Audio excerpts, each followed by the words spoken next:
Выйшлі мы з лагера на світанне. А цяпер быў поўдзень.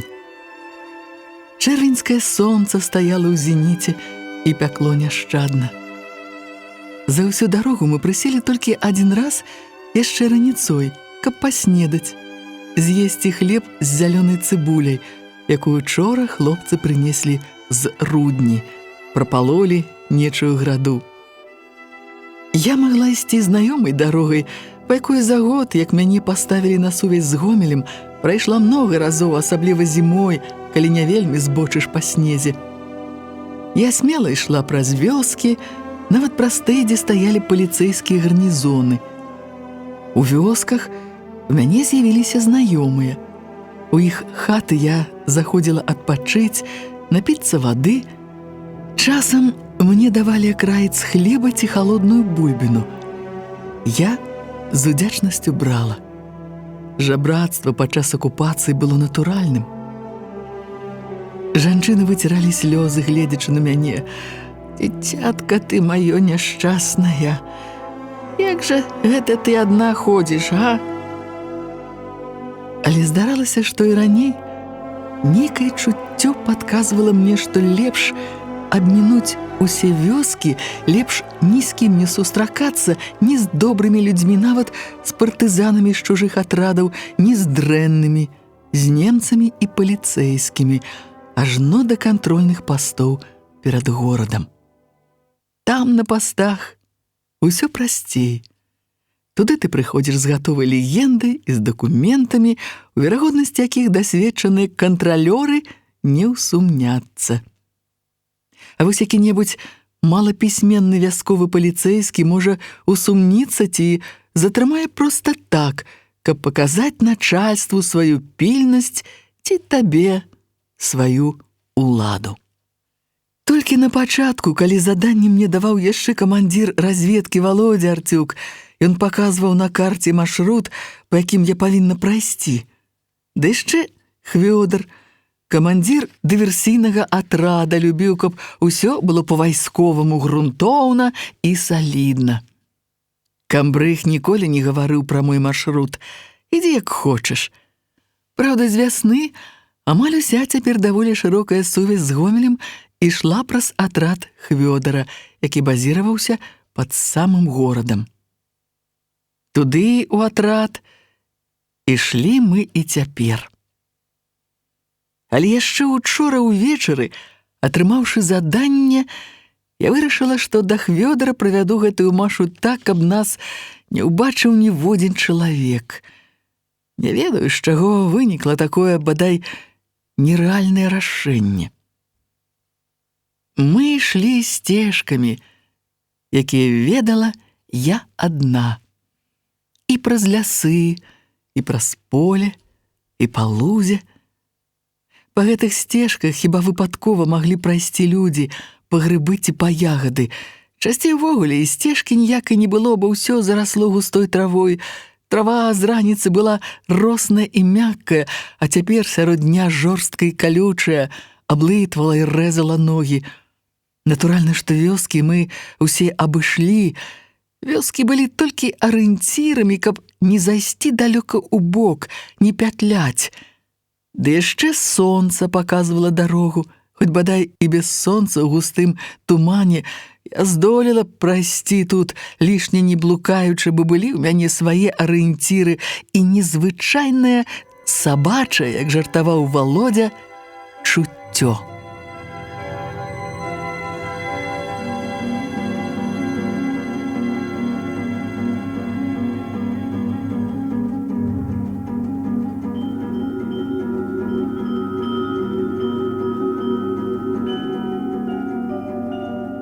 Там, пад Гомелем, мы выйдзем на пасты. У горадзе на нас будуць глядзець дзесяткі і сотні людзей. І нічога мяне не спалохае, не збянтэжыць, не выдасць. А тут, у гэтым глухім кутку міжрэчча, я не хацела. Я баялася, каб нас нехта сустрэў. Каб Машу гэтую сустрэў, нават свой партызан. Вельмі ж яна кідаецца ў вочы. прыгожая. С учарашняга вечара я много разоў са злосцю думала, які дурань паслаў такую разведчыцу. Гаварыць з ёй не хацелася, і мы ішлі моўчкі. Я наперадзе, яна за мной.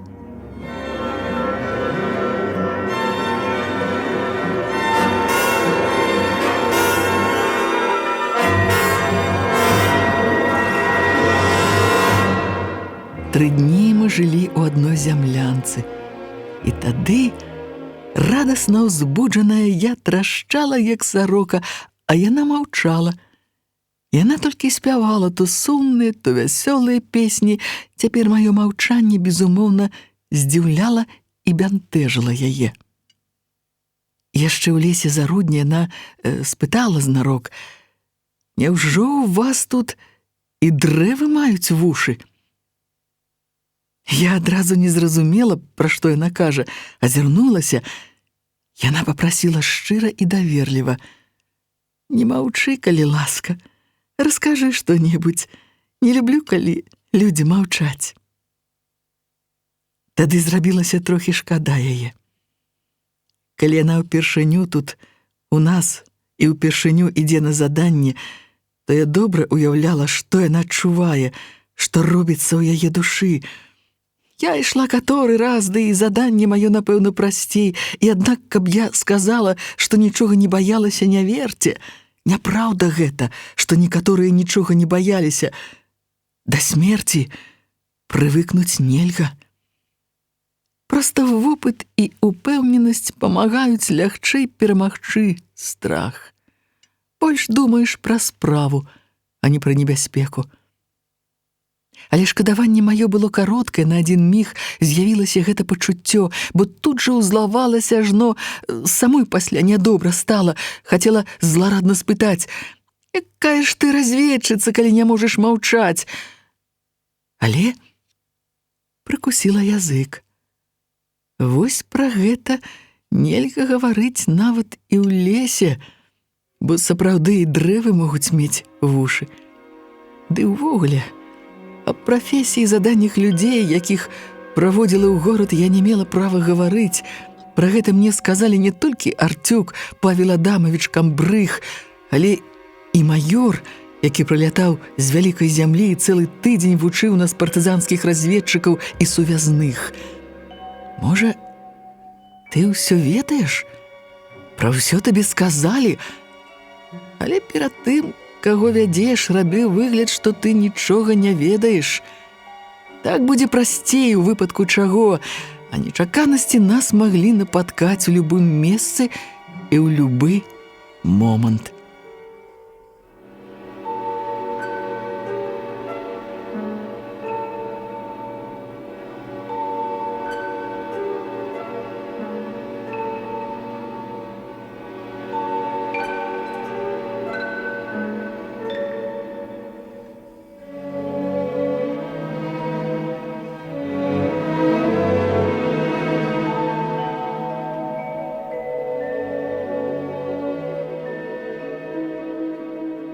Луг, што цягнецца на много кіламетраў, я намервалася прайсці па зарослай кустамі асушальнай канаве.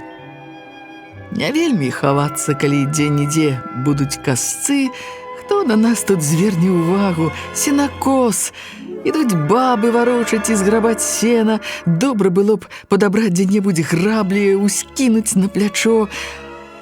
Але выйшлі мы з дубняку на луг, і я тут жа адступіла назад у лес. На лузе, што на кірмашы, поўна народу.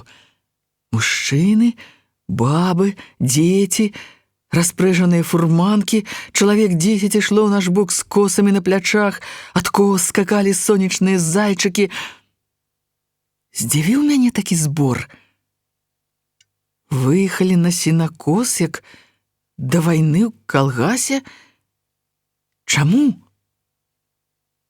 Маша таксама здзівілася. Што гэта? Святая наіўнасць. Не бачыць хіба што гэта сена косяць». «Так, косяць сена?» Яшчэ больш здзівілася яна. Здаецца, я нічога не адказала, бо яна раптам сурова судзіла ўсіх гэтых людзей. «Мы ваюем, а яны сена косяць». Я ўзлавалася. Ваяка! Адразу відаць гараджаначка, беларучка. Напэўна, думала, што тут, на захопленай ворагам зямлі, спынілася ўсялякае жыццё. Эх, пасылаюць жа такіх! З такімі поглядамі можна засыпацца перад першым паліцэйскім. Людзям трэба жыць, карміць дзяцей. І немцаў? Хацелася даць ёй аплявуху. Звалілася з неба і абвінавачвае ўсіх людзей агулам. Але што мне вучыць яе, думаецца, сама жыццё навучыць. Для сябе я вытлумачыла збор людзей на лузе так. Сенажаці дзеляць па жараб'ёўцы, таму і прываліла ўсё сяло, старыя і малыя.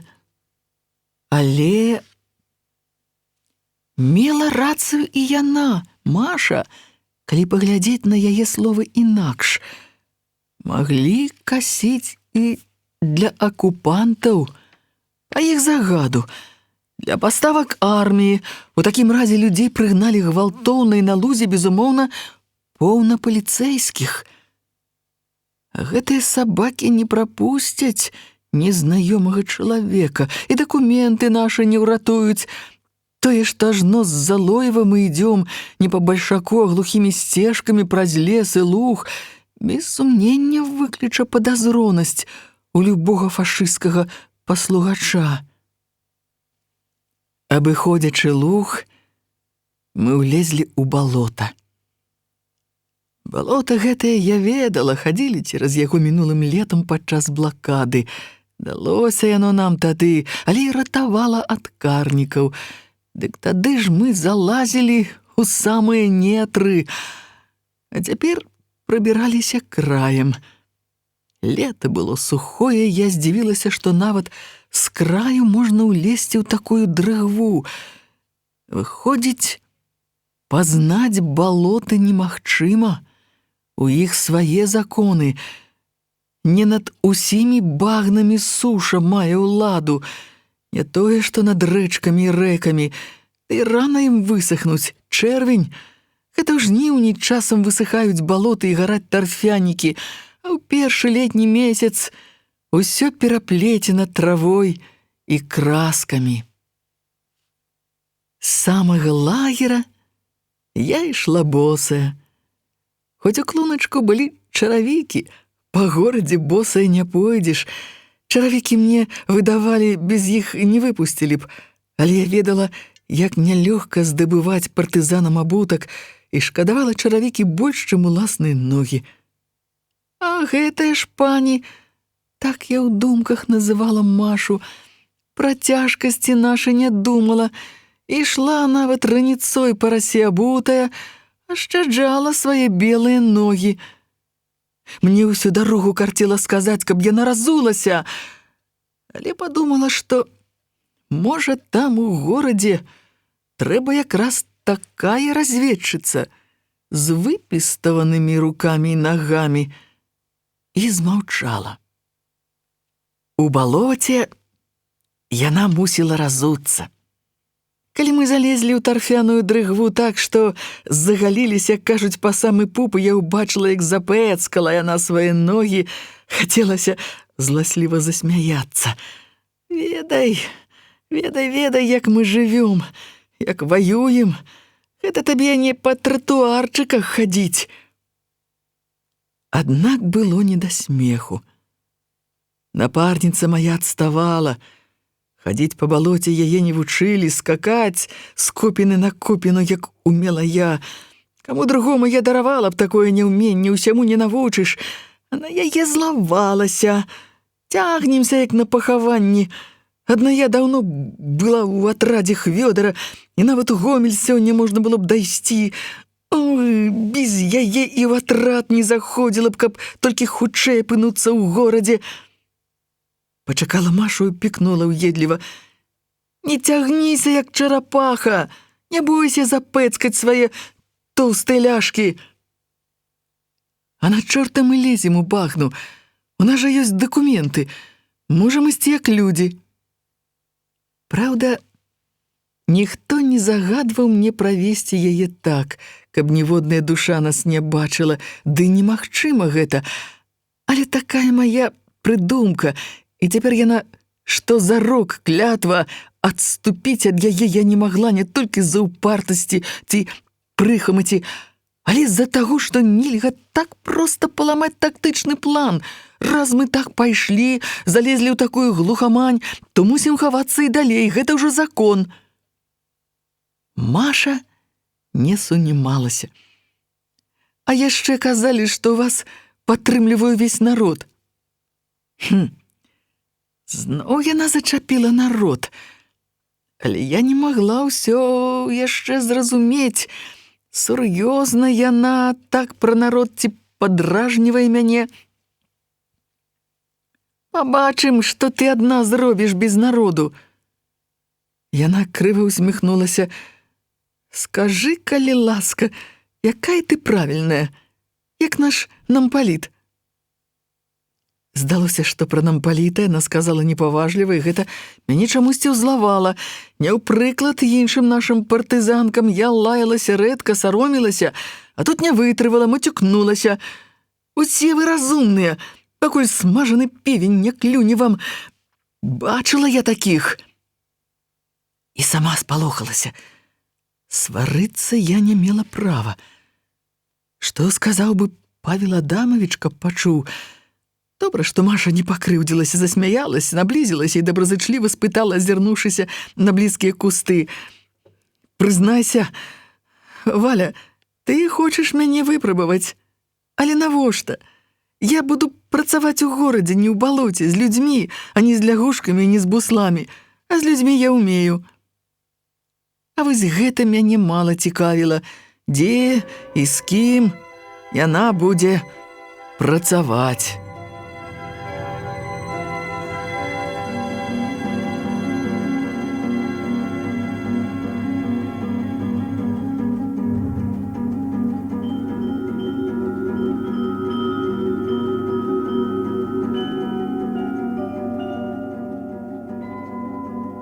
Вылезшы урэшце з балота на груды, мы зноў наскочылі на касцоў. Але было іх толькі трое, 2 мужчыны і жанчына. Жанчына таксама касіла, ад іх я не хавалася. Якраз натрапілася дарожка, па якой нядаўна праехалі на фурманках, пакамечылі траву. Я адкрыта пайшла па гэтай дарожцы, здзівіўшы Машу. У вачах убачыла, што яна нават спалохалася такой маёй раптоўнай смеласці. Прайшлі крокаў за 100 ад касцоў, тыя спыніліся, узняўшы косы, як менташыць, і, закрыўшыся далонямі ад сонца, глядзелі на нас. З цікаўнасцю глядзелі. Я добра ведала гэтую асаблівую цікаўнасць вяскоўца да кожнага незнаёмага. Вайна, як вецер лісце, пазрывала з родных галін тысячы, мільёны людзей. Уцякалі ад навалы, вярталіся дадому, хадзілі, каб выменяць прадукты. Праўда, 3-м ваенным летам хадзілі менш. Баючыся партызан, гітлераўцы вялі суровыя законы. Але ўсё адно хадзілі, голад не цётка. І па-ранейшаму да кожнага чужака вяскоўцы прыглядваліся з цікаўнасцю, а часам з насцярожанасцю, падазронасцю. Чым далей ад вялікіх дарог, тым больш было гэтай насцярожанасці. Вось відаць, чаму мне не хацелася паказваць на людзі, да горада гэтую красуню, вельмі ж невясковую з выгляду, нягледзячы на вясковае ўбранне, старую сацінавую спадніцу, выленелую паркалёвую гарошак коўтачку, хусцінку, завязаную хаткай. Маша зноў упікнула нашых людзей, але не так крыўдна ўжо. Сказала пра касцоў мужчын. Маладыя, маглі б ваяваць. Ці, вядома, маглі б. Я не стала ёй тлумачыць, што гэтыя таксама, магчыма, ваююць. Часам партызаны прыходзяць дадому памагчы жонкам накасіць сена. Нашы цяпер многія ходзяць. Адступленне ад сваёй задумкі не прайшло для мяне дарэмна. Людзі, што дзеці, нават разведчыкі, ім ні ў чым нельга даваць паслабленне. Паўдня гэтая ганарыстая прыгажуня бездакорна падпарадкоўвалася мне. Я вяла, яна ішла за мной, а тут узбунтавалася. Растуць на нашых лугах, на грудах адзіночныя дубы. Стаяць, як вартавыя, не вельмі высокія, разгалістыя. Пад адным такім дубам ляжалі валкі сена, відаць, яго выцягнулі з лагчыны прасушыць, пазаўчора ішоў дождж. Маша упала на сена ў цяні дуба. «Не магу больш. Давай адпачнем. Усё цела баліць». «Ты? Як жа вас вучылі, мілая моя? Прайшла нейкія 25 вёрст і ўжо не можаш. А я па 60 за дзень праходзіла з брыгады да горада, а потым рана раніцой паспаўшы 5-6 гадзін ішла назад. Ад таго і цела ў мяне, косці ды мышцы, ды нервы яшчэ напятыя. А ты звалілася з неба, як Мадонна. Ці не думала, што цябе на руках тут будуць насіць?» Маша падняла доўгую сялянскую спадніцу, агаліўшы прыгожыя калені.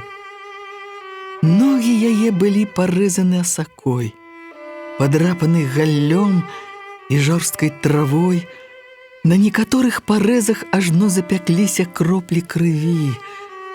Яна асцярожна, быццам вельмі балела, правяла па парэзах пальцамі, белымі, пульхнымі, з прыгожымі ногцямі, толькі манікюру на іх не хапала, і ўздыхнула цяжка. Шкада ёй стала ног, нібы яны самае галоўнае, што спатрэбіцца ёй у рабоце разведчыцы. Ногі патрэбны мне, сувязной.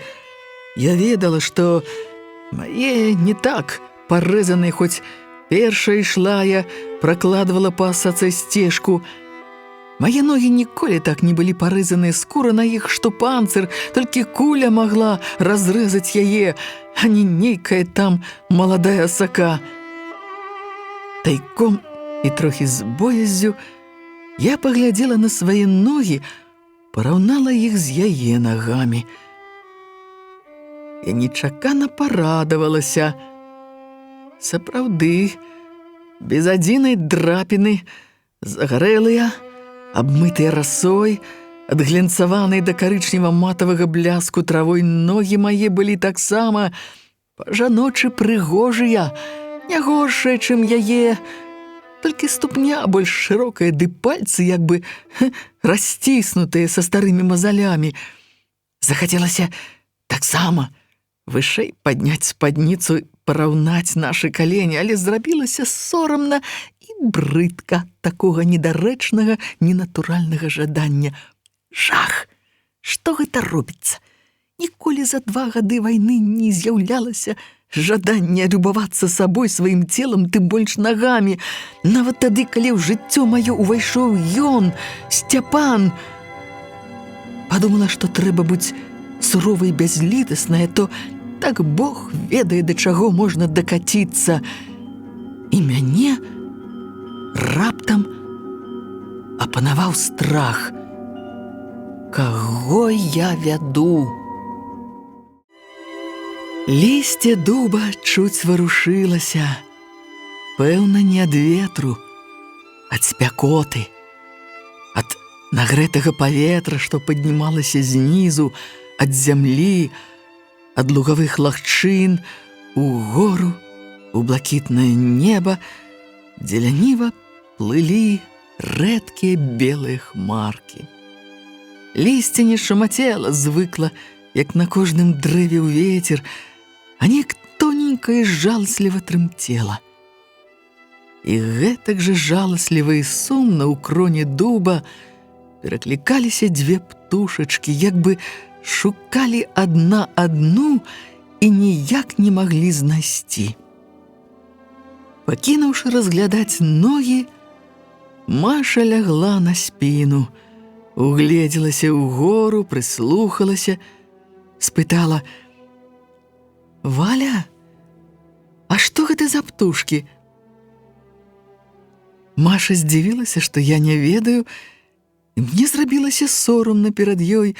Жыхарка вёскі, партызанка, больш за год у лесе, я павінна ведаць усё. Мне здавалася, што я ведаю ўсё, што акружае нас у лясным жыцці, а выходзіць, я не ведаю нават як называюцца такія простыя птушачкі, галасы якіх я з маленства чула, можа, штодня. «Яны плачуць», — сказала Маша. «Ты паслухай, як яны плачуць. У іх гора». І, памаўчаўшы, уздыхнула. «Усё плача. Людзі, птушкі, зямля. Усё плача». У мяне ад гэтых слоў дрогнула сэрца, і на момант з'явілася іншае пачуццё да яе. Так сказаць мог чалавек, што перажыў цяжкае гора. Няўжо яна перажыла гора? Нешта так непадобна па выглядзе яе і па тым, як яна паводзіла сябе ў лагеры. Нядоўга трымалася ў мяне гэтае прыязнае пачуццё. Нічога яна не перажыла, проста умее прыгожа пагаварыць. У старога дуба была не вельмі густая крона. На доўгім вяку яго неаднойчы ламалі вятры маланкі, у кроне як бы утварыліся шчыліны. І пад дубам каля нас, побач з трапяткім ценем, спякотна зіхацелі, здаецца, ажно плавілі траву і зямлю сонечныя плямы. Маша павярнулася і працягнула свае голеныя ногі так, каб яны былі пад сонцам. Яна хацела не толькі адпачыць, але і пазагараць, падсушыць парэзы і драпіны. І зноў, што халодная хваля ударыла абурэнне ёю. Каторы раз з учарашняга вечара я баялася яго, гэтага свайго абурэння. Ніколі ў мяне не было такога пачуцця да сваіх, да таварышаў. Я магла на кагосьці ўзлавацца, часцей за ўсё на хлопцаў, якія груба прыставалі. Аднаму нават заехала па фізіяноміі летась. Але каб вось так, я ж добрая, а тым больш павінна быць добрая да тых, каго прыводзіла ў горад ці выводзіла з горада і з кім магла ў любы момант трапіць у лапы да ворага, магла загінуць. «Хадзем», — сурова сказала я Машы. Яна паглядзела на мяне недаўменна. «Самы бязлітасны камандзір дае сваім салдатам прывал. Сілы трэба берагчы. Ты дрэнны камандзір». Варта было сказаць, што не лепшае месца для адпачынку яна выбрала. Голае месца, да бліжэйшых кустоў метраў 300. Але чамусьці не сказала, скарылася, і гэта яшчэ больш узбунтавала мае думкі. Што ж гэта такое са мной робіцца? Да горада я вяду яе, і яна мусіць падначальвацца мне. Не такіх людзей я вадзіла. Прадстаўніка цэнтральнага партызанскага штаба, камісара брыгады. І яны давяраліся мне, вопыту майму, уменню, чуццю.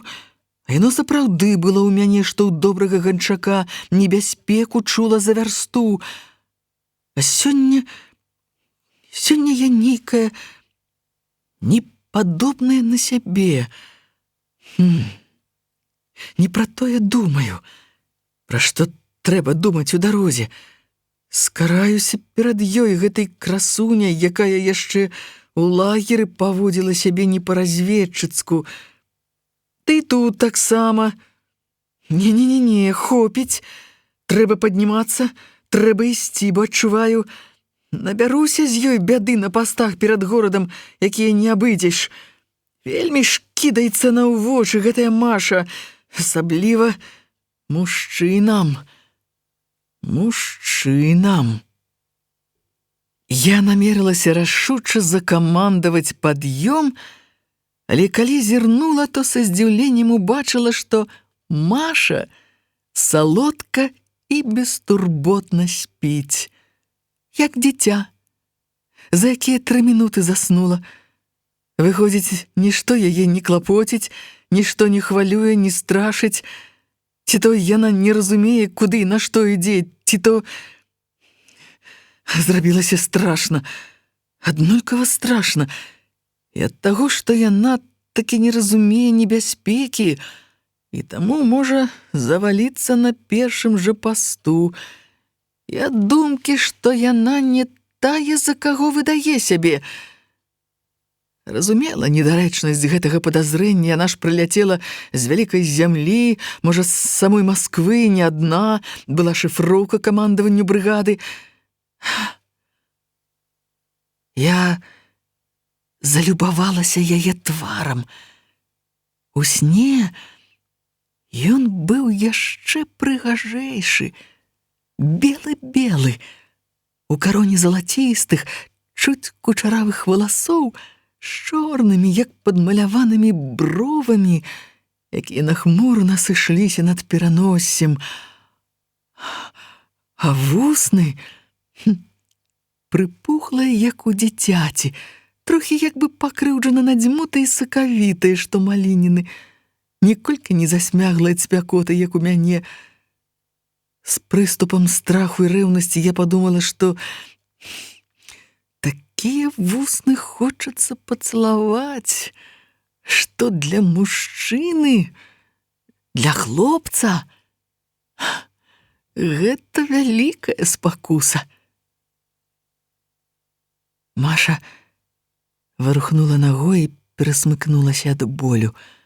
Мухі селі на яе ногі, на парэзы.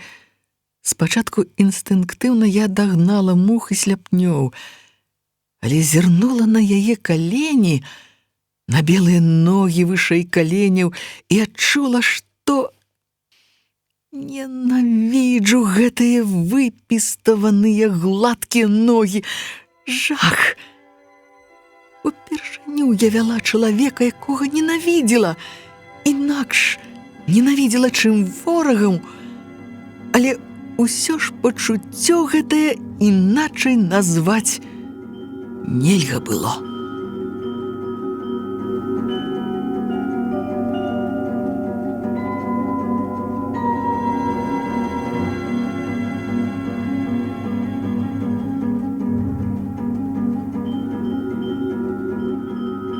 Яны прыляцелі 4 дні назад.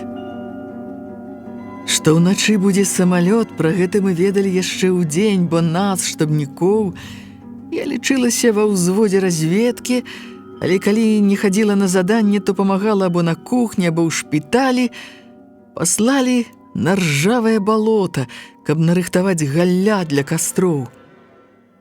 Летняга аэрадрома ў нас не было.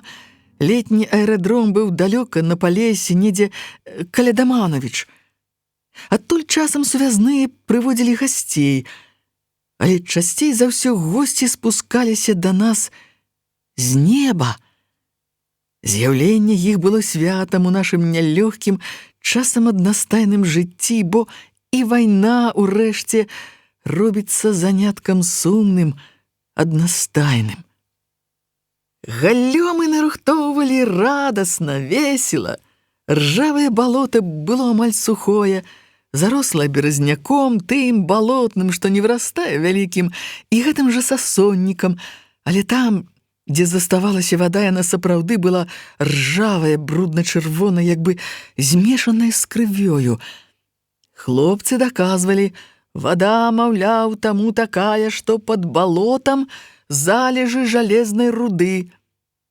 Часам зацята спрачаліся на гэты конт, ды потым у атрад прыйшоў настаўнік гісторыі дзядкоў і растлумачыў, што на балоце сапраўды можа быць руда, але не натуральная, прывазная, рэшткі руды. Прывозілі яе па Дняпры запарожскія казакі ў нетры беларускіх лясоў, выпальвалі драўляны вугаль і плавілі метал. Недарэмна ў міжрэччы некалькі вёсак маюць назву Рудня. З яго тлумачэннем згадзіліся. На балоце ўзвышалася некалькі выспаў курганоў, зарослых альхоўнікам, і выспы гэтыя не пясчаныя, а з жужаля шлаку. Пэўна, ад жужаля гэтага і рэшткаў руды за 300 гадоў паржавела вада. Легенда, што тут кавалі сваю зброю вольныя казакі, падабалася, мы адчувалі сябе нашчадкамі тых далёкіх, мужных, смелых людзей, якія больш за жыццё любілі волю. Увечары я сама папрасіла Володю Арцюка узяць мяне на балота сустракаць гасцей з вялікай зямлі.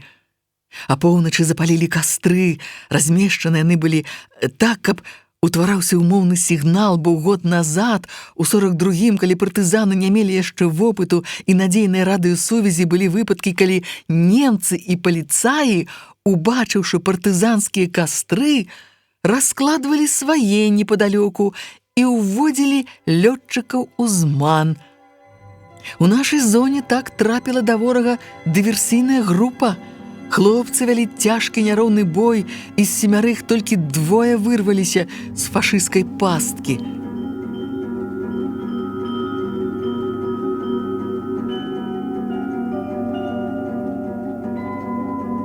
Ноч была па-летняму цёплая, зорная. Фантастычна, як у глыбокай старажытнасці, у баявым стане войска гарэлі кастры. Не вельмі яркія, дым не ўзнімаўся ўгору, а слаўся па балоце, цягнуўся доўгімі пасмамі. Каля кастроў засталіся пэўныя людзі, па адным каля кожнага, каб падкідваць галлё. Спачатку сыраватыя падтрымліваць жар, а пасля, калі пачуецца шум матораў, сухое, якое ўспыхне, як порах. Астатнія нас было нямнога, менш, чым звычайна. Часам, калі сустракалі гасцей, выходзіў ледзь не ўвесь штабны атрад. На гэты раз выйшлі толькі начальнік штаба Маскаленка і разведчык. Ляжалі на краі балота ў бярэзніку, гатовыя да любых нечаканасцей. Нават мяне Арцюк узброіў нямецкім аўтаматам. Не было ратунку ад камароў і мышкары, заядалі проста, лезлі ў рот, у нос. Тая вясна і пачатак лета былі вельмі ж камарыныя. У лагеры мы пакутавалі ад такой навалы. Але я, здаецца, нават на мышкару не зважала. Я чакала той самалёт з нецярплівым хваляваннем, быццам на ім мог прыляцець самы родны мне чалавек. Побач са мной ляжаў Володя Арцюк, няспынна курыў смярдзючы тытунь, каб уратавацца ад камароў, пускаў дым на мяне, ад чаго я кашляла. Володя быў вялікі бабнік, ніводную дзяўчыну не прапускаў, каб не зачапіць, не памацаць. Але да мяне ніколі не заляцаўся. Мяне гэта раней нават засмучала, няўжо я горшая за ўсіх. Але тут Володя чамусьці працягнуў руку, знайшоў маю руку, сціснуў яе і здзіўлена спытаў: «Чаму дрыжыш? Холадна? Я дам табе свой фрэнч». Фрэнч на ім быў адмысловы. Такія насілі афіцэры царскай арміі. Але здзіўляла, што фрэнч зусім новенькі. У атрадзе ламалі галовы, дзе Володя мог раздабыць такую напратку. Нямецкі мундзір, нават генеральскі, нікога не здзівіў бы, але такі... Нехта прыгадаў, што ў рэчыцы жыве ўдава царскага палкоўніка. Хлопцы рагаталі: «Володя, ці не да палкоўнічыхі ты кліны падбіў?» Арцюк таямніча пасміхаўся. Самалёт прыляцеў дакладна, недзе каля гадзіны ночы, як і чакалі яго, падлічыўшы, колькі часу зойме палёт ад лініі фронту, якую трэба пераляцець, калі сцямнее. Я нічога яшчэ не пачула, а Володя ўжо ўскочыў на ногі, даў каманду партызану каля бліжэйшага кастра, і праз мінуту агонь шугануў у неба, рассыпаючы вясёлыя іскры.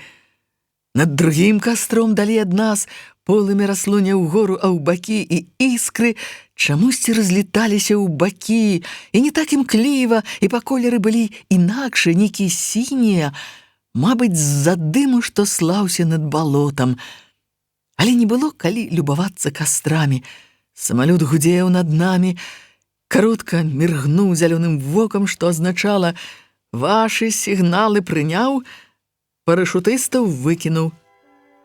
Мы пабеглі па балоце да таго месца, дзе па нашых разліках павінны прызямліцца госці.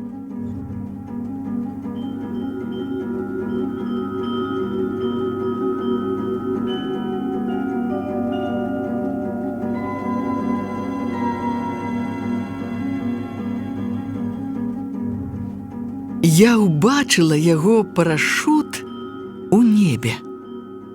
На міг ён закрыў чырвоную Венеру, што ззяла над чорнай сцяной лесу. Можа, таму я выбегла дакладна і трохі не сутыкнулася з парашутыстам, які скручваў свой парашут. Я наскочыла на дрыгву, і мяне пад нагамі зачаўкала. Парашутыст упаў у траву, і я пачула трохі спалоханы хрыплы жаночы голас: «Стой! Страляю!» Я засмяялася ад радасці, што я сустрэла першае, што пасланец дзяўчына, і на поўны голас крыкнула пароль: «Суздаль!» Яна адказала не адразу: «Ашхабад». Але я і не чакала адразу. Яна не паспела падняцца, а я ўжо была каля яе. Мы абняліся, як сёстры. Я цалавала яе, як закаханая, у вусны, у вочы, у лоб, горача, удыхаючы зусім не нашыя лясныя партызанскія пахі. Ад яе пахла па-мірнаму, па-жаночы, добрым мылам, нейкай іншай парфумай, новымі рамянямі, свежым адзеннем, з якога не выветрыўся яшчэ своеасаблівы складскі дух, яшчэ нечым, што засталося маёй памяці ад далёкага даваеннага часу. Маё імя Маша. Першая прадставілася яна, вызваліўшыся з маіх абдымкаў і хаваючы глыбокую кішэню камбінезона пісталет. А я Валя. І мы па-дзявочы радасна засмяяліся, здзівіўшы Володю Арцюка, які падбег да нас. Ён агледзеў змроку ночы госцю, паціскаючы ёй руку, весела свіснуў: «О, вунь якіх анёлаў нам Бог пасылае!» Іх прыляцела трое. 2 дзяўчыны і хлопец. Другая дзяўчына, Нюра, у супрацьлегласць Машы, была маленькая, худзенькая, непрыкметная, гэткая ж, як і я. Спусцілася яна з рацыі. Хлопца я, лічы, не бачыла, бо ён не падышоў да кастра з лагера знік у тую ж ноч, пэўна, на світанні, калі мы яшчэ спалі. Нікому нават імя свайго не пакінуў. Клаўдзія, кухарка, якая ведала ўсё на свеце, увогуле баба была з доўгім языком, за што ёй неаднойчы перападала ад камандзіра, з вялікім сакрэтам сказала мне, што радыста разведчыкі павялі ў Чарнігаў. Машу я забрала ў сваю зямлянку, бо ў летніх буданах было поўна камароў, а яна баялася іх, адмахвалася рукамі. Мяне смяшыла гэтая яе боязь, яе непрактычнасць. Прыемна было апекаваць яе як малую. Зусім іншая была Нюра, маўклівая, спрытная, умелая. Адразу відно, што не ўпершыню ёй такая камандзіроўка да партызан. Нюра начавала ў штабной зямлянцы. Клаўдзя сказала, што на світанні яна выходзіла на сувязь, правярала рацыю.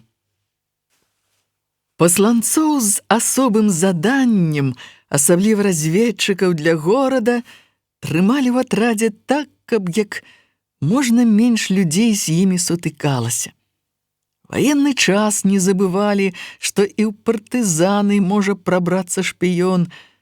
Гэтак трымалі Нюру, хоць была яна ў нас адны суткі і знікла гэтак жа, як і радыст уначы. А Маша заставалася. Удзень хадзіла па лагеры і з дзіцячай цікавасцю разглядала ўсё і ўсіх. Зямлянкі, буданы, майстэрню, міны, кухню, шпіталь, партызан, жанчын больш пільна, чым хлопцаў. Але ўсё адно хлопцы хадзілі за ёй следам і ажно аблізваліся, як каты. Хіх, прыгожая, незвычайная, гладкая, белая. У новенькім камбінезоне не тое, што мы пракураныя, прасмаленыя, абтрэпаныя, з парэпанымі рукамі і нагамі, аблупленымі насамі і худзенныя, адно маслакі тырчалі. Хлопцы крыўдна жартавалі: «О, няма за што і патрымацца». Пасланцоў з асобым заданнем, асабліва разведчыкаў для горада, трымалі ў атрадзе так, каб як можна менш людзей з імі сутыкалася. Ваенны час не забывалі, што і ў партызаны можа прабрацца шпіён. Гэтак трымалі Нюру, хоць была яна ў нас адны суткі і знікла гэтак жа, як і радыст уначы. А Маша заставалася. Удзень хадзіла па лагеры і з дзіцячай цікавасцю разглядала ўсё і ўсіх. Зямлянкі, буданы, майстэрню, міны, кухню, шпіталь, партызан, жанчын больш пільна, чым хлопцаў. Але ўсё адно хлопцы хадзілі за ёй следам і ажно аблізваліся, як каты. Хіх, прыгожая, незвычайная, гладкая, белая. У новенькім камбінезоне не тое, што мы пракураныя, прасмаленыя, абтрэпаныя, з парэпанымі рукамі і нагамі, аблупленымі насамі і худзенныя, адно маслакі тырчалі. Хлопцы крыўдна жартавалі: «О, няма за што і патрымацца». Хто, а я, разведчыца і сувязная, ведала непарушны закон. У тых, хто прыляцеў з вялікай зямлі, не пытаць, хто ён, адкуль і чым будзе займацца тут, у нас у лесе. Каму можна, той скажа сам. Калі прыляцеў таварыш з ЦК камсамола, то адразу сабраў моладзь і сказаў, адкуль ён і з якой мэтай сігануў з неба на партызанскую зямлю.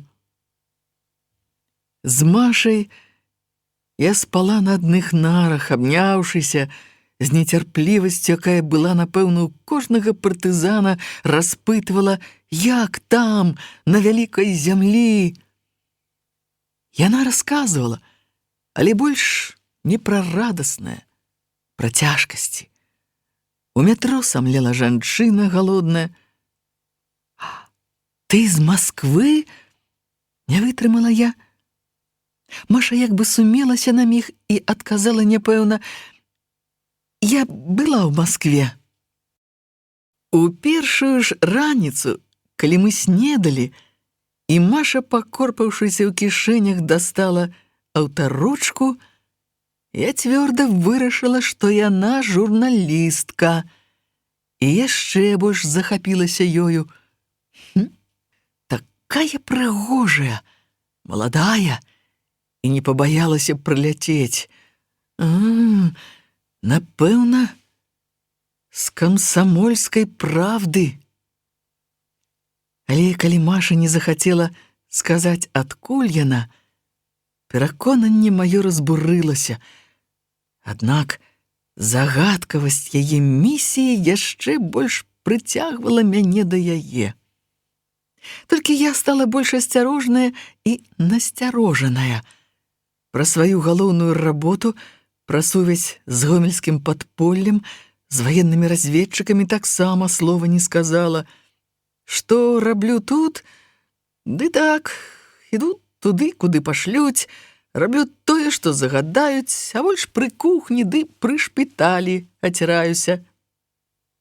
А ўвечары Маша здзівіла не адну мяне. У доктара нашага Ханона Шуймана была гітара. Праўда, іграў ён рэдка, можа таму, што не вельмі умеў, а можа таму, што ў атрадзе меўся баян і быў баяніст, Косця Рапейнік, вялікі мастак.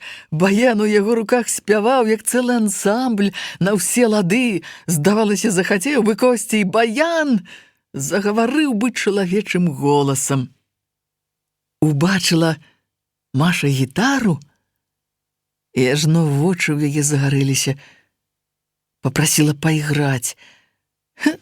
А хто мог адмовіць такой дзяўчыне? Ды яшчэ госці.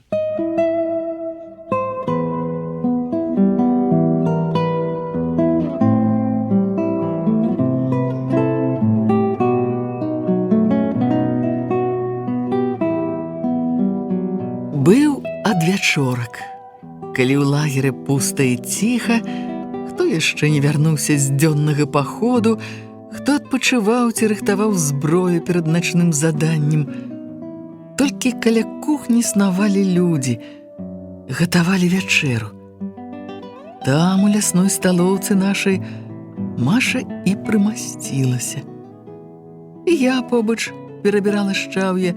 Я ў той дзень не адступалася ад яе, як добры ардынарыц пры генерале. Цішыня.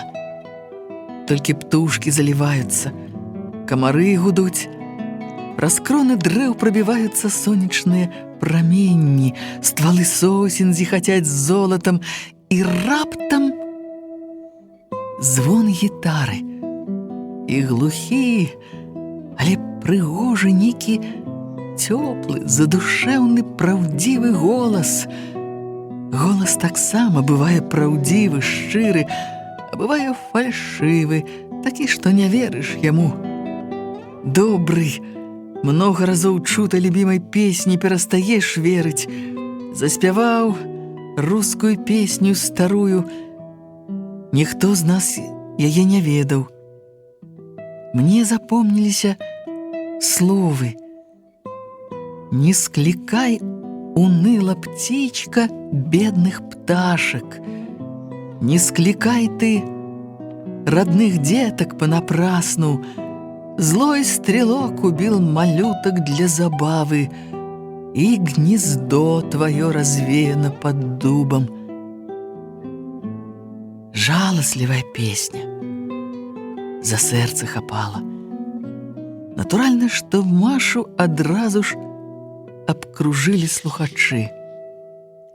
Першыя з кухні Клаўдзя і дзяўчаты, потым раненыя са шпітальнай зямлянкі павылазілі, начальнік штаба Маскаленка прыйшоў, з брэры нашы з майстэрні, неяк непрыкметна ледзь не ўвесь атрад сабраўся. Адкуль толькі ўзяліся? Калі часам трэба было каго знайсці, мне гэта часта даручалі, калі я заставалася пры штабе, дык абегаеш ледзь не ўсю пушчу, пакуль другога знойдзеш. А тут песня ўсіх сабрала. Песня ці спявачка.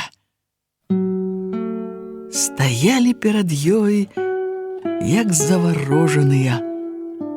Ніводнага жарту, ніводнага слова, хоць звычайна хлопцы вастрылі языкі з любой нагоды, у страі змаўкалі, ды калі хавалі каго са сваіх. Адны бабы ўсхліпвалі, у которых мужы загінулі ці былі на фронте. Помню, Яна і такое спявала: «Слёзы людские, о слёзы людские, льётесь вы ранней и поздней порой, льётесь безвестные, льётесь незримые, неистощимые, неисчислимые». Тады мне здалося, што я ўрэшце адкрыла тайну. Хто ж яна такая, гэтая Маша? Артыстка!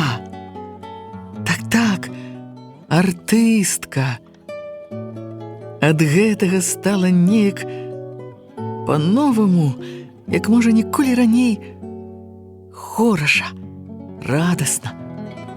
Калі да нас сюды ў лес пачалі прысылаць вось такіх артыстак, то, напэўна ж, добра справы ідуць на франтах і ўвогуле на вялікай зямлі. Раней было не да артыстаў, і нашым там, і нам тут. Што б мы сказалі, каб мінулым летам у блакаду замест групы аўтаматчыкаў нам скінулі артыстаў? А цяпер радасна.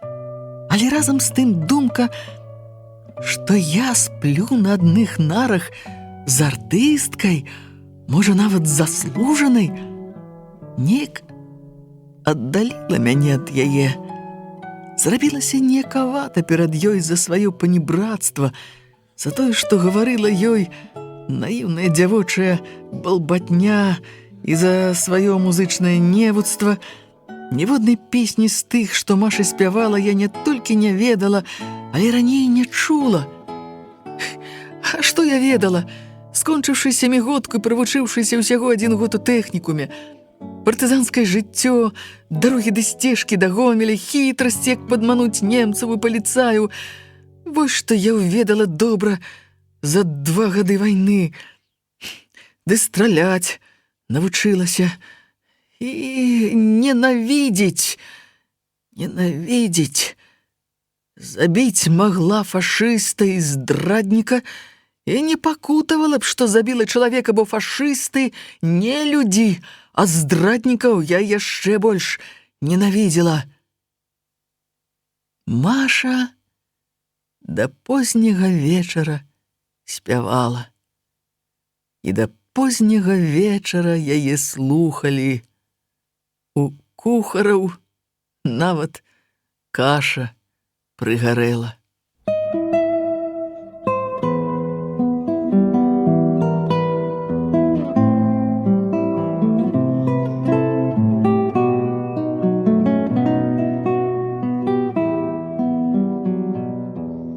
Пасля ў прахалоднай зямлянцы, дзе ў летні час пахла пограбам, я спытала ў яе па-дурному неяк неразумна: «А як ваша прозвішча?»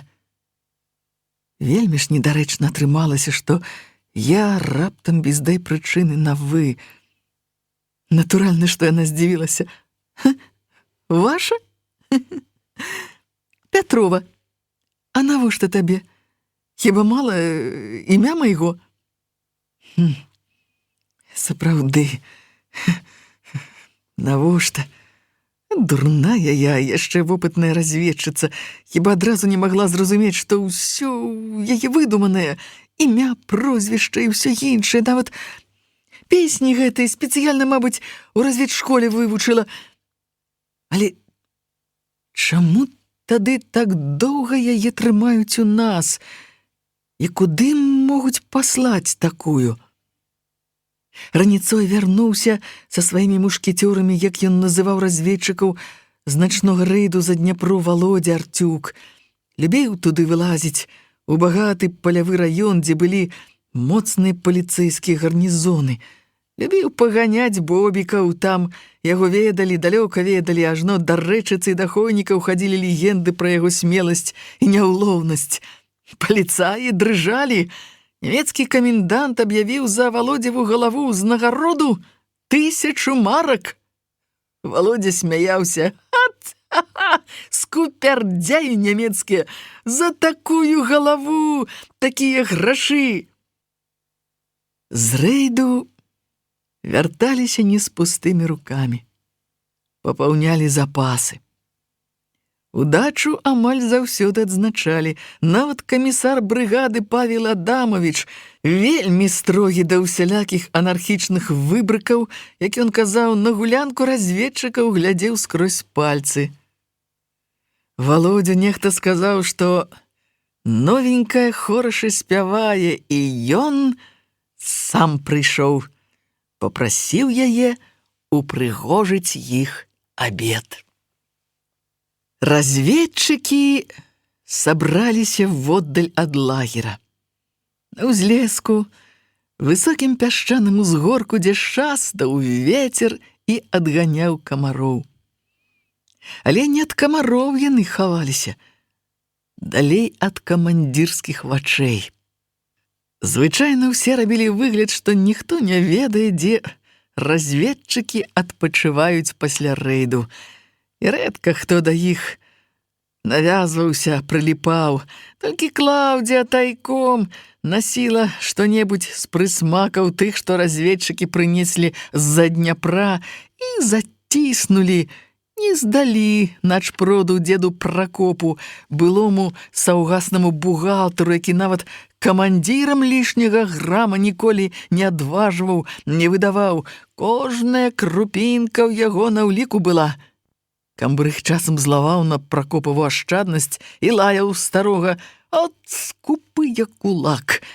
А камісар смяяўся: «Ты залаты начпрод, запаслівы, з ім ніколі не аб'ямося, але ніколі галадаць не будзем».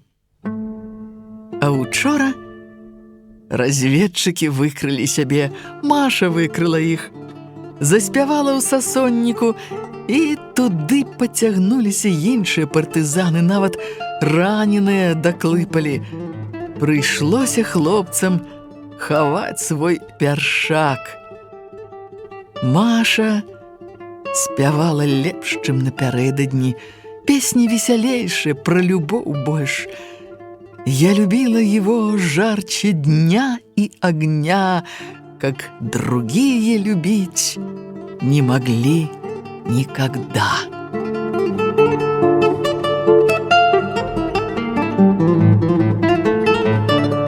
Пьяноватый Володя Артюк падал на колени, целовал ей руки.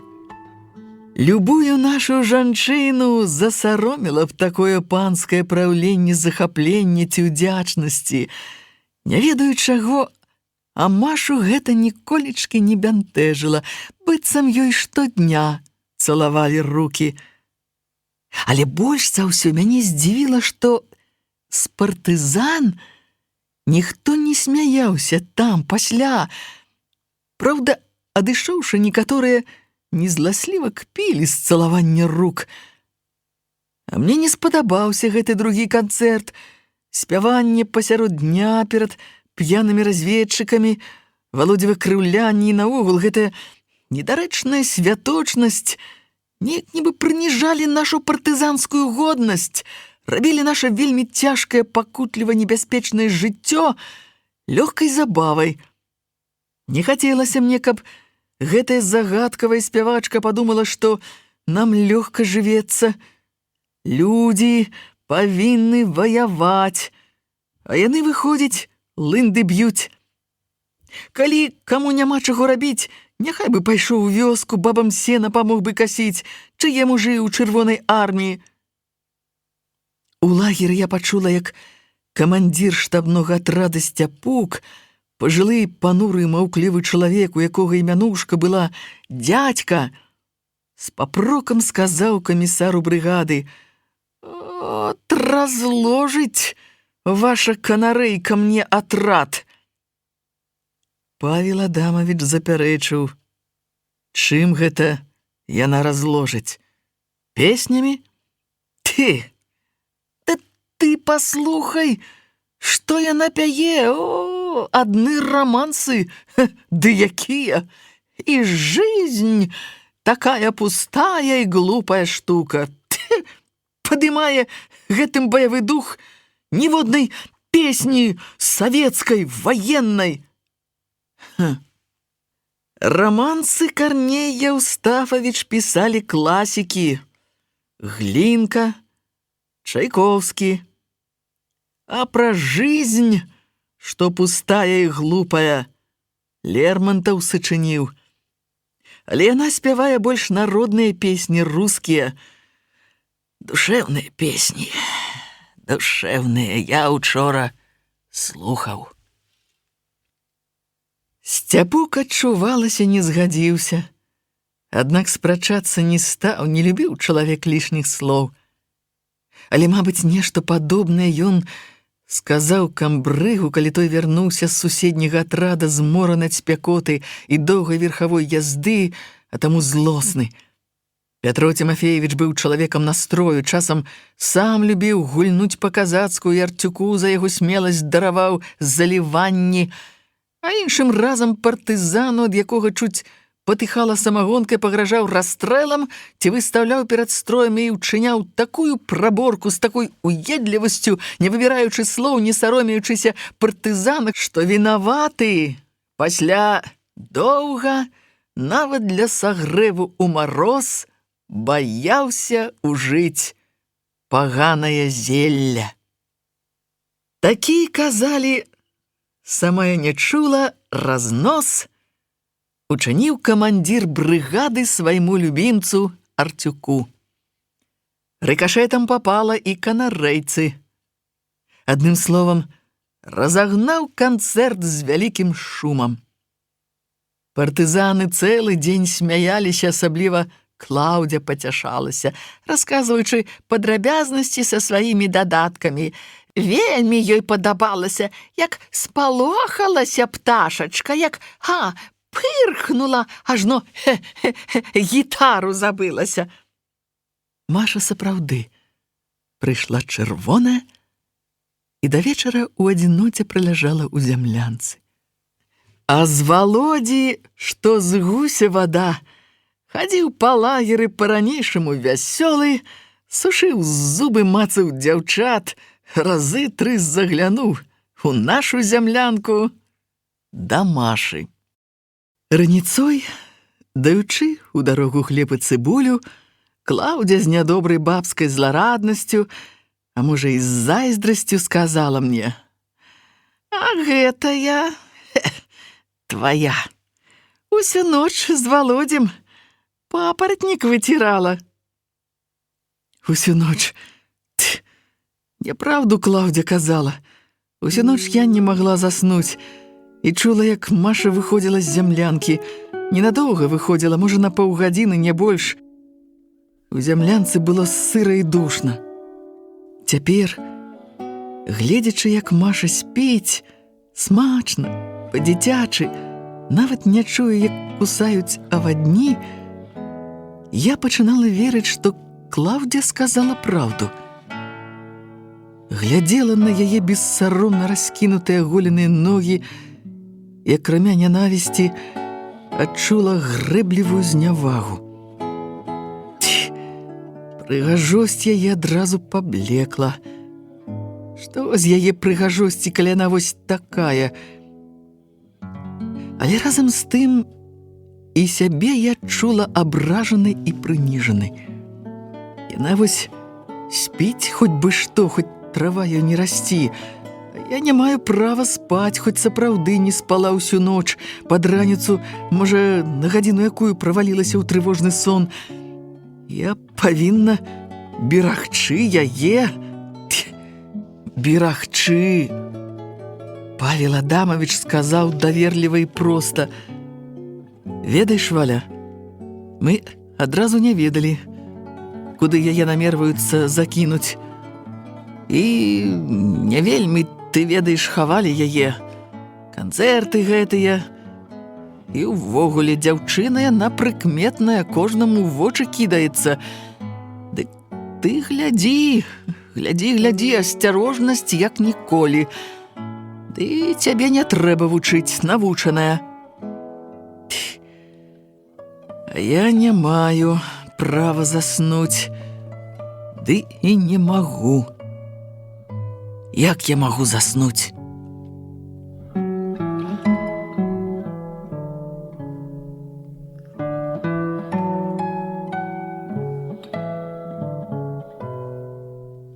Учора ўвечары яны паклікалі мяне.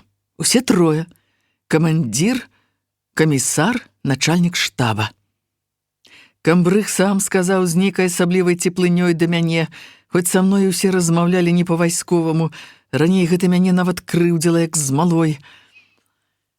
«Заданне табе, Валя, завядзеш Машу ў Гомель. Ад цябе не скрываем. Маша — армейская разведчыца. Выйдзеце заўтра на світанне. Пераначуеце ў Хвёдара, з ім абмяркуеце дэталі». «Слухаюся, таварыш камандзір». Потым камісар гаварыў пра асцярожнасць. А потым, здалося мне, яны ўсе трое залішне доўга моўчкі разглядвалі мяне, быццам упершыню убачылі ці праводзілі назаўсёды. Я не дачакалася тлумачэння, чамусьці спалоханая. Чаму так нядобра сціснула сэрца? Нецярпліва спытала: «Да каго?» У горадзе быў добры дзесятак падпольшчыкаў, з якімі я трымала сувязь. Адказаў начальнік штаба па-вайсковаму, коротка, не гледзячы на мяне: «Да Сцяпана Жданка». Сэрцайка маё ёкнула і адарвалася, пакацілася ўніз. У грудях стала пуста-пуста, а ў жываце горача, як спірту глынула. Зноў яны глядзелі на мяне, а я стаяла па стойцы смірна і маўчала, баялася паварушыцца. «У цябе ёсць пытанні, Валя?» — сказаў камісар з той жа бацькоўскай цеплынёй, ад якой захацелася плакаць. Я пакруціла галавой. Не, пытання ў мяне не было. Я добра ведала свае абавязкі. «Можна ісці?» «Калі ласка, Валя, шчасліва табе. Прышлі нам Машу». Трэба будзіць яе. Трэба ісці. Няма калі спаць, ды яшчэ на такім адкрытым месцы сярод дня. Але спякота, стомленасць і душэўнае знясіленне скавалі мяне. Нейкі час я сядзела нерухома, глядзела на яе грудзі, як роўна і спакойна яна дыхае. На твар, на якім, здаецца, блукала усмешка, шчаслівая усмешка. На ногі не магла глядзець, быццам было ў гэтым нешта саромнае, грэшнае. Усё адно, што глядзець на чужога голага мужчыну. І не магла паварушыцца, не магла разбудзіць яе. З'явілася недарэчная думка кінуць яе тут сонную, вярнуцца ў брыгаду. Няхай мяне расстраляюць за тое, што я не выканала заданне. Дурная думка. Заданне я не магла не выканаць. Каб раней хто сказаў, што ў мяне можа здарыцца вось такое, што пра сябе, пра пачуцці свае я буду думаць больш, чым пра нашу агульную справу, пра баявое заданне сваё, вочы, напэўна, выдрапала б таму, бо сказаў бы ён найбольшую абразу. На вайне самае паганае залішне думаць пра сябе, ад гэтага, напэўна, робяцца баязліўцамі, а я даўно ўжо перадужала ўсялякі страх. Сорамна зрабілася. Чаму я раптам так настроілася супроць гэтай дзяўчыны, нашай разведчыцы, якая ідзе, безумоўна, на вельмі адказнае заданне у воўчае логава? Што яна прыгожая? Камандаванне ведала, каго выбірала. Не адна ж яна там была. Мабыць, такая трэба туды, што яна бегала мінулую ноч на спатканне з Володзем? Ды што з таго? Слабая наша сястра па гэтай часці. Да чорта таго да бабніка не адна дурніца вось так выбягала і ў атрадзе ў вёсках, куды ён часта заглядвае са сваімі мушкецёрамі. Што яна, Маша, будзе бліжэй да Сцяпана, чым я? То што з таго? Быццам у горадзе мала дзяўчат. Не горшых красунь ён сустракае. Выходзіць, я дрэнна думаю не пра яе, а пра яго. Яму не веру. Ты дурная, дурная. Як можна так не верыць самаму блізкаму чалавеку? Жыццё яму давяраю, а ён мне сваё, а тут не верыць. Вось ужо сапраўды бабская дурнота. Адным словам, паразважала вось так і, здалося, адагнала непрыязнасць да Машы. Загадала сабе любіць яе гэтак жа, як любіла 4 дні да ўчарашняга вечара. Адламала сухую травінку, паказытала ў яе пад носам, каб разбудзіць. Яна чмыхнула, пакруціла галавой, пасля замахала перад тварам рукой, думала, што авадзень кусае. Я зыкнула і засмяялася.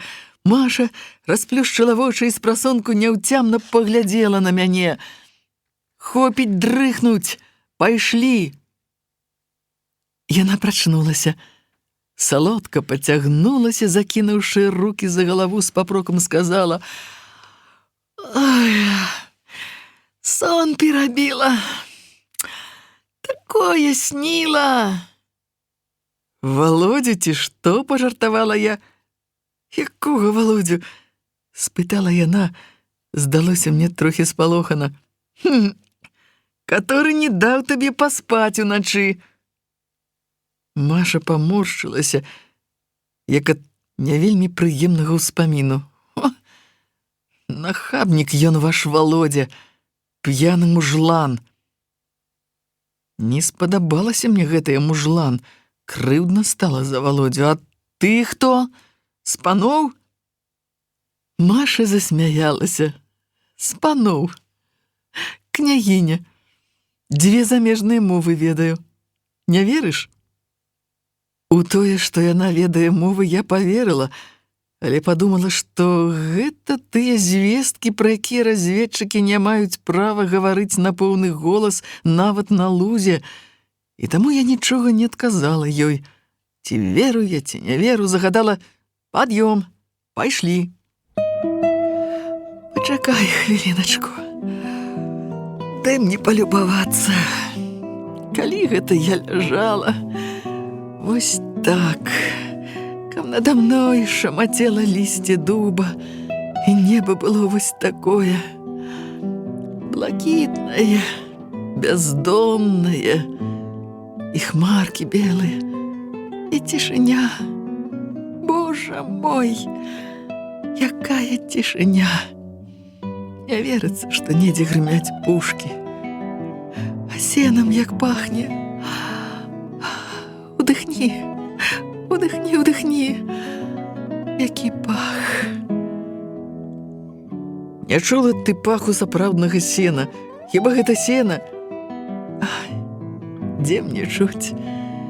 Я гараджанка. Яна памаўчала і ўздыхнула. «Калі я паляжу яшчэ так, у такой цішыні». І гэтае «калі я паляжу яшчэ так» разанула мне сэрца. У ім быў не проста смутак, роспач, як бы развітанне з чароўным светам. Упершыню мне зрабілася шкада яе. Я сцялася, застыла, не адважваючыся перашкодзіць ёй такую хвіліну. Маша доўга, не маргаючы, глядзела ў неба, потым павярнулася на бок тварам да мяне. «Ведаеш, Валя, я вучылася ў тэатральнай студыі пры...» і сама асеклася, каб не сказаць, дзе вучылася.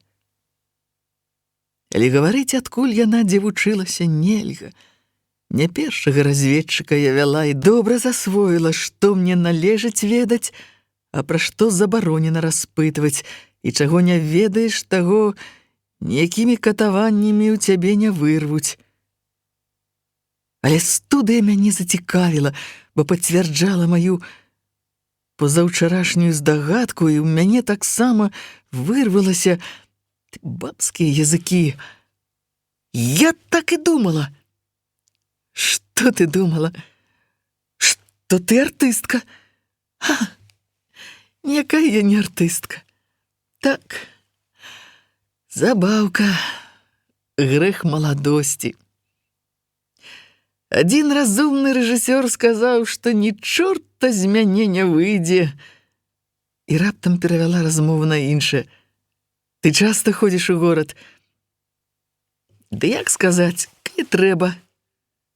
Не страшна? Дзе? Там, у горадзе.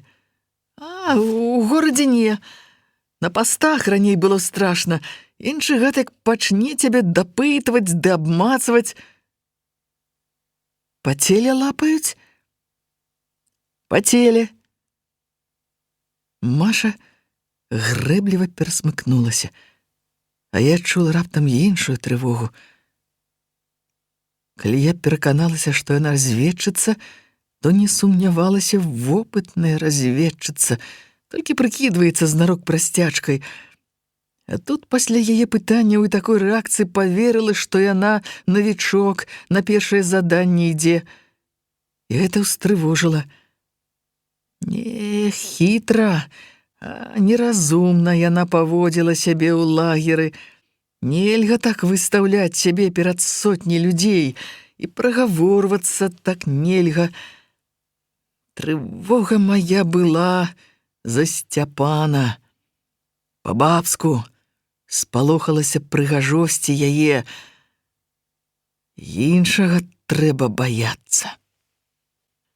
Маша села, падняла рукі, каб паправіць валасы. У гэты момант я нечакана штурхнула яе ў грудзі. «Барыся!» І сама павалілася на яе. Што яна падумала? Я ўбачыла, як бліснулі яе вочы. Не спалохана, а недаўменна і гневна. Яна так крутнула маю руку, што я ледзь не закрычала ад болю, і ў момант апынулася наверсе цяжарам свайго цела, прыціснула мяне да сена. Лаўка ў яе трымалася.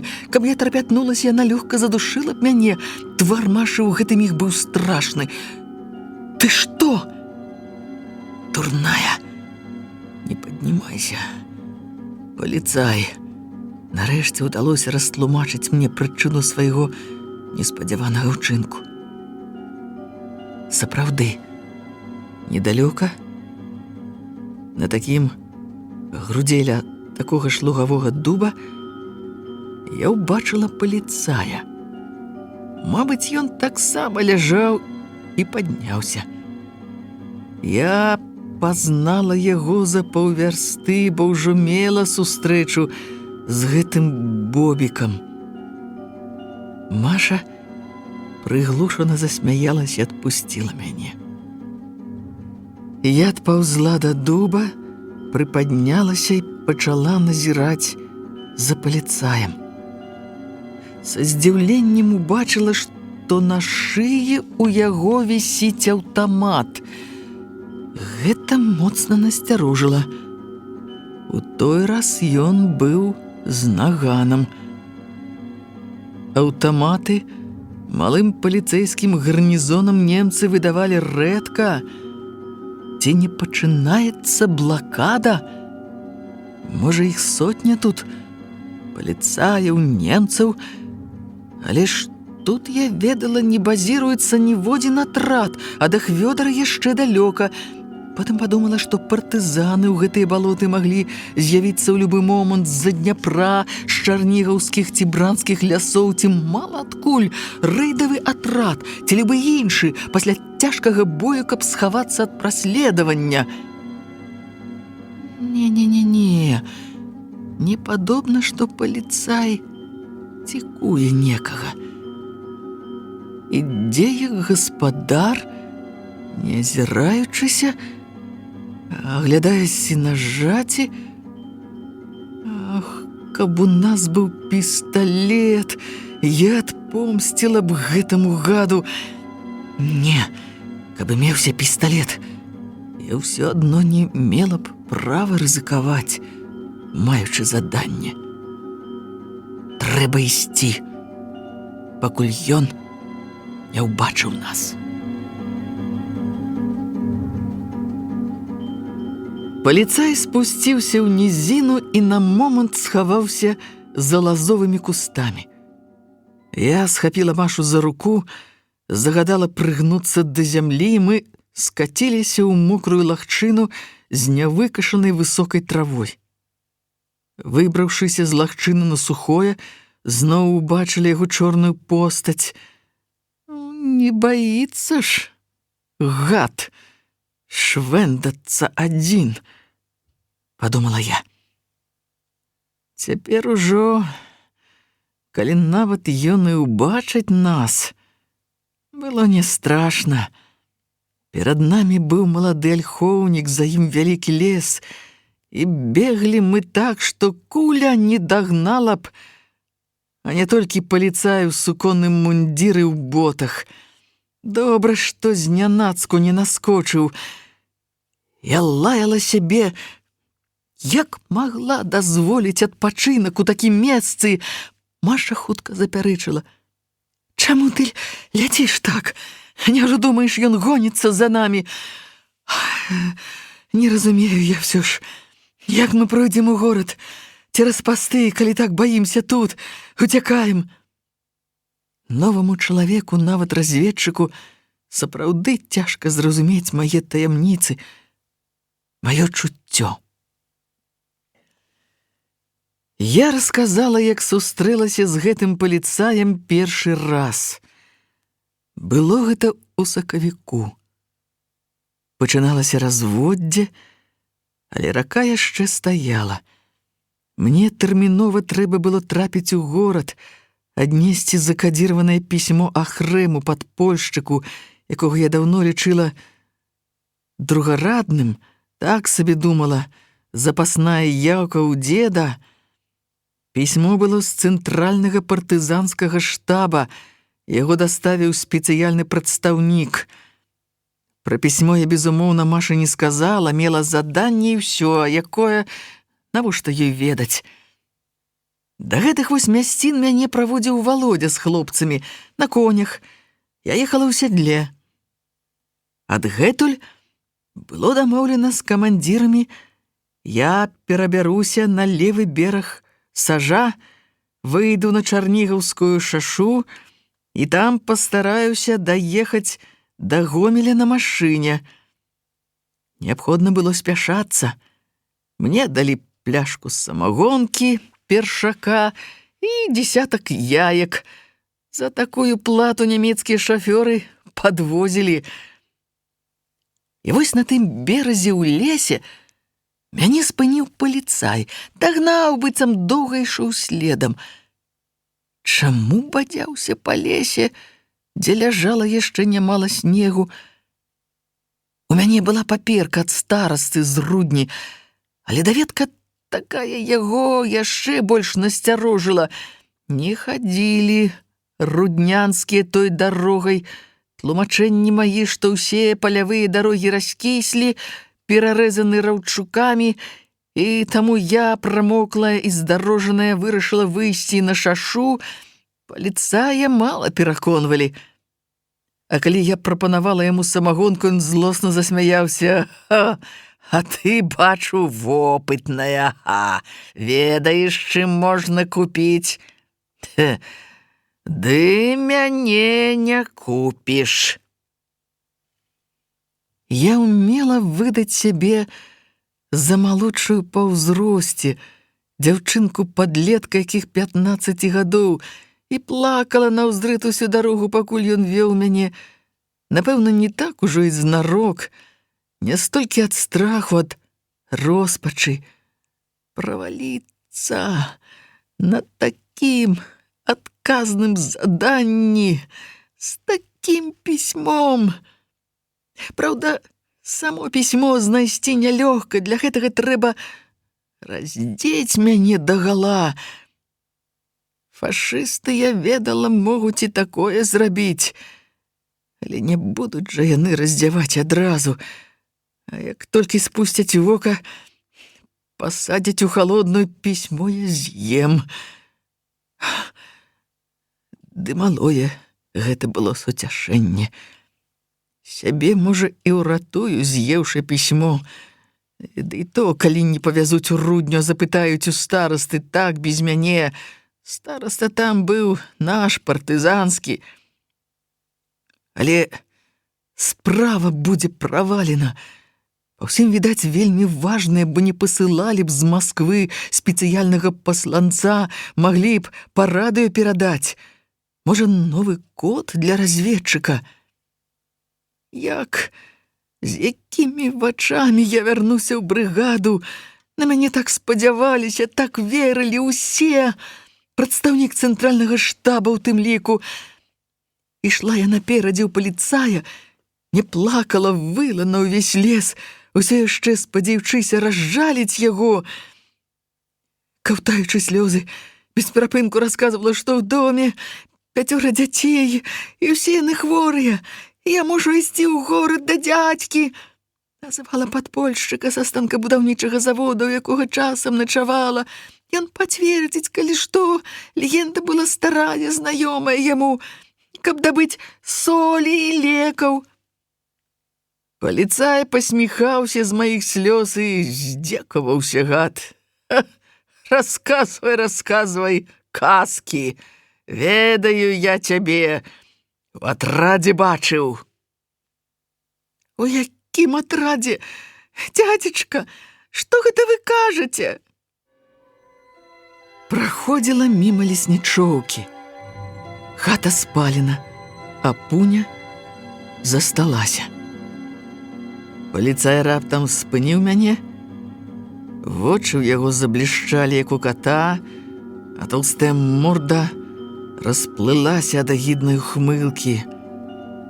Быў ён немалады, гадоў 35, невысокі, але каранасты, дужы чырванатвары, і раптам гаворыць: «Хадзем у пуню, тады і адпушчу цябе».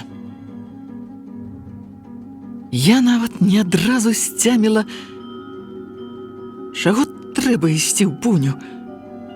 А калі здагадалася, то перажыла такі страх, якога не ведала яшчэ ні разу за ўсю вайну. Смерці глядзела ў вочы неаднойчы. Ды такога страху не было. Нават у блакаду, калі ляжала у лаўжы галля, а калі яго спыніліся карнікі і адзін, здагадалася я, прапанаваў падпаліць лоўж. Яны доўга пстрыкалі з запальнічкай, ды на маё шчасце запальнічка не загарэлася, мабыць, скончыўся бензін. І калі мяне затрымалі на гомельскім рынку, а ў мяне пад кофтачкай была правда, а тут я чула смерць верную, і іншага выйсця не было. Я буду грызці яго зубамі, і ён, такі бык, або задушыць мяне, або застрэліць. Мабыць, ад страху у мяне схапіла жывот, пацягнула на рвоту. Я скурчылася, посінела і страшэнна закашлялася, ажно сліна пацякла. У тую зіму мяне часта крываточылі дзёсны, ад натугі, мабыць, ад кашлю лопнуў нейкі капіляр, і я сплюнула з крывёю. Зірнула на паліцая, ён гідліва паморшчыўся. І тут неяк сама сабой з'явілася адгаворка, як Бог паслаў, сказала б маці мая: «Дядзечка, дык нельга ж мне, на чахотку я хварэю, а бачыце, крывёй харкаю, і маці хварэе, і брат, заражу я вас». А кашель не сунімаецца, вот жа бывае шчасце. Плюнуў ён грэбліва і кажа: «Тьфу, давай твою самагонку, руки аб цябе, падлу, пэцкаць не хочацца. Ходзіце тут, атручвайце паветра, пайшла прэч, заразная».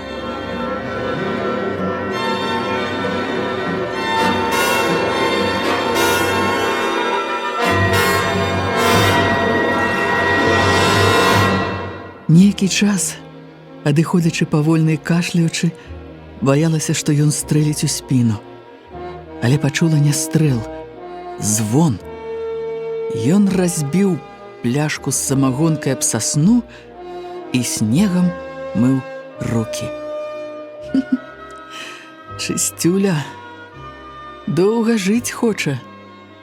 Засмяялася я, канчаючы расказ пра сустрэчу з паліцаем.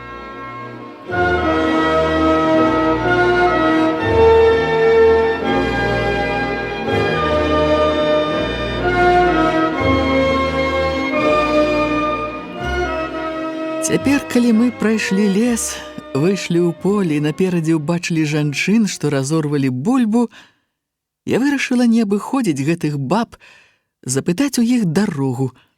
Няхай Маша ведае, што не ад усіх людзей трэба ўцякаць і хавацца. Я не вельмі ўжо была ўпэўнена, што гэта той жа паліцай.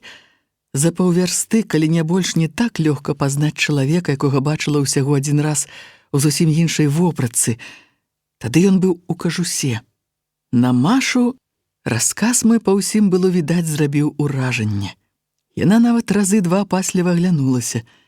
І ўвогуле неяк падцягнулася, насцярожылася. Дагэтуль была змораная, расслабленая, легкадумная, нічога не баялася ў гэтых лясных, балотных ды лугавых прасторах. Пэўна думала, што я знарок наганяю страху, таму вяду яе з такімі перасцярогамі. Сапраўды, цяжка было зразумець. Ідём у горад, у варожую пашчу, а тут, лічы, дома ў сябе баімося. І часта яны гвалтуюць нашых? Чаго я толькі не чула за 2 гады вайны пры сваёй прафесіі сувязной. Увесь жа час была на нагах, сустракалася з рознымі людзьмі, начавала ў горадзе, на розных кватэрах і ў вёсках розных. Можа, частка з таго, што я чула, прыдумкі, жаночыя страхі, але нямала ведала і пэўнага. Напрыклад, пра той бандыцкі атрад, што з'явіўся вясной у Задняпроўі. Нашай брыгадзе прыйшлося ліквідаваць яго, той атрад. Колькі бандыты, што выдавалі сябе за партызан, згвалцілі ў сёлах дзяўчат. Наш штаб праводзіў дазнанне, апытваў сялян. Я сама чытала страшныя паказанні. Кроў у жылах стыла ад расказу маці, дачка якой пасля здзеку павесілася. Ды Машу гісторыя з атрадам не так кранула. Можа, таму, што расказвала я абрывіста, няскладна. І іншае мяне ўстрывожыла. Жанчыны, што разорвалі бульбу.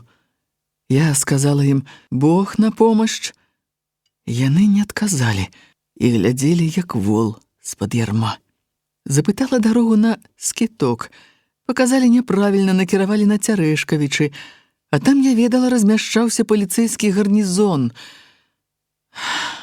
Паганыя бабы трапіліся.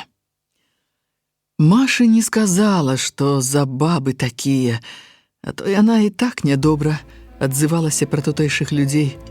А людзі нашы добрыя, людзям я верыла. Чаго я толькі не чула за 2 гады вайны пры сваёй прафесіі сувязной. Увесь жа час была на нагах, сустракалася з рознымі людзьмі, начавала ў горадзе, на розных кватэрах і ў вёсках розных. Можа, частка з таго, што я чула, прыдумкі, жаночыя страхі, але нямала ведала і пэўнага. Напрыклад, пра той бандыцкі атрад, што з'явіўся вясной у Задняпроўі. Нашай брыгадзе прыйшлося ліквідаваць яго, той атрад. Колькі бандыты, што выдавалі сябе за партызан, згвалцілі ў сёлах дзяўчат. Наш штаб праводзіў дазнанне, апытваў сялян. Я сама чытала страшныя паказанні. Кроў у жылах стыла ад расказу маці, дачка якой пасля здзеку павесілася. Ды Машу гісторыя з атрадам не так кранула. Можа, таму, што расказвала я абрывіста, няскладна. І іншае мяне ўстрывожыла. Жанчыны, што разорвалі бульбу. Я сказала ім: «Бог на помощь». Яны не адказалі і глядзелі, як вол з-пад ярма. Запытала дарогу на Скіток. Паказалі няправільна, накіравалі на Цярэшкавічы, а там, я ведала, размяшчаўся паліцэйскі гарнізон. Паганыя бабы трапіліся. Маша не сказала, што за бабы такія, а то яна і так нядобра адзывалася пра тутэйшых людзей. А людзі нашы добрыя, людзям я верыла. А гэта хіба людзі? Напэўна, маці, жонка ці сястра паліцая якога-небудзь або старасты. Можа, нашы хлопцы прыстукнулі самога гаспадара, таму гэта і глядзяць воўкам на кожнага, у кім падазраюць партызана. Вярсты 3 я ішла з перасцярогай і хутка. Набіўшы ногі, Маша зноў адставала. Спякота была нясцерпная, рэдка такая здараецца ў чэрвені.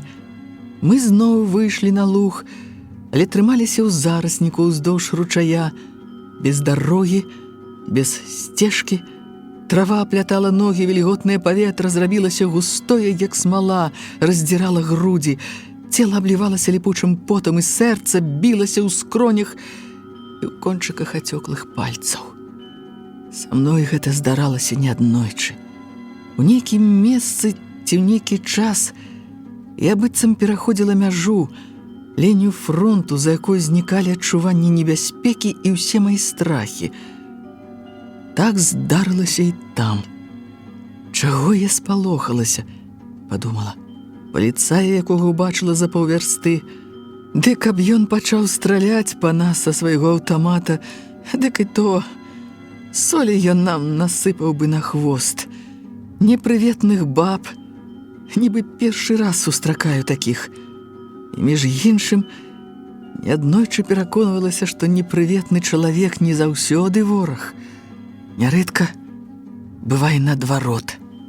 Ці лепшаму я вучу Машу сваімі дзіўнымі перасцярогамі? Ці трэба будзе разведчыцы так сцерагчыся? Ці не граю я трохі перад ёй, паказваючы сваю вялікую вопытнасць? Яна, можа, больш вопытная, толькі нічога не паказвае. Як яна паводзіць сябе перада мной, то такую няўмелую, лянівую наўрад ці паслалі б сюды. Але хутчэй за ўсё мяжа гэтая з'явілася думкі, што ўжо недалёка да Хвёдара, кіламетраў 7 усяго, што гэта, па сутнасці, ужо наша зона. Хвёдараўцы хваліліся, што з навакольных сёл і пасёлкаў уцякалі ўсе паліцаі, іх забітыя хаты партызаны патроху паляць, не ўсе адразу, з расцяжкай, каб адчувалі здраднікі партызанскі дух. Збочыўшы з дарогі, я згубіла арыенціры, і мы нечакана выйшлі да сажа. Рака бліснула з-за кустоў шырокай іскрыстай гладдзю, трохі спалохаўшы мяне, асляпіўшы і зачараваўшы. Я спынілася разгубленая, але тут жа ўявіла вывучаныя па карце ў натуры адмысловыя петлі згібы, што робіць тут сож, і хутка сцяміла, куды мы трапілі. Добра выйшлі. Месца бязлюднае, да атрада бліжэй, чым я думала. Рака патыхала прахалодай. У такую спякоту хіба толькі яўная небяспека прымусіла б адступіць ад яе. Захацелася пастаяць на беразе, удыхнуць рачную прахалоду, хоць хвіліначку патрымаць у чыстай гаючай вадзе натруджаныя ногі. Да самага берага падступала града, лазняку ракіты, разрэзаная раўчуком. Дзе раўчук зліваўся з ракой, утварылася пясчаная водмель. Крокаў за 20 ад берага нават выступаў астравок з беленькім, што цукар пясочкам. На астраўку сядзелі напалоханыя чайкі. Пакуль Маша разувалася, я прайшла па вадзе да астраўка. Чайкі, не вельмі абурана, ляніва ўскрыкнуўшы, адляцелі на той бераг. Я азірнулася навокал. Далёка ў два бакі адкрывалася рачная прастора і берагі. З нашага боку зарослы лазняком, з пясчанымі косамі, з таго супрацьлеглага голы, абрывісты, з адзінокімі лугавымі дубамі. У абрыве гняздзіліся ластаўкі і стрыжы, што сведчыла да вёсак далёка, інакш хлапчукі і кошкі разбурылі б гнёзды. Сапраўды, акрамя чаек, нідзе ніводнай жывой істоты і ніводнага старонняга гуку. Усё стаілася, застыла у паўдзённай спякоце. Толькі цурчыць і ласкава плешчацца каля ног вада, проста рай зямны вакол. Маша падышла да мяне, выказала сваё захапленне. Якая любата! І раптам прапанавала: «Давай пакупаемся». Пра тое, каб пакупацца, я сама падумала. Раней за яе небяспекі больш не адчувала. Каля свайго лагера часам купалася з перасцярогай, каб хлопцы не падгледзелі, а тут было адчуванне поўнай свабоды. Але я падумала пра іншае. Ці трэба мне паказвацца голай перад гэтай красуняй, якой худой, адны рэбры, змарнелай мізэрнай я здамся ёй. Гэта як бы прынізіць маю жаночую годнасць. А я ні ў чым не хацела прыніжацца перад ёй. З учарашняга вечара мне хацелася пераканаць сябе, што я не горшая за яе і вартая кахання, Сцяпанавага кахання. Вось чаму я не адразу адказала на яе прапанову. А Маша не праявіла ўжо такой настойлівасці, як з адпачынкам пад дубам. Пэўна, гісторыя з паліцаем, расказ мой дысцыплінавалі яе, але спакуса была вялікая, і яна папрасіла дзіўным чынам, зусім па-дзіцячы. Я больш тыдня не мылася, а да вайны я штодня прымала ванну. Тады прызнанне чамусьці рассмяшыла мяне. А ты, праўда, панскага роду. Плаваць ты хоць умееш? Ці толькі ў ванне, а? Рака наша ведаеш якая. А ты паглядзі, як плаваюць з панскага роду. Маша таксама засмяялась і пачала расшпеваць кофтачку. Я бадай спалохалася, што яна раздзенецца тут, пасярод ракі. Проста сама я не магла раздзявацца на такім адкрытым месцы. Дзявочая цнатлівасць. Як не бязлюдна навокала, ўсё ж лепей мець хоць нейкае прыкрыццё. Не тут. Не-не-не, хадзім, лазняк. Я не паспела расшпіліць на спадніцы гаплікі, як яна ўжо стаяла зусім голая. Стаяла за 2 крокі, але паміж намі была лаза, дзесятак прухкіх чырвоных сцяблін, якія, здавалася, звінелі, што струны. Праз гэтую жывую агароджу, у карункавым спляценні сонечнага святла і ценяў ад лісця, у дзівосным зялёна-залатым асвятленні цела яе здалося ненатуральна прыгожым. Яна стаяла спіной да мяне, падняўшы рукі, скручвала ў куксу валасы. Такая пастава, быццам хоча ўзляцець у неба. Такое жаночае цела я бачыла толькі ў музеі, у палацы Паскевіча. Усе спыняліся перад карцінай, хоць нам, дзяўчатам-першакурсніцам, было сорамна глядзець на яе разам з хлопцамі, быццам раздзелі выстаўілі каторую з нас. Але пад карцінай было напісана, што то грэчаская багіня. Прачытаны подпіс зменшыў нашу сарамлівасць. На багіню можна было глядзець і пры хлопцах. Я замерла ад зачаравання і пахаладзела ад страху. Хіба магу я параўнацца з такой красуняй? Яна, што багіня, спусціла на пясок спадніцу, прытаптала яе нагамі і больш баялася, што скідаць. Так і стаяла ў квяцістай кофтачцы і ў кароткай сарочцы з грубага даматканага палатна. Але вось Маша павярнулася да мяне, здзівіўшыся, што я яшчэ не раздзелася. А я трохі не засмяялася ад раптоўнага адкрыцця. Перада мной стаяла не багіня, звычайная жанчына, такіх я бачыла ў лазні. Менавіта жанчына. Белыя, як пакамечаныя стужачкі-палоскі на жываце, бываюць толькі пасля цяжарнасці і родаў. І грудзі. Не трэба мець уласнага вопыту, каб зразумець, што такія грудзі кармілі дзіця. Ледзь не вырвалася: «Ты замужам? У цябе ёсць дзіця, але...» Прыкусіла язык. Навошта слова? Навошта допыт, які, магчыма, будзе непрыемны для яе? Хіба не даволі змяніць дзіўнага, якога ніколі не ведала адчування сваёй перавагі над ёй? Праўда, дзіўна? Часам я зайздросціла нашым жанчынам, у якіх ёсць дзеці. Калі якая загіне, застанецца дзіця, жывы працяг яе, пасля мяне нічога не застанецца. А Маша не пазайздросціла. Хоць мы звязаныя з ёй, 2 дні над намі будзе вісець адна і тая ж небяспека, большая, чым тады, калі я хадзіла адна, з-за яе большая. Але не пра гэта я думала, пра іншае, бабскае. Чаму я раптам адчула сваю перавагу перад ёй? І ў той момант дзіўна супакоілася, узрадавалася. Разгадаць такую загадку і цяпер не магу, пражыўшы на свеце 500 гадоў і перажыўшы ўсё, што толькі магло выпасці на долю адной слабой жанчыны.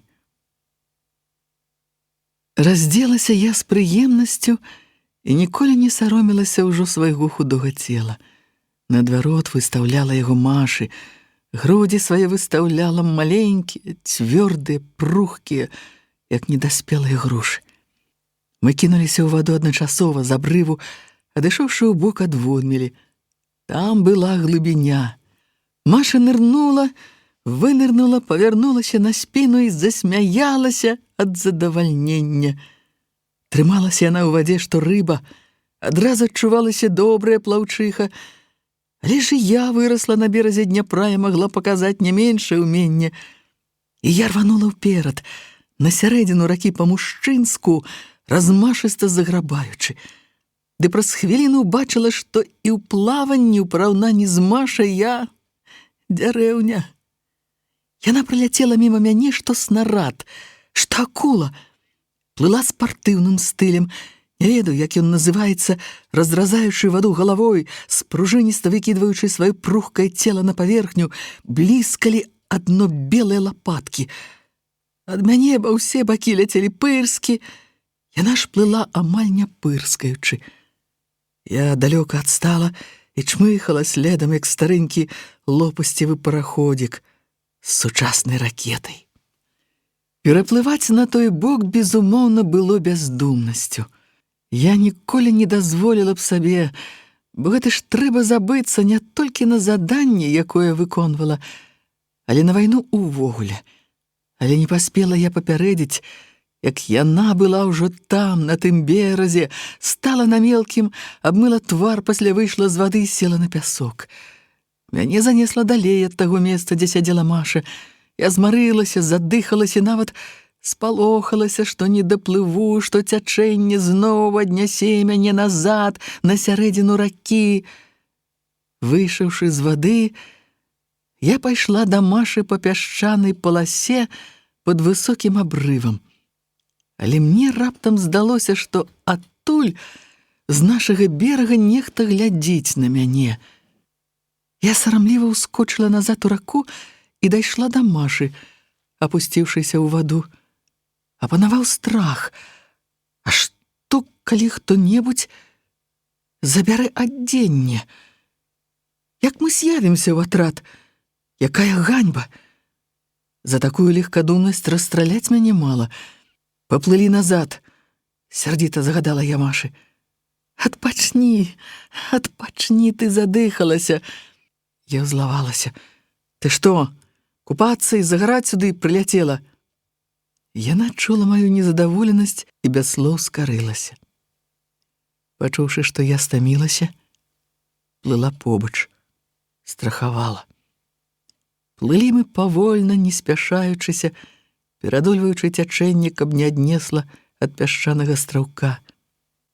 Дастаўшы нагамі дно, пачалі выходзіць на водмель. Па калені ўжо выйшлі, як я раптам ускрыкнула і прысела. З лазняку, з таго месца, дзе мы пакінулі адзенне, выглядала страшнейшая за самага страшнага звера морда паліцая, таго, знаёмага мне, з якім я мела сустрэчу у сакавіку. І без таго тоўстая чырвоная морда расплылася ад агіднага, самазадаволенага смеху. Я падумала, што можа зрабіць такі гад? Напэўна, пагоніць нас у сяло, на пацеху і здзек у такім выглядзе, у чым маці нарадзіла. Не вылезу з ракі, лепш утаплюся, нырну і вынырну. І я патроху сплывала назад. А Маша ішла ўперад да берага, абмінуўшы пясчаны астравок. Няўжо яна не бачыць паліцая? Можа, крыкнуць ёй? Не можа яна не бачыць, не сляпая. Ён выйшаў насустрач ёй, спусціўся да Раўчука, з'ядаючы яе прагнымі вачамі. На шыі ў яго вісеў нямецкі аўтамат. Адной рукой ён трымаўся за прыклад, другой мазануў сабе па твары, выцер пот ці працёр вочы, каб лепей разгледзець такое дзіва, голую бабу. Маша ўсё адно ішла да яго, павольна, віхляючы клубамі, як бы дражнячы. На целе яе гарэлі сонцамі кроплі вады. Яны сляпілі мяне, гэтыя іскрыстыя кроплі на прыгожым целе, якое яна так бессаромна выстаўляла перад паліцаем. «Купаемся? Рыбкі залатыя!» хихикнуў паліцай, аблізаўшы засмяглыя вусны. «Хочаш з намі пакупацца?» выскаліў ён зубы. «Не пашкодзіла б? Ну то давай!» Маша спынілася за два крокі ад яго, не больш.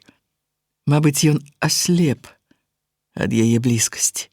Маша правяла рукамі па грудзях, потым па жываце, па сцёгнах, расціраючы кроплі сонца. «Хораша?» — спытала яна весела.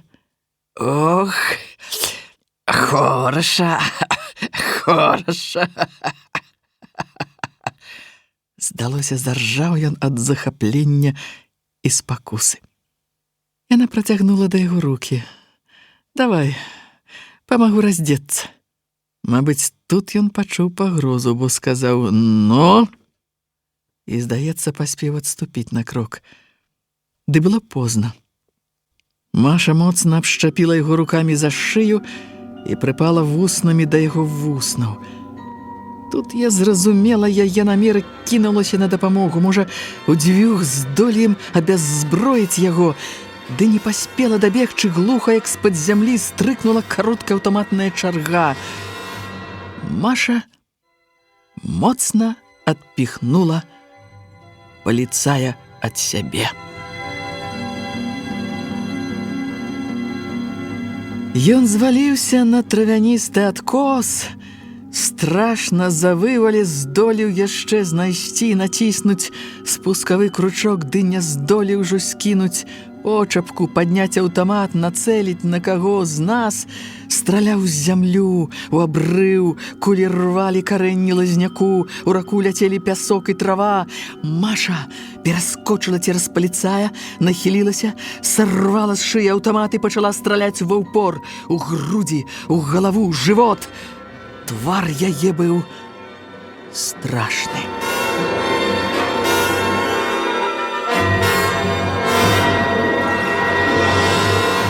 Бачыла я, як забівалі ворагаў.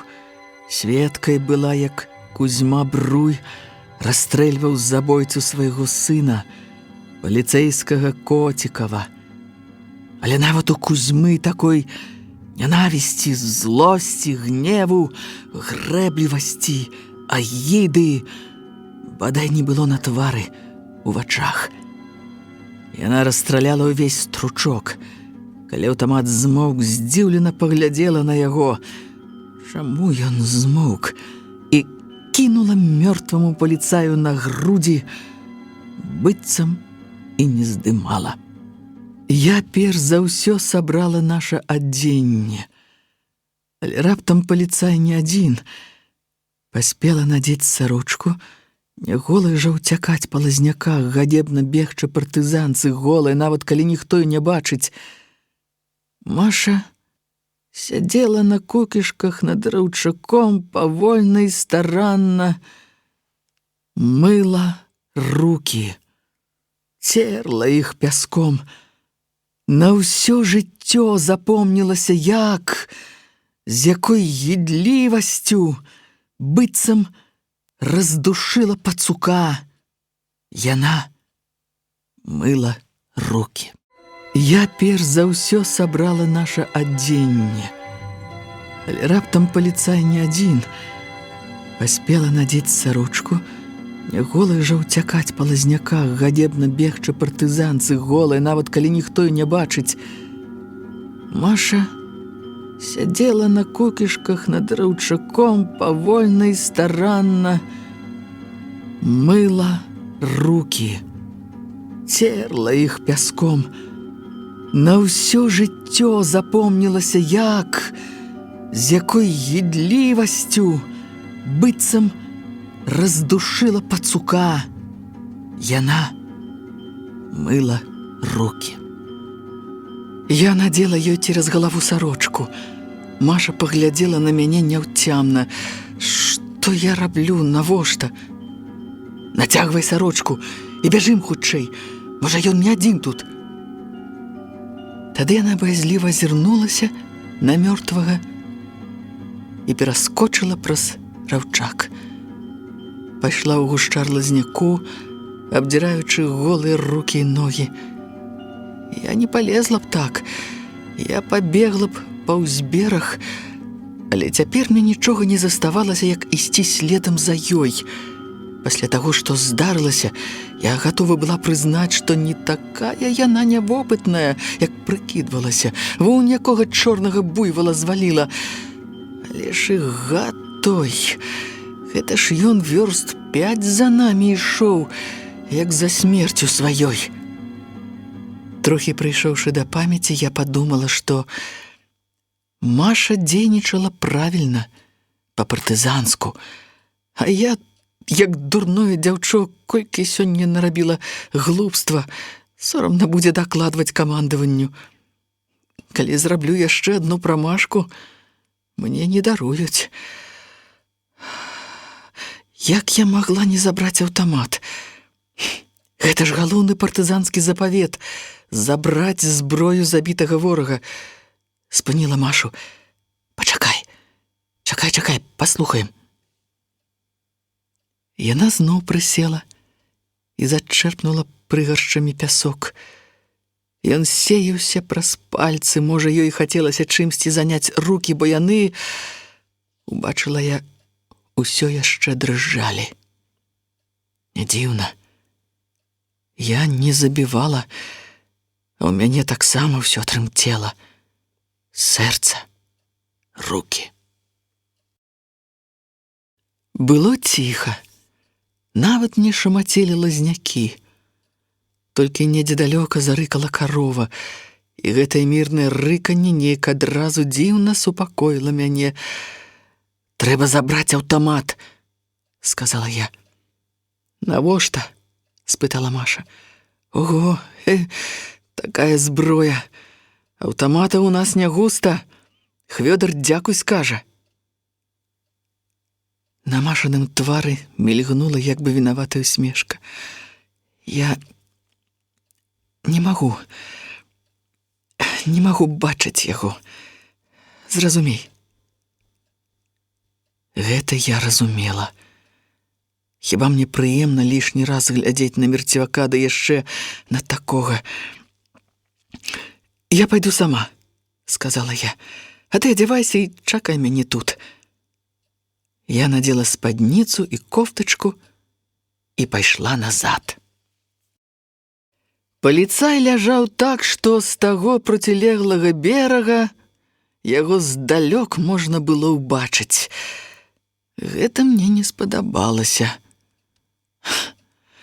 Лепш, каб знайшлі яго як мага пазней. Хоць наўрад ці будуць паведамляць гестапа і гарадской паліцыі пра забойства аднаго сельскага бобіка. У баях партызана іх дзясяткамі ложаць. Але ўсё ж... Навошта нам заўтра лішняя перасцярога пастоў? Я на момант задумалася, куды яго дзець? Зацягнуць у лазняк ці спусціць у раку? Лепш канцы ў ваду, як кажуць, але дзіўна. Вырасшы каля ракі, я не ведала, як паводзіць сябе на вадзе забіты. Тоне ці плыве. Тапелец тоне, але потым усплывае. Разважыла, што суконны мундзір, боты, бялізна, намокнуўшы, пацягнуць цела на дно. Забрала ў яго са скураной торбы 2 запасныя стручкі, перазарадзіла аўтамат, хацела праверыць ва ўнутранай кішэні, ці няма якога дакумента. Але адхінула крысо і адхіснулася. Трохі млосна не зрабілася. Кулі перасеклі цела папалам, і кроў усё яшчэ пузырылася, пульхала, быццам сэрца яшчэ білася, хоць вочы даўно шклелі, у іх адбівалася неба. Я ўзяла яго за рукі, каб цягнуць, і падумала без нянавісці, ужо і злосці, бадай з жаночай спагадай. Ну што, дурань, злавіў партызанак. А ў цябе ж, відаць, ёсць жонка і дзеці, можа, і маці. І ты быў смелы, не баяўся хадзіць адзін там, дзе ходзяць партызаны. За што ж ты не любіў так сваіх людзей?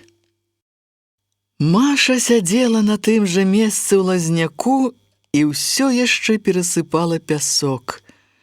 Чэрпала жменямі і сыпала назад на зямлю, як малая. Відаць, была ў чалавека патрэба заняць чым-небудзь рукі. Яна моцна змянілася за гэтай хвіліны і ўжо не выглядала такой прыгожай, дзябёлай, упэўненай, якой была, калі адпачывалі пад дубам і купаліся. Змарнела, збляднела з твару і зрабілася нейкая бездапаможная. Я сказала: «Я спусціла яго ў раку, няхай плыве». Маша ўстрапянулася. Спалохана ікнула і раптам скурчылася, яе пачало ванітаваць. Спазмы былі пакутлівыя, здавалася, выверне ўсё нутро. Жывот быў пусты, калі мы снедалі. Вінавата пазірала на мяне і сутаргава хапалася рукамі за лазіны, як бы хацела падняцца і не мела сілы. Такое на маіх вачах адбывалася не з ёй першай. Таму я не здзівілася і не спалохалася. Бывала, вось так курчыліся не толькі жанчын, але і мужчыны, хто ўпершыню забіў ці проста ўбачыў страшную рану. Камісар наш з 41-га ваюе, дагэтуль не можа глядзець, як аперыруюць раненых. Млосна яму робіцца. Ванітаванне не прыніжала Машу, бадай наадварот. Цяпер я ведала тое, пра што не адважвалася спытаць, бо не мела права, і пра што сама яна не расказала, бо таксама не мела права. Яе добра навучылі ў разведшколе. Тэарэтычна яна ўсё ведала і ўсё ўмела, так хітра і спрытна зваліла паліцая, не кожны мужчына здолеў бы. Але на заданні відаць упершыню, ва ўсякім разе, вайну так блізка убачыла упершыню. Такую вайну, калі трэба забіць самой, а інакш заб'юць цябе, ды не проста заб'юць, катаваць, здзекавацца, таптаць будуць, гвалціць, што хочаш. Гад той, безумоўна, павёў бы нас голых. Словам, зразумела я сутнасць яе і біяграфію. Ды што сказаць у такім стане? Дзякаваць, што ратавала сябе, мяне, ці суцяшаць, можа.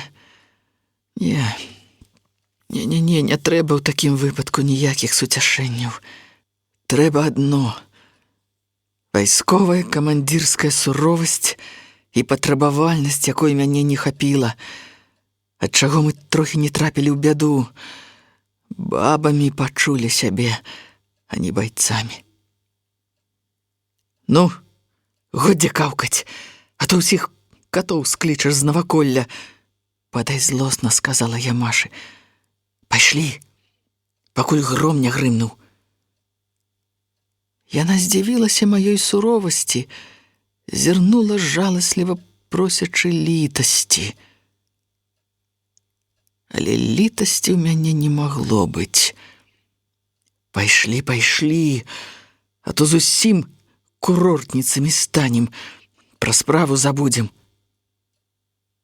Яна паслухмяна паднялася.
Атрад Хвёдара вырас з дыверсійнай групы, якую закінулі ўлетку 42-го года.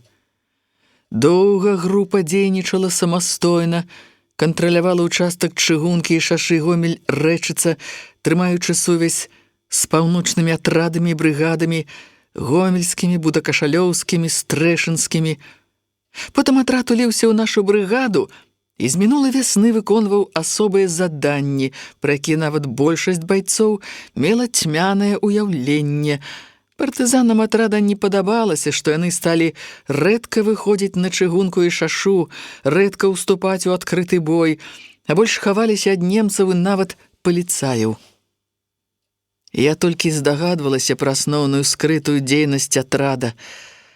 Можа, я перабольшваю ролю сваёй брыгады, можа, іншыя брыгады і атрады займаліся гэтым не менш, але мне здавалася, што з ранняй вясны 43-го года дужа актывізавалася дзейнасць армейскай разведкі ў Гомелі і вакол яго, і што разведчыкі засылаліся менавіта праз нашу брыгаду, праз нас падтрымлівалася і сувязь з імі. На разведку працавала бадай усё наша, звязанае з брыгадай гомельскае падполле.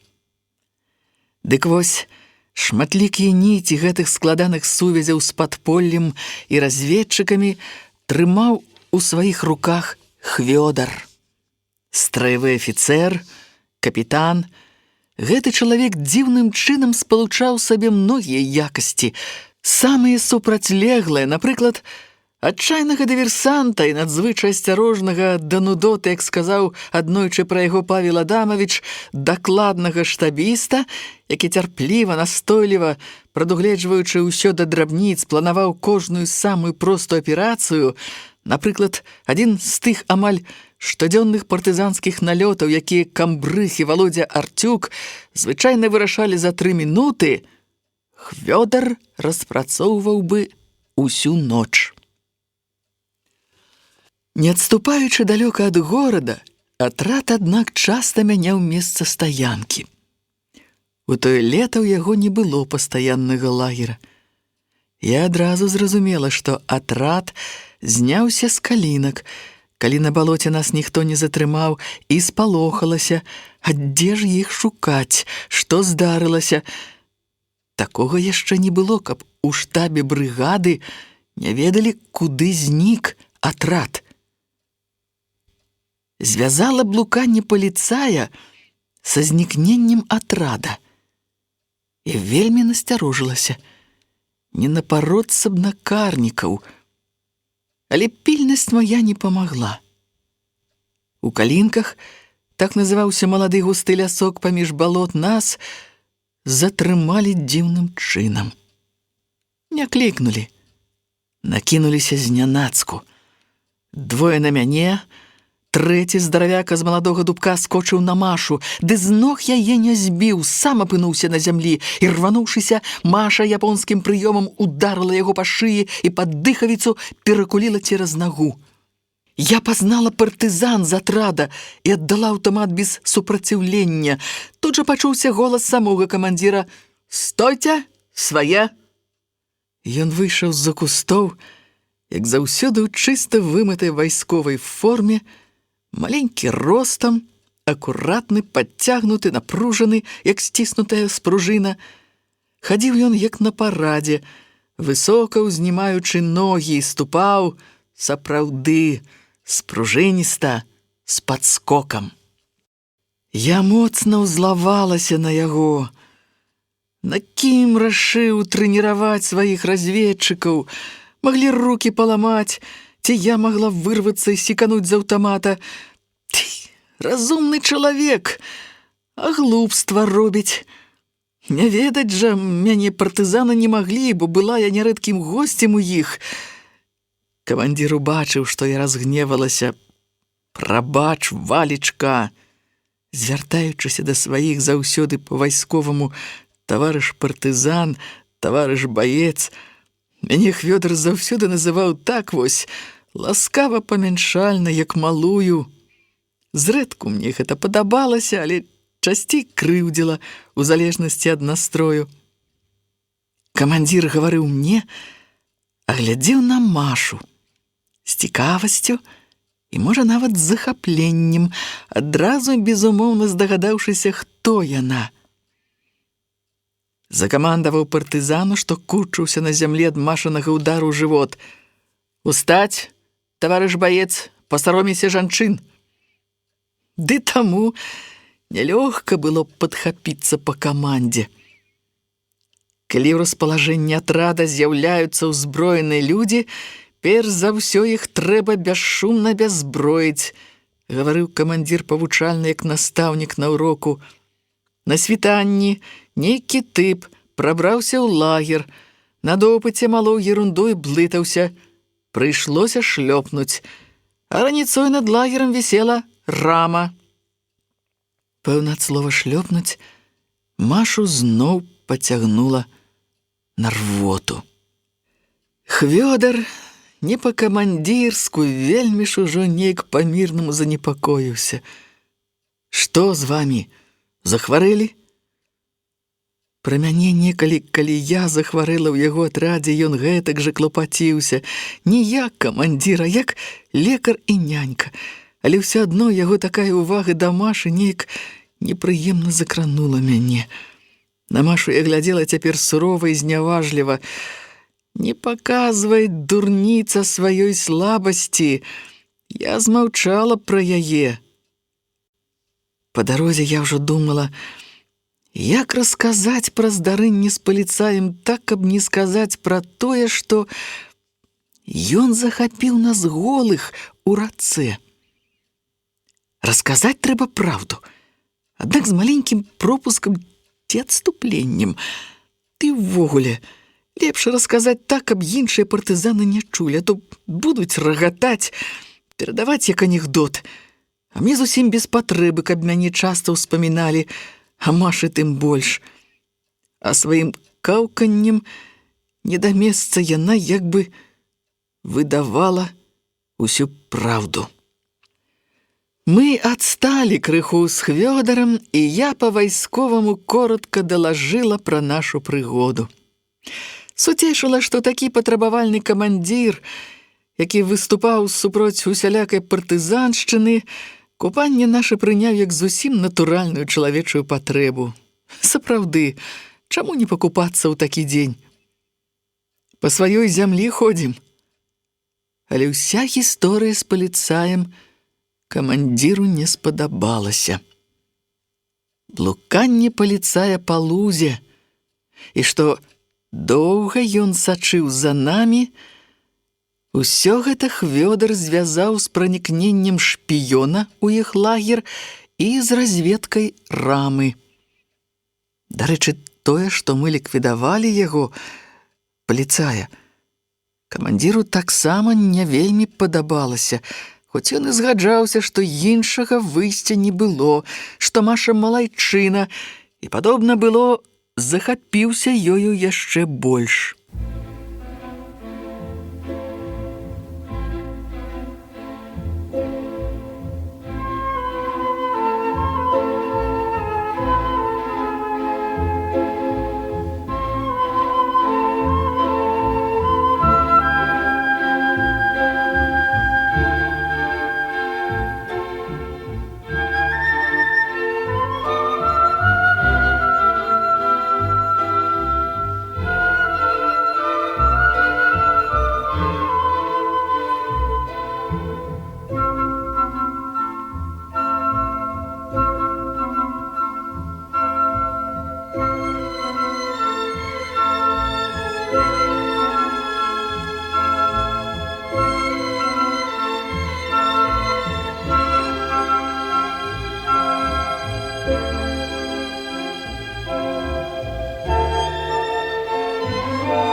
Я ведала запасны лагер атрада. Але камандзір, напэўна, спланаваў нейкі занадта складаны манеўр, таму часова размясціў атрад дзіўным чынам, недалёка, вярсты за тры ад пакінутага лагера на ўзлессі Вялікага Бору. Наперадзе раскінулася шырокае поле, не ўсё засеянае жытам, палосамі, бульбай. Жыта пачало ўжо бялець, а бульба ярка цвіла. У канцы поля віднеліся верхавіны вербаў, там у пойме рэчкі хавалася сяло, праз якое я неаднойчы хадзіла. Атрад быццам заняў абарону, але навошта камандзіру спатрэбілася такая абарона, зразумець было немагчыма. У яго ўсё складана, ды напружанасці асабліва не адчувалася. Група партызан, раздзетых па пояс, сядзела пад соснамі, рэзалася ў карты. Праўда, калі камандзір падышоў, па-вайсковаму падхапіліся. У Хвёдара было так, як у арміі. Са мной партызаны віталіся як са сваёй, не звяртаючы асаблівай увагі, ведалі сувязная брыгады. Машу, бессаромныя, з'ядалі вачамі. Не дзіва, новенькая і такая красуня. Бледнасць твару надала ёй прыцягальную загадкавасць. І ў мяне зноў вырухнулася нядобрае пачуццё. Зноў я падумала, да каго павінна прывесці яе. Са мной партызаны віталіся як са сваёй, не звяртаючы асаблівай увагі, ведалі сувязная брыгады. Машу бессаромныя з'ядалі вачамі. Не дзіва, новенькая і такая красуня. Бледнасць твару надала ёй прыцягальную загадкавасць. І ў мяне зноў вырухнулася нядобрае пачуццё. Зноў я падумала, да каго павінна прывесці яе.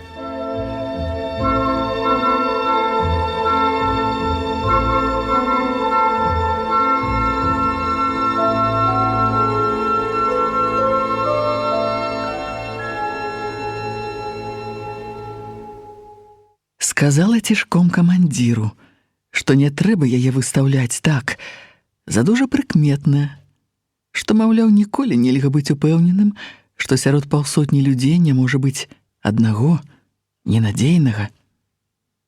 Сказала мякка, але Хвёдар усё адно пакрыўдзіўся. «Што гэта ты, Валька? Адкуль у цябе такая падазронасць? Сваім людзям я веру, як самому сабе». Але схаваў нас у камандзірскім будане, толькі што пастаўленым. Свежае бярозавае галлё пахла па-святочнаму, як на тройцу.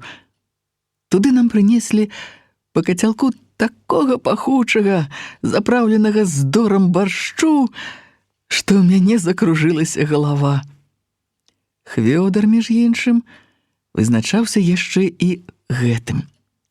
У любых абставінах умеў накарміць людзей вараным, за што яго неаднойчы хвалілі на нарадзе ў штабе, хоць іншыя камандзіры употай пасмейхваліся з гэтай яго дамавітасці і недалюблівалі яго армейскія звычкі, далі яму мянушку сувораў. Але ў Машы ад паху баршча пачаліся такія пакутлівыя спазмы, што мне прыйшлося з кацялкамі пайсці ў лагчыну, дзе рос арэшнік і стаялі атрадныя коні. І там, на адзіноце, як бы хаваючыся ад людзей, аходаць дзве салдацкія порцыі, пасля чаго мяне моцна пацягнула на сон. Але спаць не было калі. Трэба было абмеркаваць наш заўтрашні паход. Я любіла Хвёдара, бо адчувала, што і ён любіць мяне, і неяк асабліва па-бацькоўску перажывае кожны мой паход у горад. Спачатку мне падабалася, як доўга і падрабязна ён планаваў мае паходы, чарціў схемы, гэта пэўным чынам узнімала значэнне маёй непрыкметнай персоны, але на практыцы планы гэтыя я не выконвала. Немагчыма іх было выканаць, бо кожны раз усё было па-новаму і значна прасцей, чым уяўлялася камандзіру. Можа, мяне ратавала неаднойчы тое, што я выбірала найпрасцейшае, каб ніякай задуманасці і загадкавасці. Мы выйшлі ў поле і схаваліся ў быльнягу. Камандзір прылёг на бок, я села насупраць. Дарэчы, гэта Хвёдар некалі сказаў, што вушы могуць быць і ў дрэў. У яго дзіўна спалучаліся звышпільнасць, таемнасць з вялікай даверлівасцю да людзей. Пра Машу ён спытаў коротка: «Армейская?» «Ага». «Слабенькая». Першы раз і раптам такое забіць чалавека.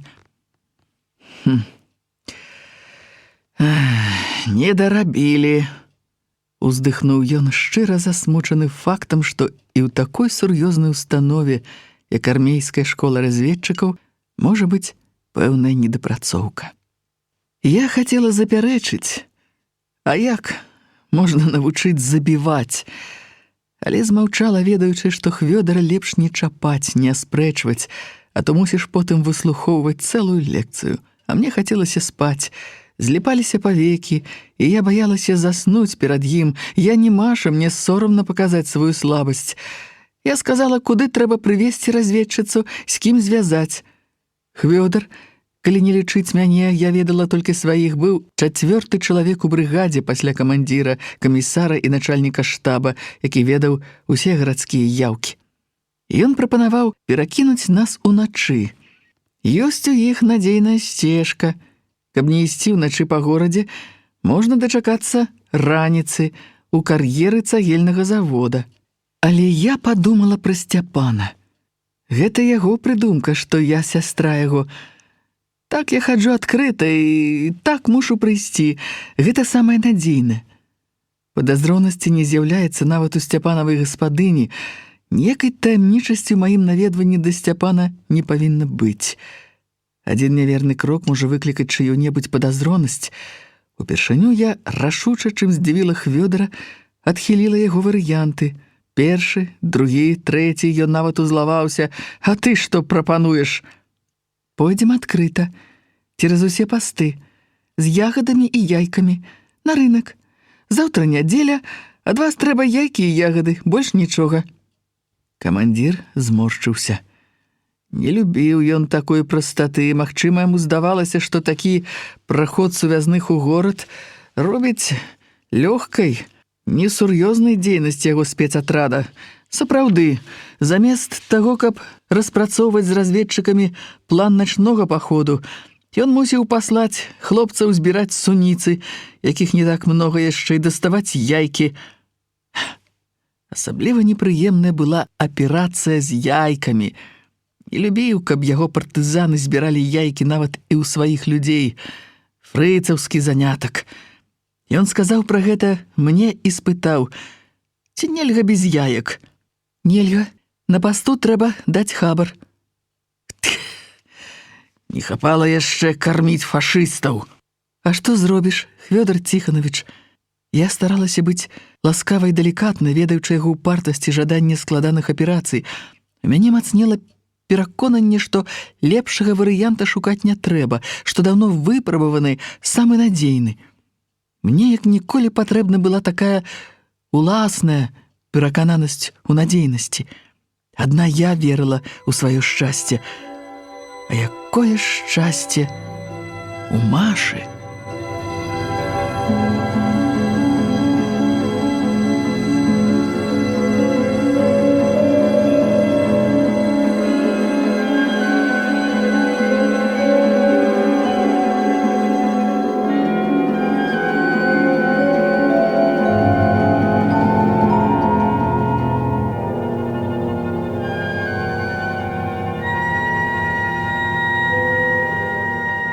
Камандзіру не спадабалася мая настойлівасць.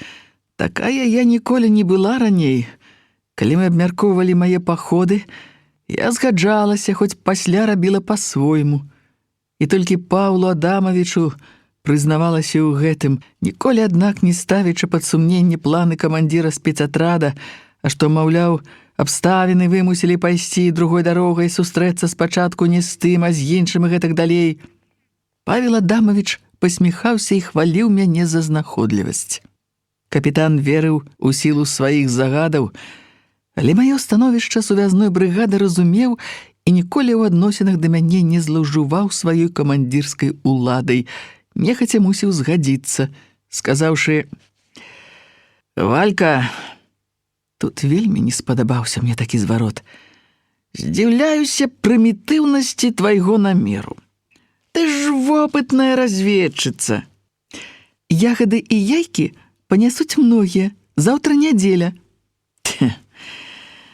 Разумею твой псіхалагічны разлік. Але яна... Кіўнуў ён у бок будана, дзе засталася Маша. Не ягадная. Вось у чым корань. Нічога, нічога. Цяпер усе ягадныя. Усе есці хочуць. І ўсім соль трэба. Удзень хацелася спаць, а ўначы я не магла заснуць. З вечара даймалі камары, а поўначы плакалі совы. Дзеці, нават 3, як дзеці, што згубіліся ў лесе, неспакойна варочалася і гаварыла ў сне Маша. Мне рабілася страшна ад савінага кугакання і ад таго, што Маша гаворыць у сне. Я думала пра Сцяпана. Думала інакш, чым мінулай ноччу і ўдзень. За тыя свае думкі цяпер было сорамна. Не партызанскія яны, бабскія.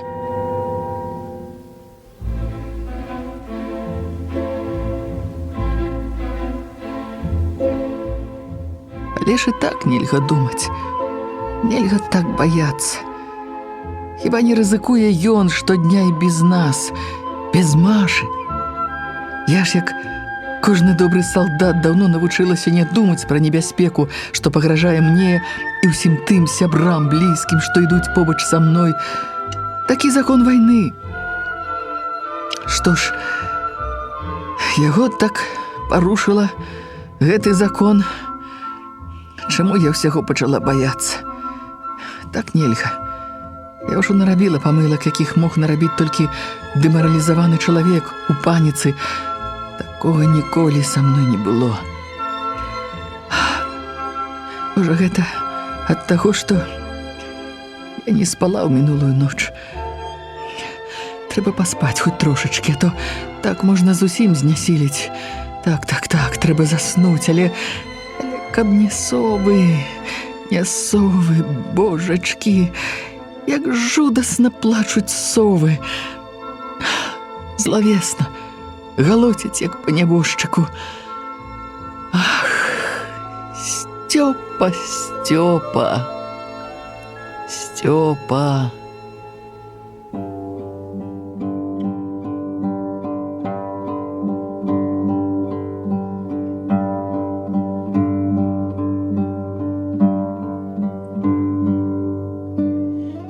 Да вайны мы вучыліся з ім у чыгуначным тэхнікуме. Толькі ён быў на 3-м курсе, а я на 1-м. У твар я яго ведала, як і іншых хлопцаў. Нас, дзяўчат, у тэхнікуме было нямнога, і старшакурснікі часам заходзілі да нас, запрашалі ў кіно, ў тэатр. Ды нямногія з нас, вясковых, 16-гадовых, адважваліся на такі подзвіг пайсці гуляць са старэйшымі. А вясной ужо, перад самай вайной, я пазнаёмілася са Сцяпанам бліжэй. Па дарозе дадому перад 1 маем мы разам апынуліся на параходзе «Вадап'янаў», які ішоў з Гомеля ў Кіеў. І тут высветлілі, што мы, землякі, амаль з адных мясцін. Гэта нік адразу зблізіла нас, не толькі наша умоўнае зямляцтва, але тое, што абое мы вясковыя. У тэхнікуме у той час студэнты рэзка падзяляліся на 2 групы. Гарадскія, пераважна дзеці чыгуначнікаў, вялікія задавалы, так лічылі мы, і вясковыя. Прытым, па выпадковым спалучэнні ці па заканамернасці пэўнай, амаль усе з самых глыбокіх палескіх раёнаў, адтуль, дзе пра чыгунку толькі чыталі ў кніжках. Я сама ўбачыла упершыню паравоз і вагоны, калі прыехала здаць дакументы куды-небудзь. Хадзіла па горадзе, задраўшы галаву, лічыла вокны ў 5-павярховым доме камуны і чытала аб'явы аб прыёме ў тэхнікумы. На 1-м курсе мы трымаліся асобна, вясковыя і гарадскія. Адзеннем таксама адрозніваліся. Недзе хіба на 3-м курсе розніца сціралася і ўсе аб'ядноўваліся. Аднак гэтага 3-курсніка бадай ніхто з нас не палічыў гарадскім, хоць адзеты ён быў ужо ў добры касцюм. Вельмі ж вясковае ў яго аблічча. Валасы, што пераспелая жытнёвая салома, здаецца, і зімой выгаралі, і твар шырокі, светлы, як сонца, адкрыты, з рэдкімі вяснушкамі, што і ўвосень не сышлі, і нос, які дзявочы, кірпаты.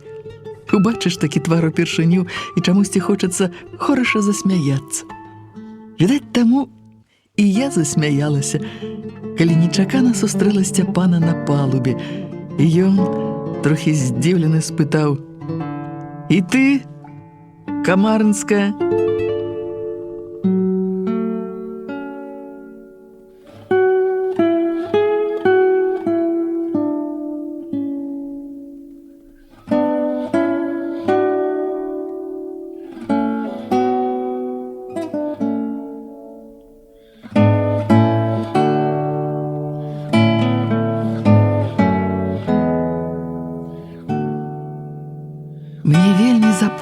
скончылася тое наша падарожжа. Сош яшчэ не ўвайшоў у берагі, яшчэ стаяла вялікая вада, заліла лугі, у вадзе плавалі лазнякі, купаліся вербы, дубы і сігнальныя ліхтары. Было не цёпла, але мы доўга стаялі на палубе, успаміналі тэхнікумаўскія прыгоды, перамывалі косці выкладчыку хіміі, якога не любілі за яго уедлівасць. Змерзлі. Тады Сцяпан павёў мяне грэцца ў машыннае аддзяленне і расказваў, якая розніца паміж параходным рухавіком і паравозным. Адчувалася, што машыны ён любіць і ведае. Можа, праз гэта яго знаёмства з камандай парахода відно было, што за 3 гады ён многа разоў праплыў на Вадап'янаве. Не, палюбілі яго тут, пэўна, не за цікаўнасць да машыны, а за тое, што ён такі вось прыцягальны нейкі, як магніт. Усё да яго цягнецца, самых злосных можа ўлагодзіць. Сам ён са смехам расказваў, што яго любяць нават сабакі. Колькі гадзін праплыла, і мне так не хацелася сходзіць у лоеве, хацелася плыць і плыць з ім, хоць на край свету, да вёскі сваёй 15 вёрст па гразкай веснавой дарозе. Я што на крыллях праляцела, і між іншым у той жа вечар пахвалілася сваёй школьнай сяброўцы, любцы, белагубцы, што да мяне заляцаецца студэнт 3-го курса, што мы разам плылі. Любка ажно пасінела. А мне пасля сорамна зрабілася, што я такая манюка. Якое там заляцанне? Проста паводзіў сябе па-сяброўску, як культурны студэнт. Наша стаянне на палубе толькі такія вось вясковыя дурніцы, як Любка, маглі палічыць за любоў, заляцанне, за што хочаш. А я амаль год правучылася ў горадзе, ўжо ведала, што нават схадзіць разам з хлопцам у кіно ў парк гэта яшчэ ні пра што не гаворыць, ні пра якую любоў. Мне проста хацелася, каб Сцяпан думаў столькі ж пра мяне, колькі думала я пра яго. Але ўжо на 3-й дзень я зразумела, што дарэмныя мае мары. Куды мне да такога хлопца? Дамаўляліся, што і назад будзем разам плыць 3 мая на Чкалаве, але марна я шнырала па ўсіх куточках парахода. Сцяпана нідзе не было.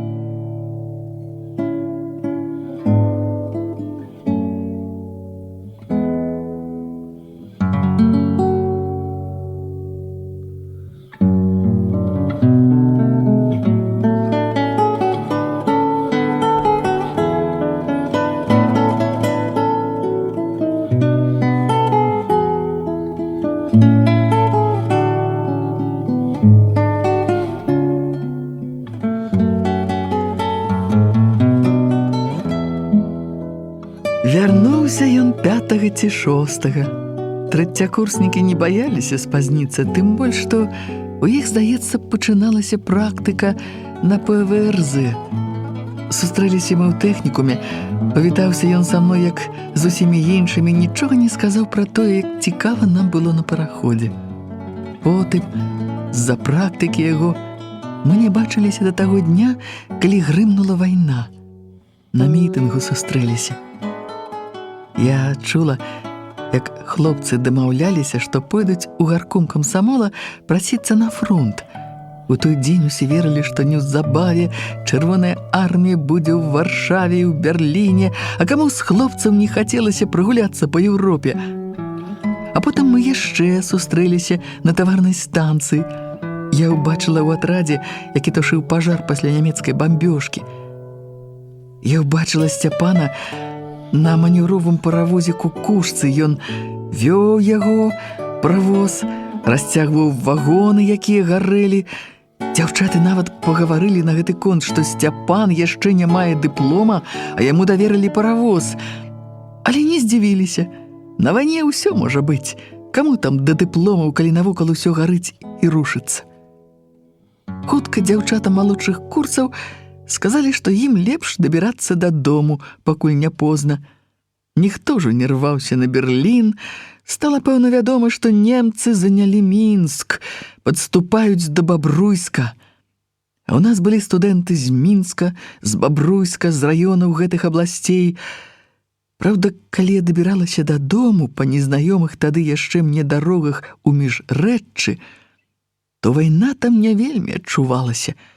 Толькі ў вёсках галасілі бабы, праводзячы мужоў і сыноў у войска, ды палохалі саміх сябе, што, маўляў, уздоўж Дняпра і Сажа блукаюць перапранутыя нямецкія парашутысты. Але я, на шчасце, ніводнага не сустрэла.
Сувязь мне дасталася ў спадчыну ад Колі Бурца, арганізатара падпольнай камсамольскай групы ў нашай вёсцы.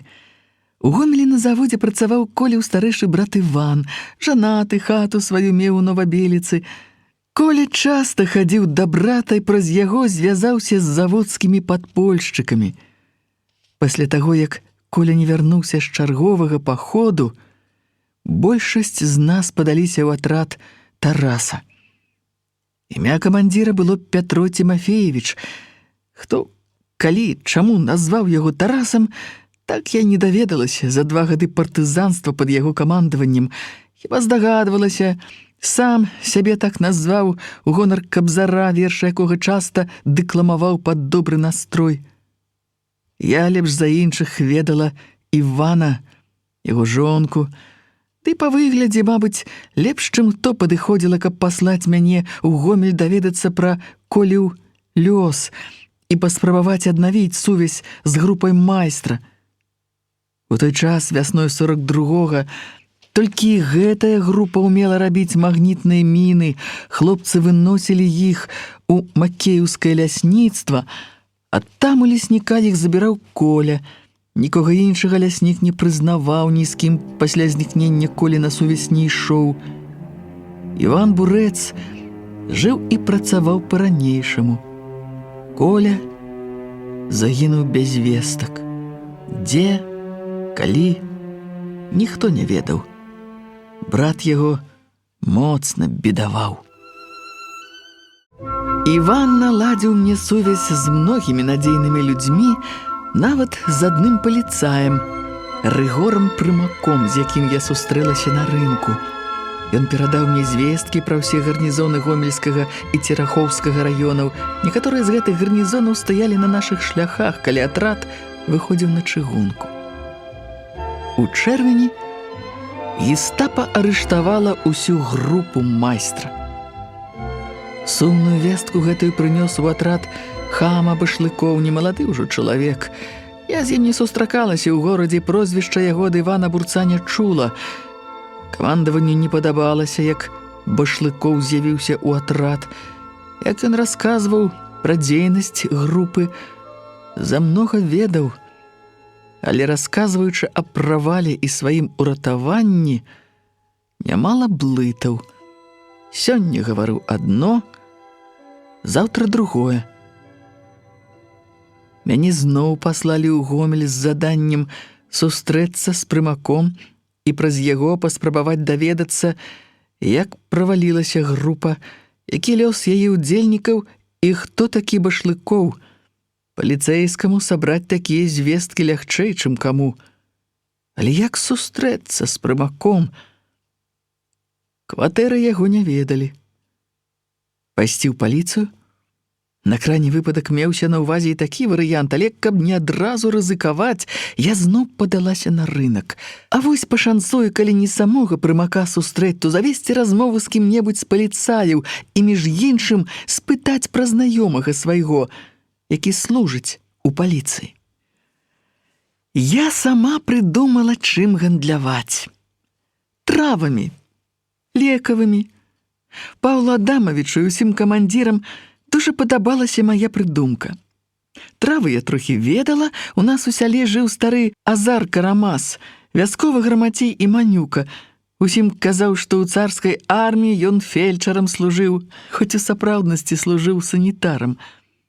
У яго былі кніжкі пра травы, 3 ажно. Ён збіраў травы, сушыў і прадаваў іх у Кіеве. Казаў, што толькі ў Кіеве людзі разумеюць карысць траў, там нават міліцыя не прагнала яго ні разу з рынку. Нават нейкі вядомы прафесар купляў яго травы і запрашаў дадому, чаем частаваў. Самому старому нялёгка было ўжо блукаць па лесе, па полі, і ён навучыў нас, малых, пазнаваць лекавыя расліны, даваў нам нейкія капейкі, мы прыносілі столькі рознай травы, што яму хапала не толькі на продаж, але і казу, якую трымаў прыкарміць. Дырэктар школы і старшыня сельсавета забаранялі яму эксплуатаваць школьнікаў, але мы напрошваліся на заробак, бо дзе яшчэ маглі зрабіць грыўню на кнігі, ды кіно ў тыя гады пачалі часта прывозіць, а мы ўжо не такія малыя былі, бясплатна не пускалі на сеансы. Вось так памагла партызанскай справе навука старога лекара. Праўда, самога Карамаза прыйшлося пакрыўдзіць. На другі дзень пасля маёй прапановы Валодзя Арцюк канфіскаваў яго сухія травы, загадаўшы распісаць назвы і адну кнігу, самую тоўстую. Травы стары аддаў ахвотна. Здагадаўся, адкуль прыйшлі начныя госці, а кнігу шкадаваў. Даказваў, што самі хлопцы не разбяруцца, наблытаюць, што лепш сам ён будзе збіраць лекі для партызан. Травы былі вельмі зручным таварам. Па-першае, іх лёгка несці 50 кіламетраў. У той час грубых вёдар яшчэ не было пад горадам. Па-другое, травы не яйкі, якія хапугі паліцаі немцы па дарозе адбіралі, ды на рынку збіралі даніну з усяго таго, што можна спажыць. Няхай бяруць, пажуюць травы. Але нарэшце, бадай самае галоўнае, з травой можна прастаяць на рынку цэлы дзень. Не той тавар, каб яго разабралі за паўгадзіны. Пазней я таксама разоў колькі прыносіла травы, праўда, не заўсёды іх прадавала, не было часу тырчаць на рынку. Вось тады, калі ўпершыню гандлявала травамі, спадзяючыся, што можа з'явіцца прымак, і сустрэлася я са Сцяпанам.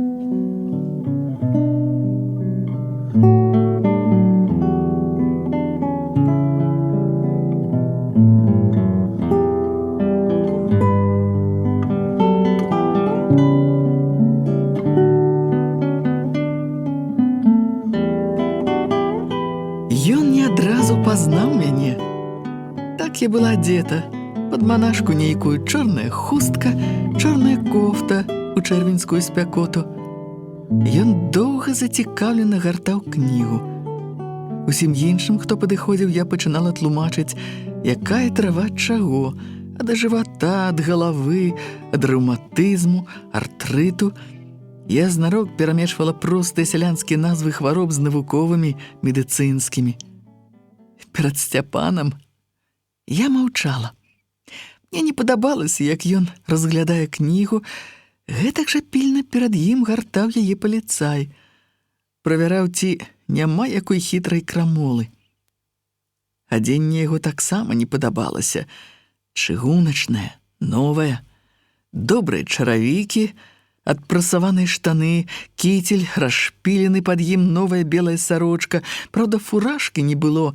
Нямецкая кукарда, на якой адразу выдала, дзе ён служыць. Але відно было, што фуражку ён насіў, бо валасы не былі такія выгаралыя, саламяныя, як некалі ў тэхнікуме. Пацямнелі і памякчэлі, пэўна, нядаўна, учора, ці, можа, нават раніцой памыўся з мылам. А мундзіры такія, і мыла мае той, хто служыць у немцаў на чыгунцы. Падумала з гневам. Такі актывіст быў у тэхнікуме, у чырвоную армію рваўся. А дзе апынуўся? Не хацелася, каб ён пазнаў мяне. Знарок адвярнулася, але Сцяпан адарваўся ад кнігі і здзівіўся. «Валя, ты!» І зарагатаў. «Гандлюеш травамі!» Я спытала са злосцю. «А ты чым гандлюеш?» «Я служу». «Бачу, што служыш. Але каму?» Ён зразумеў, што я суджаю. Уздыхнуў. «Есці, Валя, хочацца, і жыць. Паміраць не хочацца. Рана». Пакуль ён не пазнаваў мяне, думала, як пра многіх з тых, хто служыць у немцаў, ведаючы, што не ўсе яны ворагі, а шмат хто з-за боязі і слабасці пайшоў. А тут жахнулася ад думкі, няўжо мог здрадзіць? Ён, Сцяпан! За год я забылася на яго, рэдка калі ўспамінала, а сустрэлася, і ўсё як бы ажыло. Я чула, калі ён здрадзіў, для мяне гэта ўсё адно, што брат бы мой пайшоў у паліцыю. Я ўглядалася ў Сцяпана ў твар. Нешта ж павінна ў ім змяніцца. Не можа быць, каб чалавек, які зрабіў такое, ні ў чым не змяніўся. Не, у твары яго нічога не змянілася. Той жа мілы, любы мне вясёлы твар, усыпаны вяснушкамі. Сцяпан зноў весела засмяяўся. Не, гэта ж проста анекдот, што ты гандлюеш травамі. Як бабуля. Што ты разумееш у іх? У мяне дзед лекар, вядомы на ўсю акругу. Дзед збірае. І многа ты зарабляеш? На соль хапае. Толькі на соль. Табе ж соль даюць, і ты не ведаеш, што гэта такое жыць без солі. Стрымалася ад іншых слоў хіба толькі таму, што падумала, а ці нельга яго Сцяпана папрасіць пашукаць прымака. На чыгунцы служыш? Памочнікам машыніста. Здалося не без гонару, пахваліўся ён і зноў засмяяўся. А каб сэрца прысушыць, такой травы няма? Прынясі, дурна-п'яну прынясу. Хочаш? А што? Ад яго будзеш дурны і п'яны? А давай. Цяпер усё пойдзе. Варажыць ты не навучылася, а? Кажуць, варажбіткі цяпер добра зарабляюць. Якая пустая балбатня! Ніводнага слова такога, каб чалавек неяк раскрыўся. Раней ён не быў такі. Як цікава гаварыў, калі мы плылі на параходзе. Ва ўсіх яго словах сэнс быў глыбокі, цікавы для мяне. Ўжо цяпер ён усё-такі змяніўся, здрабнеў. Не дзіва, кожны здрабнее, калі будзе думаць толькі пра тое, як бы выжыць. Ці, можа, я зрабілася інакшая? Пра іншае думаю, чым усе гэтыя людзі, што таўкуцца навокал. Але зусім розныя думаем мы. Я і Сцяпан. І крыўдна мне стала. Злосць пачала паноўваць. Пайшоў ты, хлопча, не да цябе цяпер, не да тваёй балпатні. Толькі перашкаджаеш назіраць за рынкам, ці не мільгне знаёмае аблічча прымака.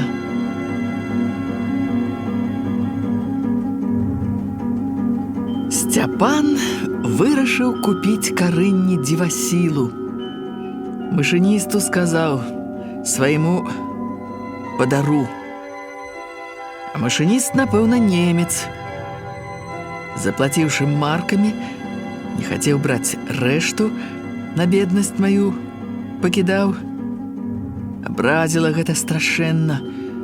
А як яму адпомсціць, а? І помсту я выбрала дзіўную, рызыкоўную, сказала ціха, праўда, каб адзін ён пачуў. А травы я збіраю ў лесе. Не дайшло да яго адразу. Яшчэ колькі мінут пабалбатаў ён і развітаўся, пайшоў, дарэчы, вельмі ўпэўнена, нікога не баючыся, бо меў аўсвайс, які абараняў яго ад любой аблавы. Пільна назіраючы, я ўбачыла яшчэ раней, як па-рознаму людзі ходзяць у горадзе ўвогуле і на рынку асабліва, зусім не так, як у нас у лесе. Але мінут праз колькі Сцяпан вярнуўся, і выгляд яго неяк адразу змяніўся. З бесклапотнага зубаскала ён ператварыўся ў сур'ёзнага хлопца, трохі насцярожанага. Пакуль каля мяне былі людзі, ён стаяў збоку, прыслухоўваючыся да таго, што я гавару, як тлумачу назначэнне траў. З'явілася прадчуванне небяспекі, і я пачала нервавацца. А што яму трэба? Калі людзі адышлі, ён нахіліўся і ціха спытаў: «Ды кажаш, травы растуць у лесе?» Я азірнулася так, каб даць яму зразумець, што тут на рынку ёсць людзі, якія ахоўваюць мяне, і калі што здарыцца, то яны добра запомняць таго, хто тут круціўся і размаўляў, як стары знаёмы. «Што табе трэба?» — сурова спытала я ў Сцяпана. Ён зразумеў маю насцярожанасць і сказаў гучна, няхай чуюць збоку: «Нічога, проста хачу, каб ты па-зямляцку зайшла да мяне ў госці. Я жыву па Бакуніна, гэта недалёка». І назваў нумар дома.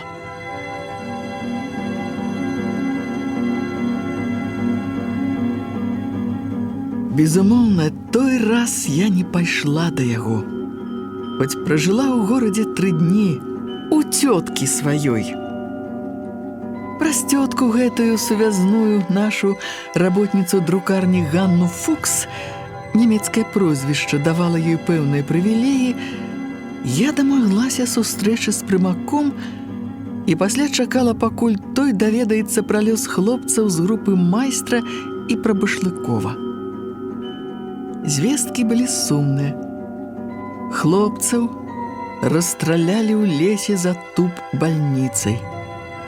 А пра Башлыкова нічога пэўнага. Калі яго гестапа арыштоўвала, то зрабіла гэта так, што нават паліцыя нічога не ведала і не магла даведацца. Між іншым, праз нейкі час Башлыкоў уцёк з атрада.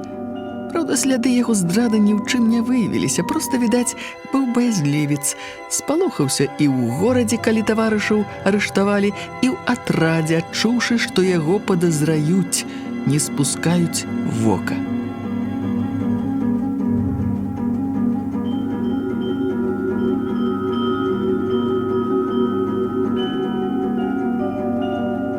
Натуральна, што ў ліку ўсяго іншага, што прынесла з горада, я расказала камандзірам і пра сустрэчу са Сцяпанам. Усё расказала, як было, хаця баялася, што за неасцярожнасць лішнюю рызыку атрымаю вымову. Не думала, што іх так зацікавіць гэты хлопец. Пасля хіба зразумела, што ў той час, пэўна, усе навакольныя атрады маралі пра арганізацыю падпольна-разведвальных і дыверсійных груп на такім вузле, як Гомель. Павел Адамович спытаў не адразу, на другі дзень, пасля таго, відаць, як камандзіры параіліся між сабой: «Не баішся, Валя, схадзіць у госці да гэтага Жданка? Не прадасць?» Мог бы адразу прадаць. Месца было зручнае, рынак. Ды чорт яго ведае. Падумай, давярай, але правярай. Схадзіць мне хацелася. Пра гэта я думала, калі вярталася з горада. Проста цягнула мяне туды, да яго хоць і разумела, што ёсць немалая рызыка. Ды ў глыбіні душы верыла ў свой шчаслівы лёс. І наіўна па-дзявочы думала не толькі пра шчасце ў выкананні баявога задання, але і пра свой лёс дзявочы, пра бабскае шчасце. Думала амаль гэтак жа, як тады пасля перахода ў першамайскія дні. Лаяла сябе за такія думкі. Дурніца! Усё будзе як пасля парахода, калі не горш, бо іншы час, іншыя ўмовы. На што ты спадзяешся? Смешна! На цябе і ў атрадзе ніхто не зірнуў з тых, на каго сама кідала вока. Володя Гарцюк, напрыклад. Але хто з нас у 18 гадоў не марыць пра пачуцці, якіх яшчэ няма, і пра таго, каго яшчэ няма. А калі ён ёсць, калі пасяліўся ўжо ў сэрцы, тым больш.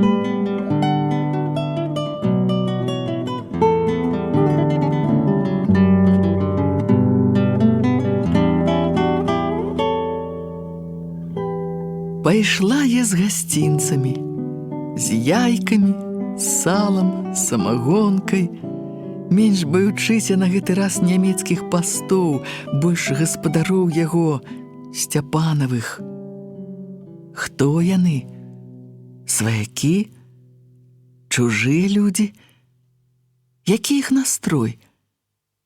Якую легенду для іх выдумаць, каб пераканала і не спалохала? А хто я Сцяпану? Адна вяскоўка? А калі яны сваякі, адтуль жа з Камарына? Разам вучыліся, то з якой патрэбай прыйшла? Толькі вялікае гора можа прывесці ў такі час з Камарына ці нават і Злоева. А якое гора ў мяне? Легенд розных мы выдумалі некалькі. Разам з Паўлам Адамавічам, з Артюком, але ніводная не спатрэбілася. Спаткала мяне жанчына гадоў 50. Адчыніла, між іншым, брамку не адразу, разглядвала праз шчыліну ў дашчаным паркане. Але я ўбачыла яе. Твар яе на першы позірк здаўся суровым і сярдзітым, але мяне гэта не збянтэжыла. Мне спадабаўся яе просты сялянскі выгляд, адзенне яе. У той час я, хоць і правучылася год у тэхнікуме, усё яшчэ недалюблівала і трохі баялася гарадскіх, адзетых па-панску пыхлівых. Хутчэй я ўмела паразумецца з вясковымі. Мы доўга, можа, добрую мінуту ці две разглядалі праз шчыліну адна адну. Не чакаючы гаспадынінага запытання, я скінула з плячэй свой нялёгкі кош, лямкі якого нацерлі мне ключыцы да крыві, і сказала гучна, без усялякай таемнасці: «Я да Сцяпана, Жданка, тут ён!»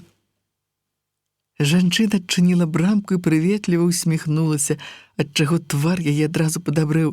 «Сястра яго, а, Валя?» Як хораша ёкнула маё сэрца.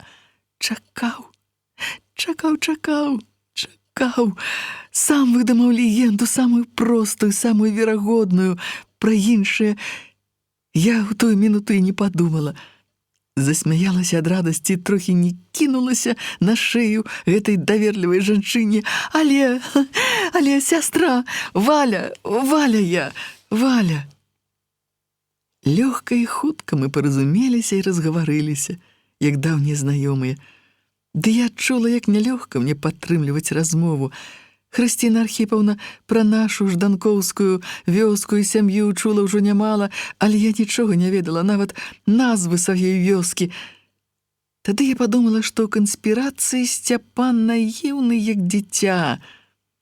Падрыхтаваўшы гаспадыню на тое, што да яго можа прыйсці сястра Валя, ён мог вельмі лёгка праваліць мяне.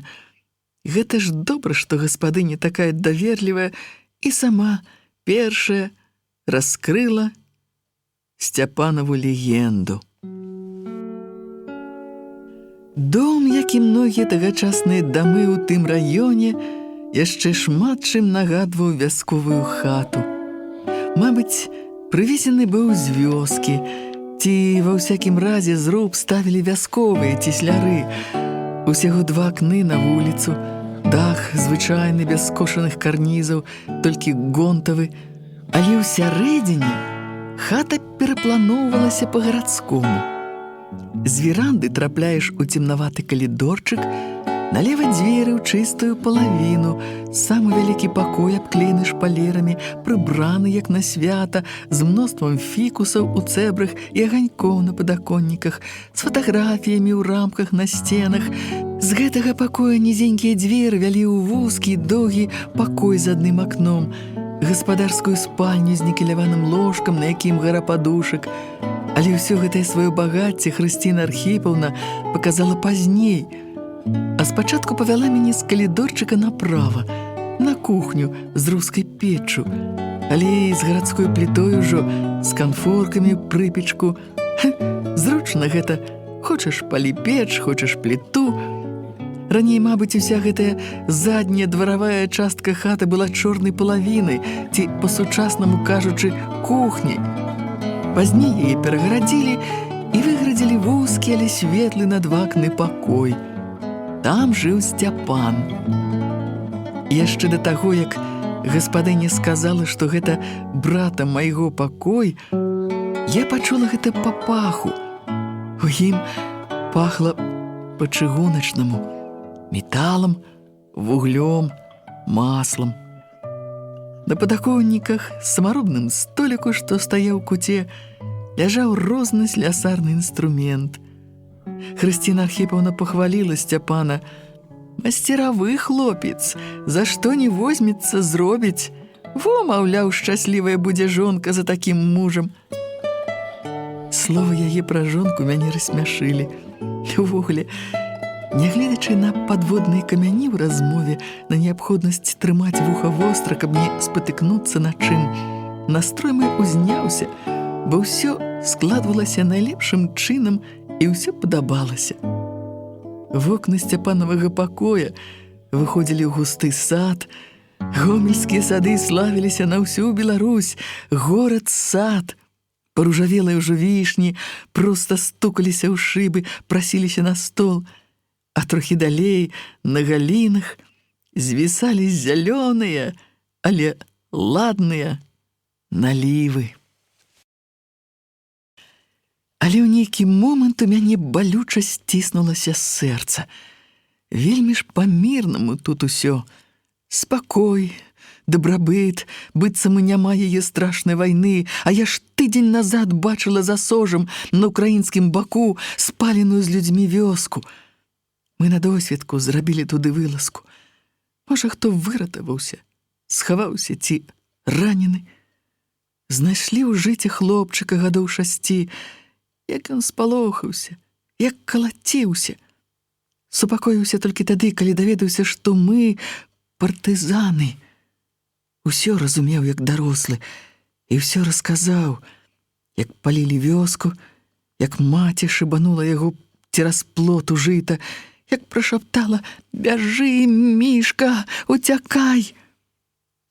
Шмат дзе жыццё рушыцца, і ўсюды барацьба разгараецца. А тут такі некрануты мяшчанскі побыт.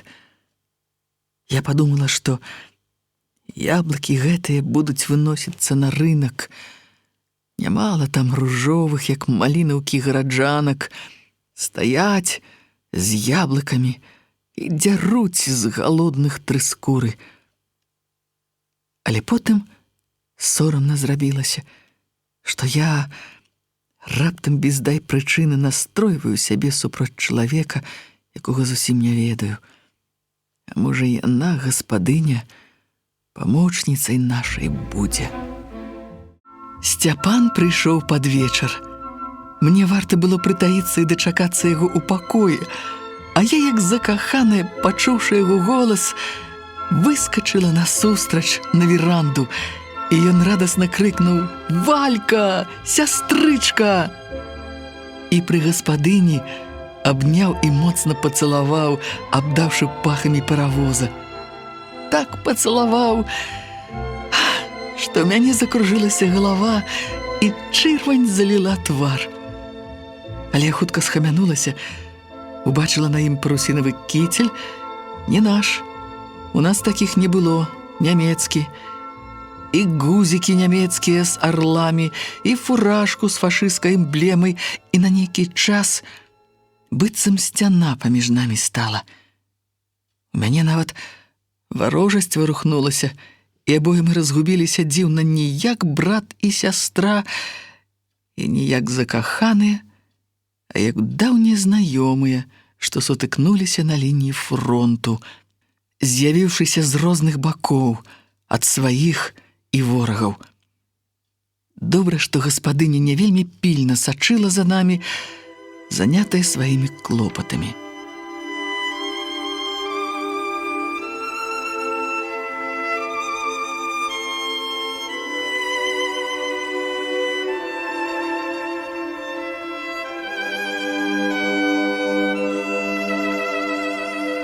Пэўная блізкасць і амаль поўны давер у мяне з'явіліся тады, калі ён скінуў кіцель і сарочку. Да пояса раздзеўся і паклікаў мяне на двор паліць яму вады з вядра, бо з умывальніка цёк тонкі струменчык. Я ўбачыла на яго плячы шрам. «Дзе гэта цябе?» «А, у Сноўску. Калі мы выводзілі апошні састаў з Гомеля. Раскалашмацілі яны, заразы нас, ушчэнт!» Сказаў ён весела, фыркаючы і ахаючы ад сцюдзёнай вады, якую я ліла яму на шыю.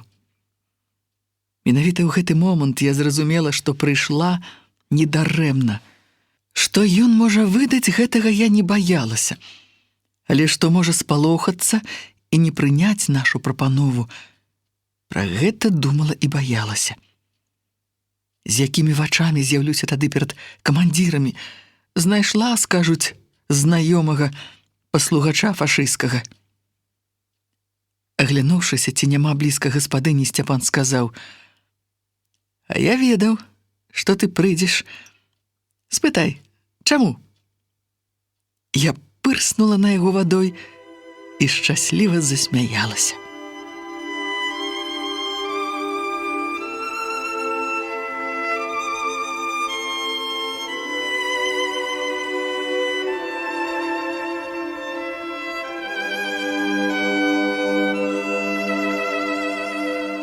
Пасля ранняй вячэры мы стаялі ў яго пакоі перад акном, назіралі за гаспадыняй, што корпалася ў садзе пад суседскім плотам, дзе былі градкі гуркоў, цыбулі, памідораў, і гутарылі аб справе. Без усякага там падыходу, без усякай дыпламатыі я перадала яму прапанову камандавання стаць партызанскім разведчыкам на чыгуначным вузле. І ён адказаў не адразу. Я зноў са страхам падумала, няўжо баіцца? Спытала: «Згодзін? Не баішся?» «Ну, даёш ты, Валя. Навошта ж ты ішла да мяне, калі так думаеш, а? Я ўсю восень і зіму шукаў сувязі з партызанамі, ды так і не знайшоў. А дзе яны ёсць? Немцы хацелі мяне ў Германію заграбастаць, таму я пайшоў на чыгунку бліжэй да сваіх. Падумаў, не можа быць, думаў, каб на такім вузле не засталося нашых. Ёсць, колькі дыверсій было ўжо, але звязацца ні з кім не магу. Мы сваю групу арганізавалі, 4 нас, укралі тол, думаем міны зрабіць, асвойваем тэхналогію. Ніякага падручніка па мінах няма, трэба да ўсяго даходзіць сваімі катламі». Адлягло ў мяне на сэрцы. Хораша зрабілася. Вунь ён які, Сцяпан. Хоць што тут дзіўнага? Хіба мог ён быць інакшы, але тут жа загадала яму: да наступнага майго прыходу ніякіх дыверсій, бо зразумела, што Сцяпан і яго хлопцы могуць стаць вельмі сур'ёзнай разведгрупай, а на дробных дыверсіях, не маючы вопыту, праваляцца на першых жа аперацыях. Можа, у загад такі прымяшалася іншае, дзявочае, страх за яго. Ды пасля Тарас пахваліў мяне за такую камандзірскую ініцыятыву. Правільна загадала. А Сцяпана тады, відаць, трохі здзівіла мая раптоўная ўлада над ім. Самалюбства, пэўна, закранула, ён яшчэ і згоды не даў, а я ўжо камандую. «Ну, то давай заданне», — сказаў ён з крыўдай. «Дам, не спяшайся, гэта табе не блох лавіць». Нахіліўшыся бліжэй да яго, бо гаспадыня ішла да хаты, прашаптала: «Табе заданне можа Масква дасць, а не я. Думай галавой, а не котлом паравозным». У яго загарэліся вочы. «Вы маеце сувязь з Масквой?» Наёмны чалавек. Няўжо думаў, што я прыйшла ад нейкай групкі, якая сядзіць у балоце, зрэдку палохае мясцовых паліцаяў і лягушак. Я толькі засмяялася ў адказ на яго пытанне. Пасля распытвала аб яго працы, якія заставы яны водзяць, куды, з чым, як арганізуюцца паравозныя брыгады, ці часта парушаецца графік руху, на якіх магістралях часцей. Я добра ведала, што цікавіць маіх камандзіраў. Атрад пачаў выходзіць на чыгунку. Адно не спадабалася. Расказваючы пра сваю брыгаду, Сцяпан хваліў машыніста немца, маўляў, паравоз ведае як 5 сваіх пальцаў, і чалавек дужа душэўны. Пра ўсё з ім можна пагаварыць. Для мяне ў той час добрых немцаў не было. Сцяпанова захапленне немцам адгукнулася болем у сэрцы, яно абражала мяне, а горш за ўсё, што зноў на нейкі момант дало сумненні падазронасць. Ці да таго чалавека я прыйшла? Немца полюбіў, кінула яму з папрокам. Не вельмі вы вушы развешваеце перад немцам. Не, да іншых акупантаў Сцяпан кіпеў гневам, калі пачаў расказваць пра тое, што робіцца ў горадзе, пра расстрэлы ваеннапалонных у Лешчынцы, пра знішчэнне яўрэйскага гета. Я папрасіла яго расказаць усё пра сваю вёску, пра радню, пра ўсіх сваіх. Раз ён выдумаў такую легенду, што я сястра, то я ўсё павінна ведаць. Я наведаюся да тваіх. Такое абяцанне чамусьці рассмяшыла яго. Увогуле, увесь той вечар ён быў дужа вясёлы, жартаўлівы, нейкі нават бестурботны, што мяне часам трывожыла. Адно хіба сказаў вельмі сур'ёзна: «Ты спытала, ці не баюся я? Ведаеш, чаго я баюся?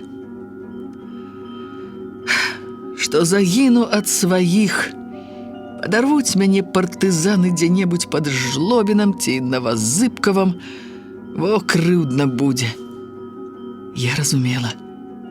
Гэта сапраўды страшна. Загінуць ад сваіх.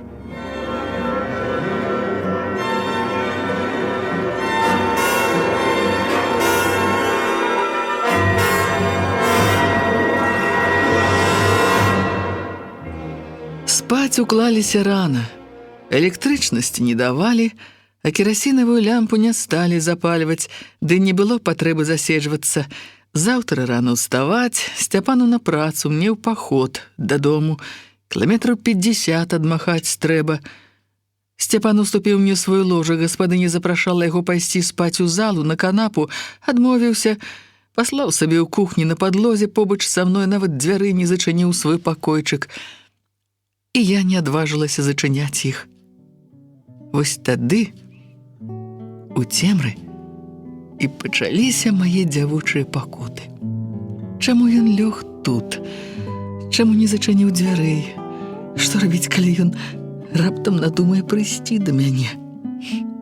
Адбівацца, нарабіць шуму і такім чынам выдаць перад гаспадыняй, што я ніякая не сястра.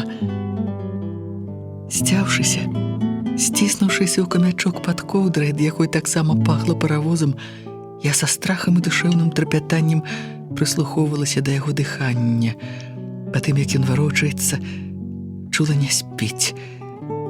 Сэрца маё то замірала, то пачынала грукаць, здавалася на ўвесь дом. Часціла, як тады, калі ў рэйдзе за добру ж пада мной забіла коня. Я бегла за сваімі пехатой, адчуваючы, што немцы вось-вось дагоняць. Бегла, пакуль Володя Артюк не вярнуўся, не падхапіў мяне, не ўскінуў на загрывак коня, як куль саломы.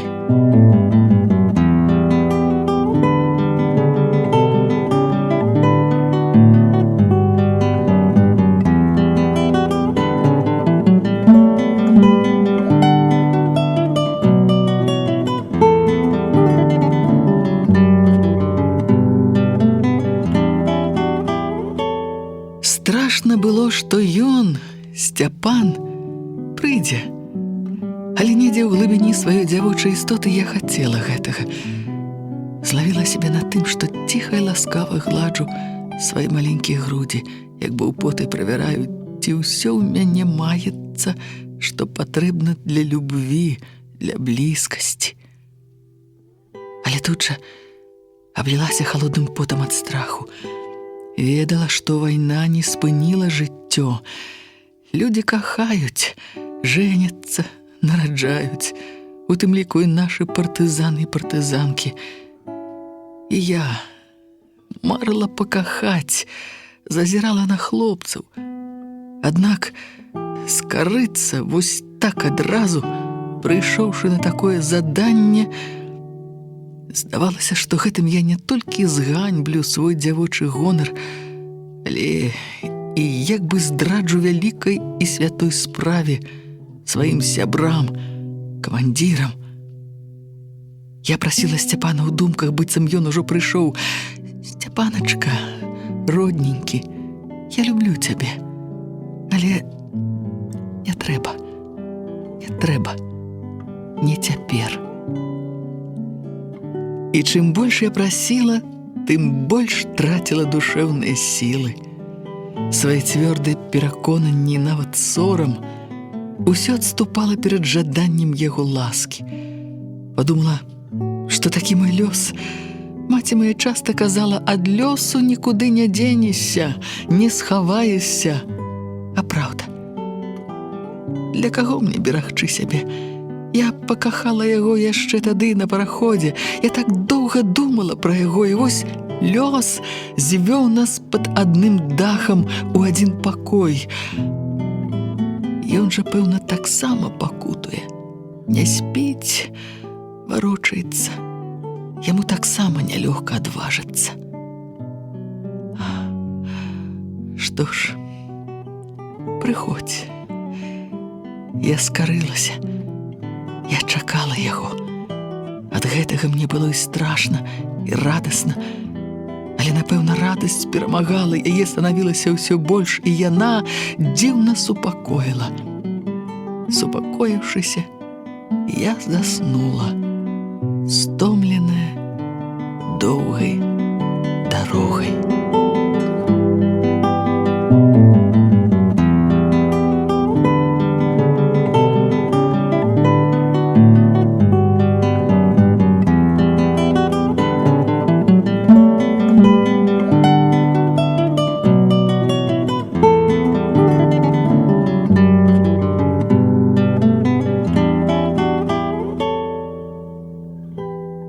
Начавала я на Сцяпанавай кватэры нечаста. Камандзіры мае зусім справядліва лічылі, што частае наведванне брата за 100 кіламетраў па ваенным часе можа выклікаць падазронасць і ў гаспадыні, і ў суседзяў, ды увогуле магу прыцягнуць хвост. А Сцяпанам яго групай вельмі даражылі, іх разведданымі. Хутка спраўдзілася мая здагадка, маё абяцанне яму. Сцяпан зрабіўся не толькі партызанскім разведчыкам. Увосень, пасля кастрычніцкіх свят, я прывяла да Сцяпана радыста, што прыляцеў з вялікай зямлі. Рацыю, праўда, пранеслі ў горад не мы, хлопцы з атрада Хвёдара. Пасля гэтага увогуле мяне радзей накіроўвалі ў Гомель. Да з'яўлення радыста я хадзіла разы 2, то і 3 разы на месяц. Са Сцяпанам сустракалася ў розных месцах, у таго ж Прымака, у дзядзькі Толі, у Ганны Фукс, і толькі разы 3 на кватэры ў яго. Вось тады начавала там, каб падтрымаць перад гаспадыняй натуральнасць легенды. Па-ранейшаму я спала на яго ложку, а ён клаўся на кухні. І кожны раз я чакала яго з не меншым хваляваннем, як першы раз. Праўда, з большай пераконанасцю ў непазбежнасці свайго граху, бо кахала Сцяпана ўсё мацней і мацней. Пра яго аднаго думала ўвесь час. У дарозе, у атрадзе. Адыходзіла кожны раз расчараваная, не атрымаўшы ад каханага нават ласкавага поціску рукі, пацалунка, вінаваціла не яго, сябе. Хіба можна пакахаць такую? Ён, напэўна, за дзяўчыну мяне не лічыць. Ад роспачы лезла на ражон, ішла вельмі смела, рызыкоўна. Але, відаць, нават немцы-паліцаі не верылі, што такое змарнелае дзяўчо — партызанка. Мне шанцавала, як бадай ніводнаму нашаму сувязному. Усё адбылося месяц назад, у маі. Да Сцяпана я не мела задання, ішла да рачнікоў. Немцы пусцілі параход пасажы. Володя Артюк спрабаваў спаліць гэты броняносец, да ён агрызнуўся не толькі кулямётамі, але і гарматай. Вунь якая цацка! Што ж за ён такі, з якой мэтай ходзіць туды-сюды, з каго складаецца каманда, якое мае ўзбраенне? Усё гэта варта было ведаць, каб спланаваць разумную аперацыю па знішчэнні плывучай карнай базы. Між іншым, на той раз я таксама прайшла з мяшком лекавых траў, а на пасту паліцаі вытрусілі іх і пасмяяліся, але на рынку попыт на травы быў куды большы, чым год назад, за гадзіну якую разабралі ўсё да карэнчыка. Можа, травы нагадалі мне нашы ранейшыя сустрэчы. Яшчэ ў дарозе у мяне ныла сэрца, а на рынку і страх апанаваў. Не бачыла я Сцяпана месяцы 3 ўжо. За гэты час чалавек мог загінуць. Такія небяспечныя заданні выконвае, і я нічога не ведаю. Адкуль я магу ведаць, калі нашы да яго нікога не пасылаюць? Праваліцца адзін ён, радыст уцалее, то не абавязкова армейскі цэнтр стане радзіраваць партызанскай брыгадзе правале разведчыка, з якім мелі непасрэдную сувязь. А калі і паведамяць, то камандзіры могуць не сказаць мне такую сумную навіну. Не магла я так доўга нічога не ведаць пра Сцяпана, не магла не зайсці да яго. Быць тут у горадзе, на седным рынку, за 10 мінут хады ад яго кватэры і не пабачыць яго. Няхай гэта будзе парушэннем дысцыпліны. Урэшце, рызыкавала я толькі сабой. У выпадку арышту нічога ад мяне не выб'юць. У сябе я верыла, у сваю волю, цвёрдасць характару, магчымыя пакуты не вельмі страшылі мяне. На дно не хапала волі не бачыць яго.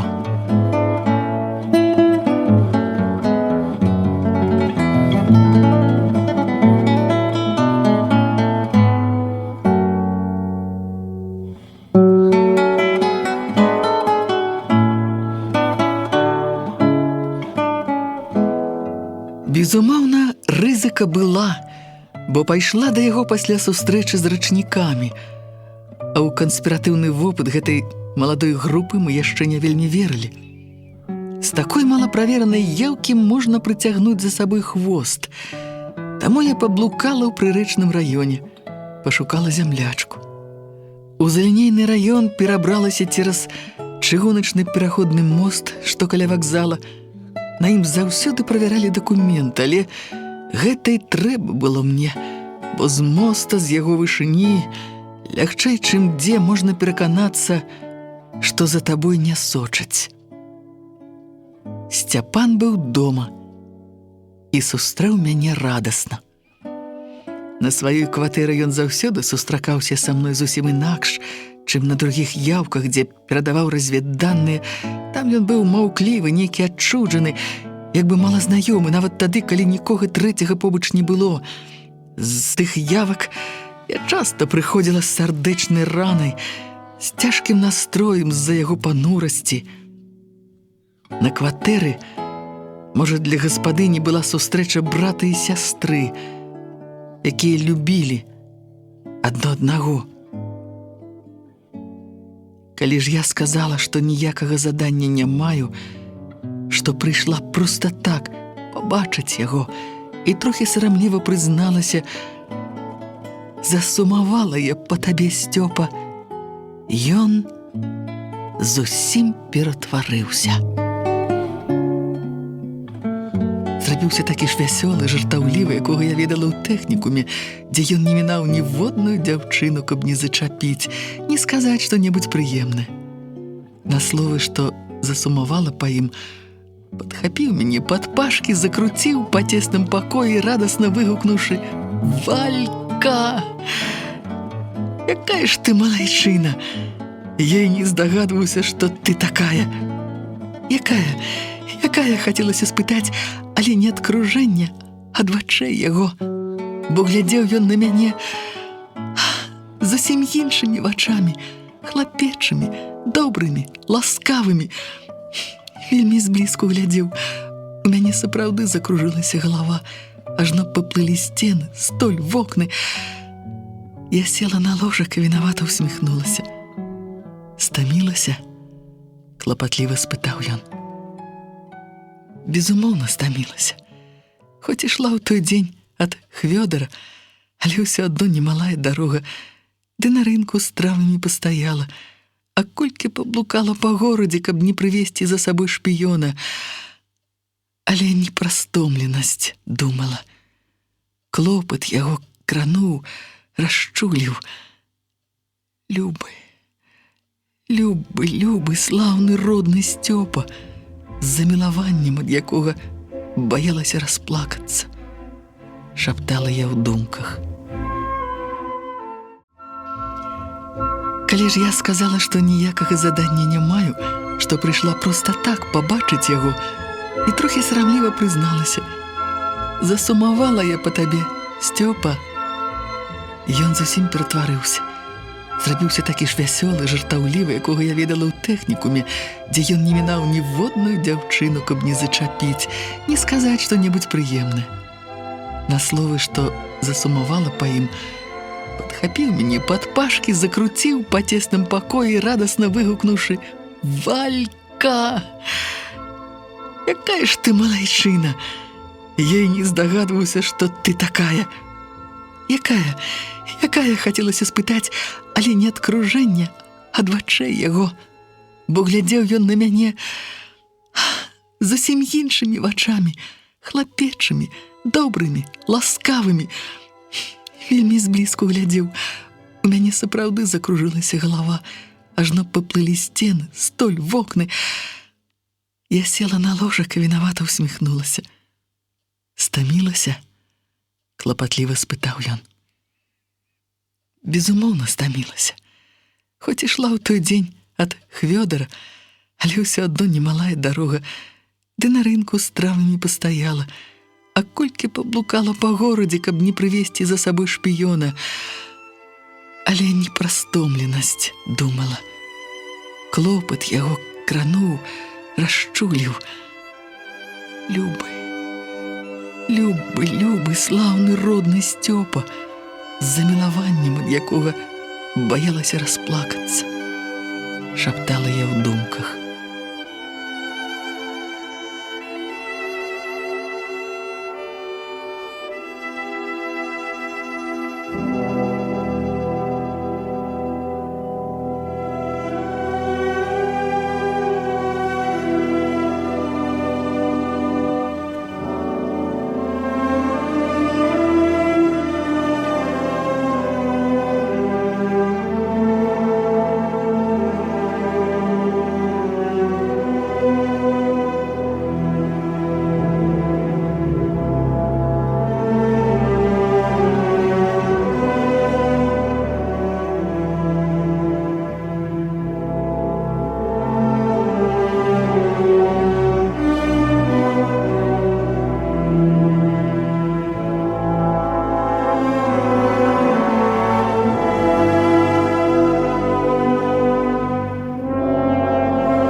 За вячэрай пры гаспадыні Сцяпан распытваў пра сваіх хатніх.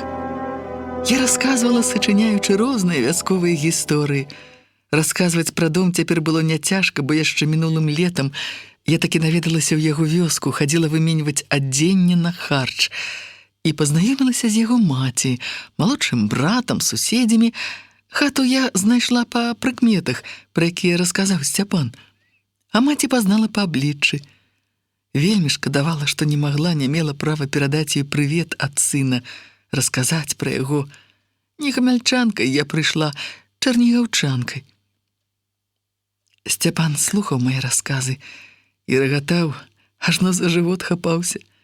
Гаспадыня глядзела на яго па-мацярынску ласкава, задаволеная, сказала мне: «Ай, часцей бы ты, Валя, прыходзіла. Пры табе аджывае Сцяпанка, а то часам такі зажураны прыходзіць. Ай, хмара цёмная, сэрца баліць глядзець на яго». «Станеш хмарай, Архіпаўна, калі ўжо двойчы партызаны пад насып спусцілі. Цуд нейкі, што ратаваліся. Маці, мабыць, за мяне моліцца. І Валя». «Ай, кідаў бы ты, Сцяпанка, такую працу. Свае ж забіць могуць, а? Як паліцэйскага таго, як яго, Камаркова, ва ўласным двары павесілі. Але ж трэба, лічы, пасярод горада. На досвідку, кажуць, прыйшлі. Жонцы, анучу ў рот, а яго на вароты». «А куды ж дзецца, Архіпаўна? На катаргу нямецкую ісці? Адразу пагоняць, толькі кінь чыгунку». «Ай, у партызаны ідзі, там хоць і заб'юць, дык немцы, а не свае, ад сваіх. Ой, страшна паміраць. Это ж усё адно, што мяне родныя дзеці забілі б». Вось табе і гаспадыня.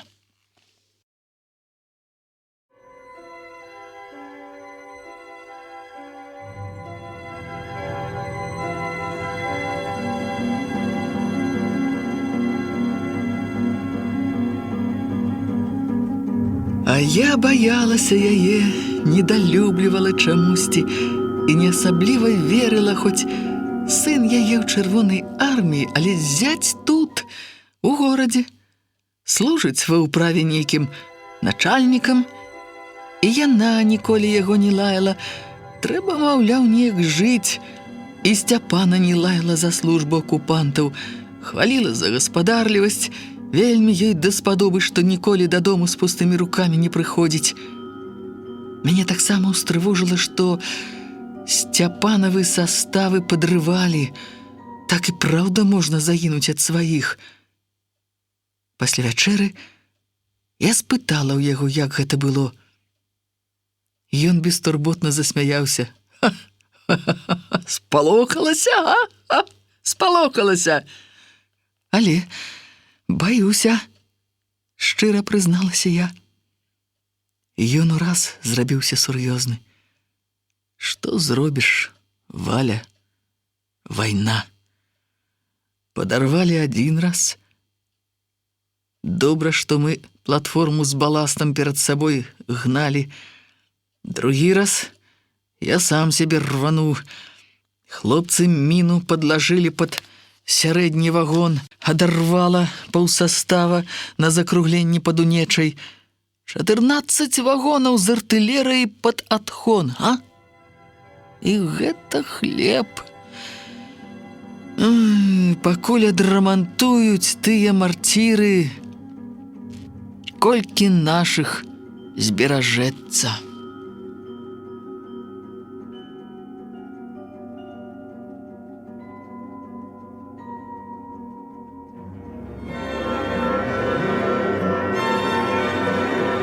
Мы выйшлі ў сад, і Сцяпан паказаў мне будан, які сам зрабіў і якім вырашыў начаваць усё лета. вартаваць гаспадыні яблыкі. Сад хораша цвіў. А мінулым летам хлапчукі суседскія абабралі лепшую грушу. Буданчык стаяў пад старой яблыняй невялічкі, але зроблены трывала, пакрыты нямецкім гафрыраваным жалезам. Жалеза гэтае нагрэтае за дзень пахла па-чужому, не так, як наша, але ў самім будане па-роднаму пахла свежым сенам. Сцяпан скасіў у садзе пад платамі сакавітую майскую траву. Уваход у будан закрываўся кавалкам цяжкага, як бы прамасленага брызенту.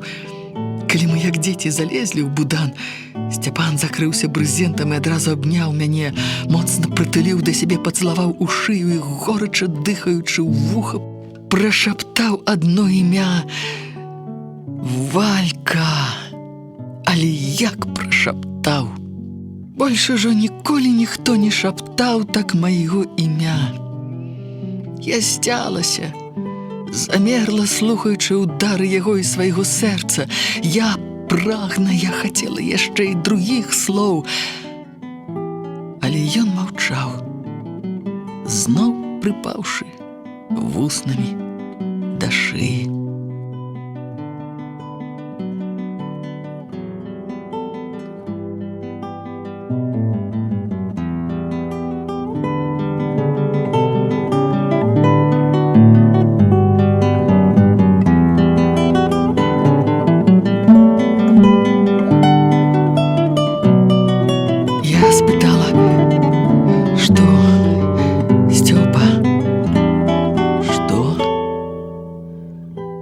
Ведаеш што? Яшчэ цішэй зашаптаў ён. Я пакіну акно адчыненае. Ты ціхенька вылезь і прыходзь да мяне. Архіпаўна спіць моцна. Згодна? Тады я сама знайшла яго вусны і працяглым пацалункам пацвердзіла сваю згоду. І тут жа адкінула брызент. Нядобра, што мы схаваліся ў будане. Пасля мы хадзілі па садзе, і Сцяпан расказваў мне пра яблыні. Ведаеш, я раблюся садаводам. У Архіпаўны ёсць кніжка, і я за зіму, лічы, вывучыў яе на памяць. Чытаю з большай цікавасцю, чым любы раман. Яблыні сталі для мяне што дзеці, кожнае са сваім характарам, хваробамі, капрызамі. І раптам ён спыніўся каля плота, паказаў мне на шалёўчыну, што адрознівалася ад іншых, была навейшая, і прашаптаў: яна так прыбіта, што паднімаецца знізу. Там сад старога, дом якога выходзіць на Астроўскага. Стары сярдзіты, але глухі. Брамку з двара на вуліцу зачыняе на ключ. Але ключ вешае на цвік, на шула, злева, бліжэй да дома. Калі так рукой правесці па шуле, ён думаў пра арышт, пра тое, як уратавацца ў апошнюю хвіліну, таму, напэўна, і ў сад перабраўся, і мне сцежку паказвае на ўсялякі выпадак. Я добра разумела, па сабе ведала, як гэта неабходна мець запасны варыянт легенды ці такое вось, няхай і простае запасное выйсце. Тады не будзеш адчуваць сябе у капкане.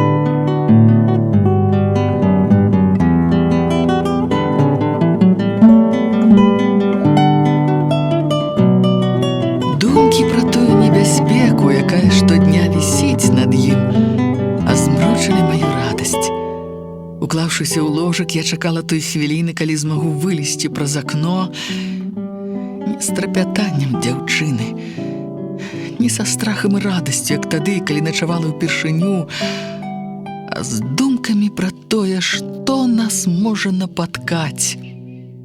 З невясёлымі думкамі, але светлымі і чыстымі.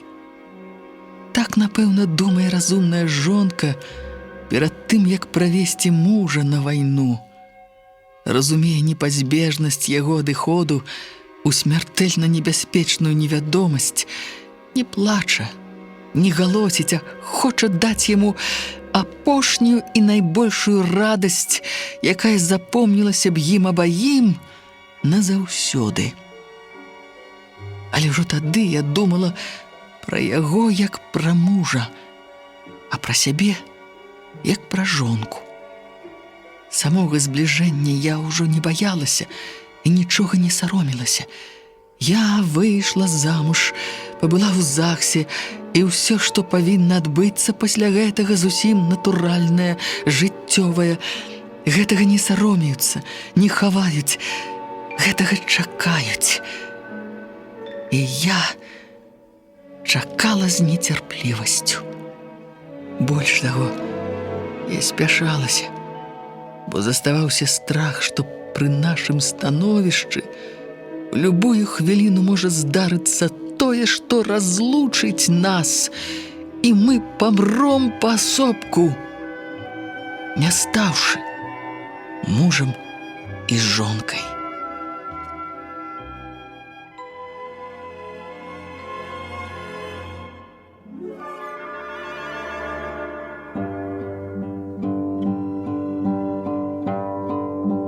Гаспадыня, як на злосць, доўга тупала, пад яе цяжкімі крокамі скрыпелі масніцы, а калі нарэшце войкнулі старыя пружыны яе матраца, адразу ж на кухні пад печчу азваўся цвыркун. Ён перашкаджаў слухаць цішыню. Ці ўсталёўвалася яна навокал.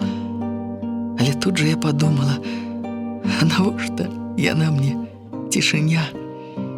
Я ж нічога і ні ў кога не краду. Я іду ўрачыста, як пад вянец, з любоўю ў сэрцы і з жаданнем звязаць сваё жыццё з яго жыццём на гадзіну, на ноч ці на доўгія гады. У той час не мела значэння. Пра гэта я не думала. Я паднялася не вельмі асцярожна, расчыніла палавінкі акна. Я тут жа ўспомніла пра Сцяпанаў тайны выхад і падумала, што нельга вылазіць у сад у адной сарочцы. Захапіла на табурэце сваё простае адзенне, прыціснула яго да грудзей. Сцяпан чакаў пад акном, за бэзавым кустом, і прыняў мяне на рукі, лёгка панёс да будана. 15 крокаў на яго руках далі, магчыма, большую радасць, чым усё іншае у тыя першыя хвіліны.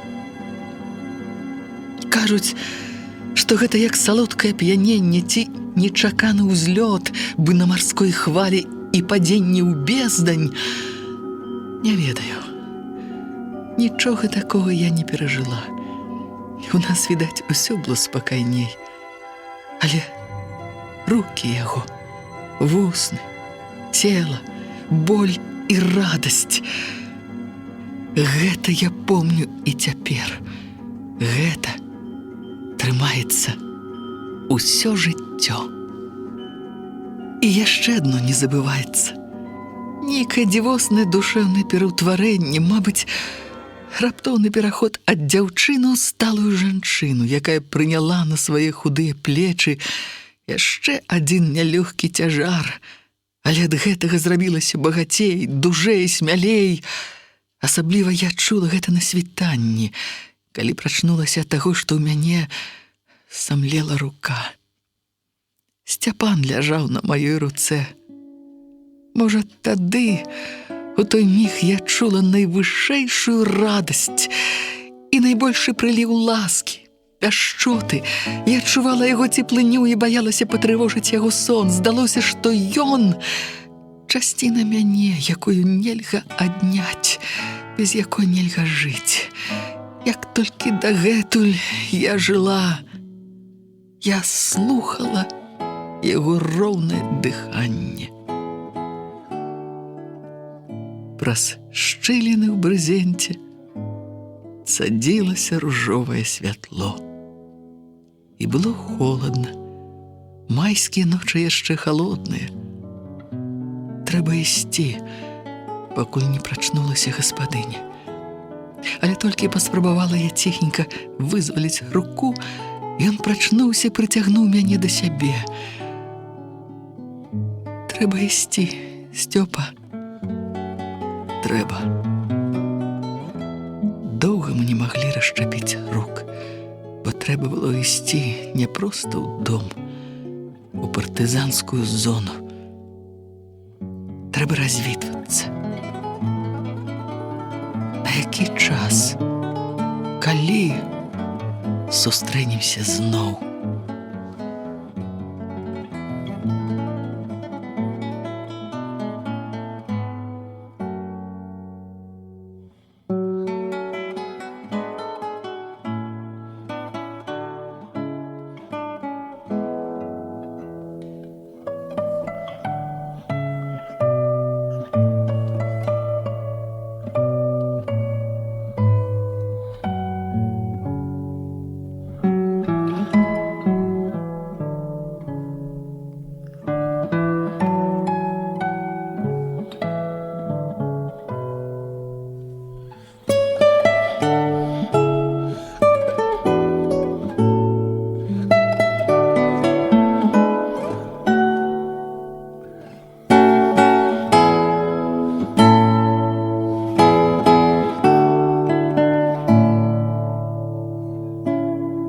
Мне варта было радавацца, што я іду да Сцяпана так хутка, праз нейкія 3 тыдні.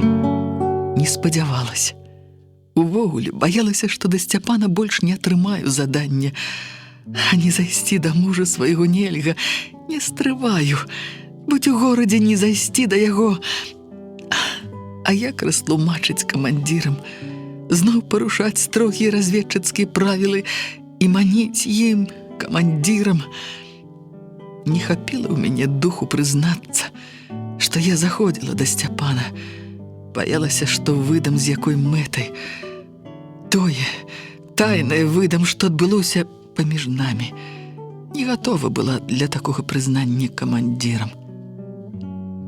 І вось заданне да яго. А радасці няма. Самае пакутлівае, што няма радасці, той, пра якую я марыла 3 тыдні, уяўляючы свой чарговы прыход у Гомель.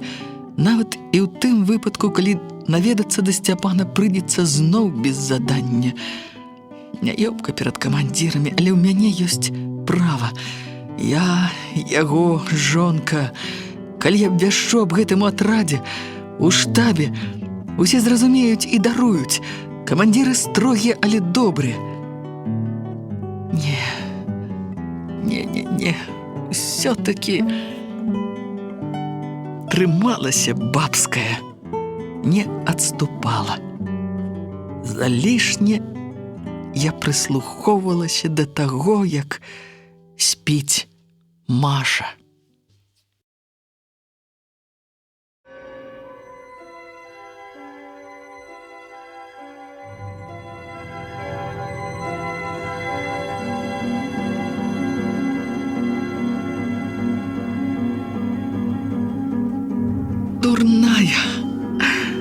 Дурная, лаяла сябе.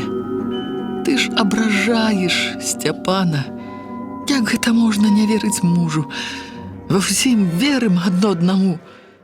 У тым вялікім, за што на смерць пойдзе і ён, і сама ты. Гэта ж бабскае перажытак праклятага мінулага. Ды і Маша... Яна, напэўна, замужам раз нараджала. Хацела думаць пра Машу найлепш. Яна ж ратавала ад смерці і сябе, і мяне. Каб не яе знаходлівасць, не ўбачыла б я не толькі Сцяпана, а бадай ужо і свету белага не бачыла б. Не чула б вось такога паху сена. А яно пахла гэтак жа, як і тады, у тым садовым будане. Толькі там яшчэ пахла чужым жалезам. А тут прывялым бярозавым лісцем. Ці не гэты п'янкі, як брага пах, узбуджаў і не даваў заснуць.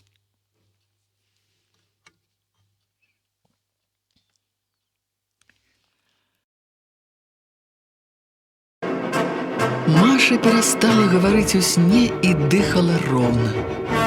Дивно. Я ж ведала. Гэта важно, добра адпачыць перад таким днём.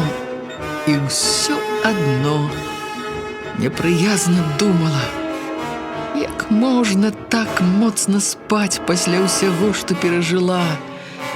Змарылася, прайшоўшы нейкія 30 кіламетраў. Беларушка, якая ж ты разведчыца, зноў і зноў думала з трывогай. Крокі ля будана. Гэта Хвёдар. Яму таксама не спалася. Відаць, правяраў вартавых.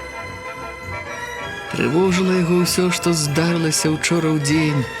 Клопатаў многа. З намі таксама. Суніцы сабралі ў вясковых дзяцей, выменілі на нямецкія кансервы. Не спадабалася мне такая аперацыя. Зусім не патрэбна гэта. Нам з Машай не патрэбна, каб дзеці разнеслі па сяле, што партызаны за кансервы купілі ў іх ягады. Многа, добры дзесятак гладышак. Сваю незадаволенасць выказала Хвёдару. Бачыла, ударыла па яго камандзірскім сабалюбстве. У Хвёдара вялікая самаўпэўненасць, яму цяжка было згадзіцца, што нешта ён зрабіў не так. Між тым я чула размовы сярод партызан, што сталы лагер пакінулі дарэмна, бо ён так замаскіраваны, што ніякая рама ўбачыць не магла. Часовая пазіцыя на гэтым узлеску партызанам не падабалася, але я ўспомніла, як, пасміхаючыся, казаў камбрыг: тактычныя камбінацыі Хвёдара ні адзін ваенны геній ніколі не зразумее і не вытлумачыць. Аднак тое, што камандзір не спаў, сам правяраў вартавых, неяк супакоіла невясёлыя думкі. Каб не совы, я магла б заснуць. Чаму яны так разгаласіліся? Чаму? Як на бяду. Да паста на рэчыцкай шашы мы дайшлі без прыгод і без асаблівай зморы па ранішнім халадку. Хоць кашы ў нас былі нялёгкія. Перасцярога Хвёдара, думала я, ідучы, была залішняя. Каб пачыналася карная аперацыя, блакада, то наўрад ці ўдалося б нам дабрацца да горада, не сустрэўшы ніводнага немца і нават паліцая. Каля шлагбаума дзяжурыў стары салдат, тылавік, не немец, венгр. За 2 гады я навучылася пазнаваць форму ўсіх акупантаў, італьянцаў, румын, фінаў, толькі іспанцаў не бачыла.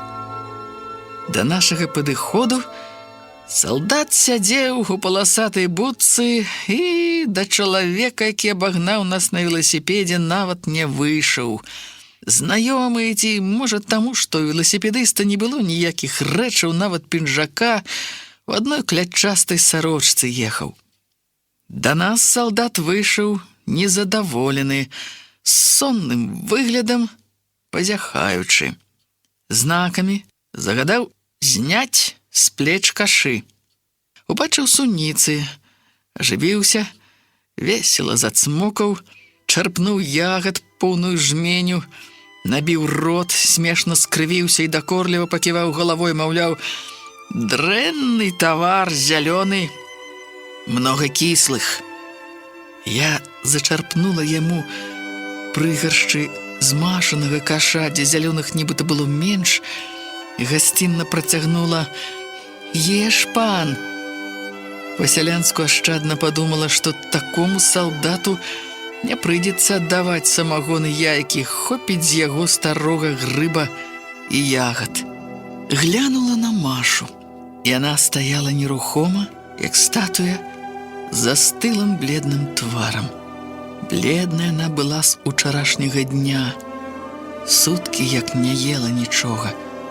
Сёння на світанні ледзь угаварылі яе з'есці трохі ягад і чэрствага хлеба. Памылка Хвёдара, што ён прапанаваў нам кансервы, ад іх паху ў Машы пачаліся спазмы. Мне таксама прыйшлося адмовіцца ад мяса, хоць я з задавальненнем з'ела б яго, але хавацца зноў за кусты было няёмка. Я ўжо радавалася, што з вартавым пашанцавала. Непрыдзірлівы стары. Але ў гэты момант з бункера, з чорнай зяпы яго, як мядзведь з бярлогі, вылез паліцэйскі. Знаёмы. З ім я сустракалася тут жа ўжо разы 3. Таксама немалады чалавек, хударлявы, як бы з задубелай скурай на твары, без вялікага і указальнага пальцаў на правай руцэ.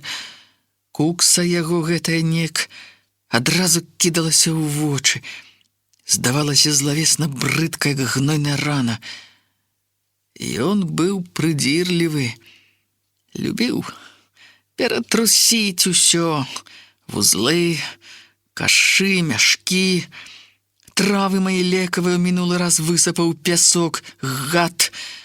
Не пасаромеўся абмацаць цела.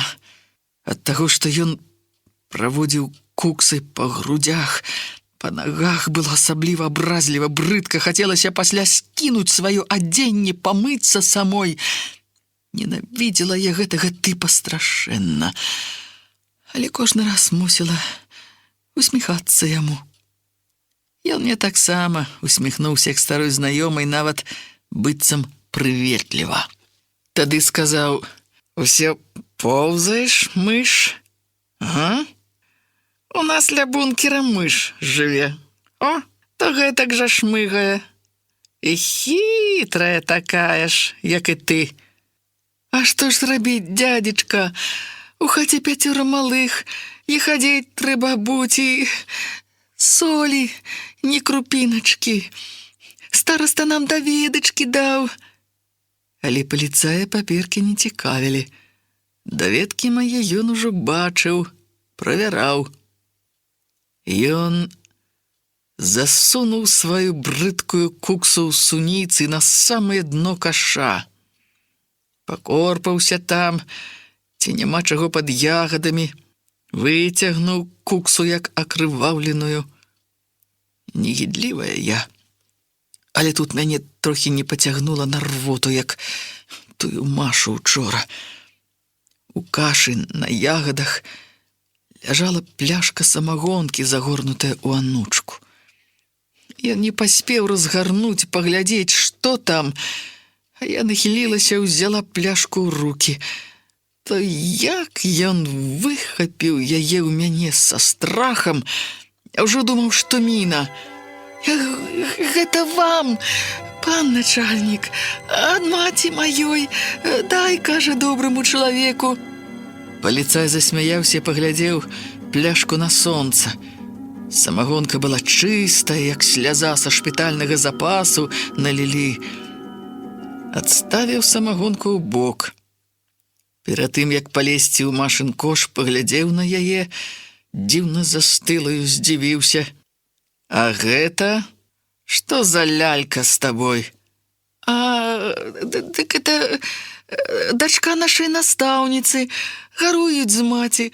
Маці ў яе хворая, у нас хоць кароўка ёсць, ды куры, а ў іх нічога няма, жывуць, хто што дасць». Маша не прамовіла ні слова. Ніводная рысачка на яе твары не варухнулася. Мяне нават спалохала такая яе пастава. Няўжо ад страху так застыла? Маша глядзела не на паліцая, на бункер.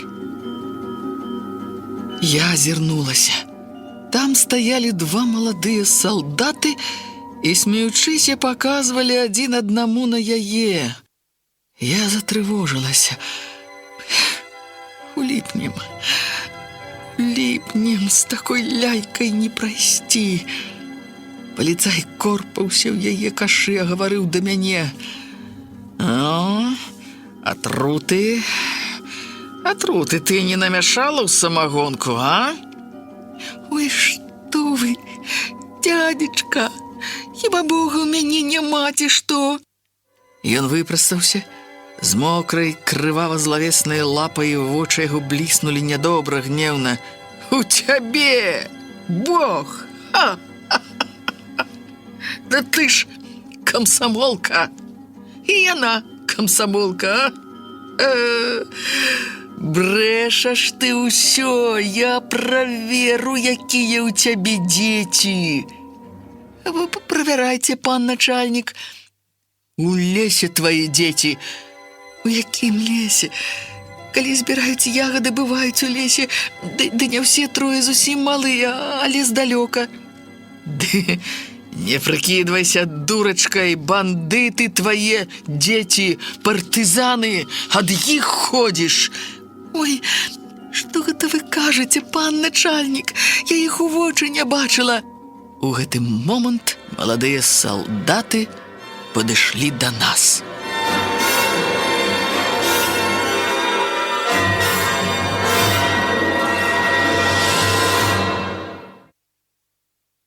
Адзін узяў пляшку, адкаркаваў, даў панюхаць другому.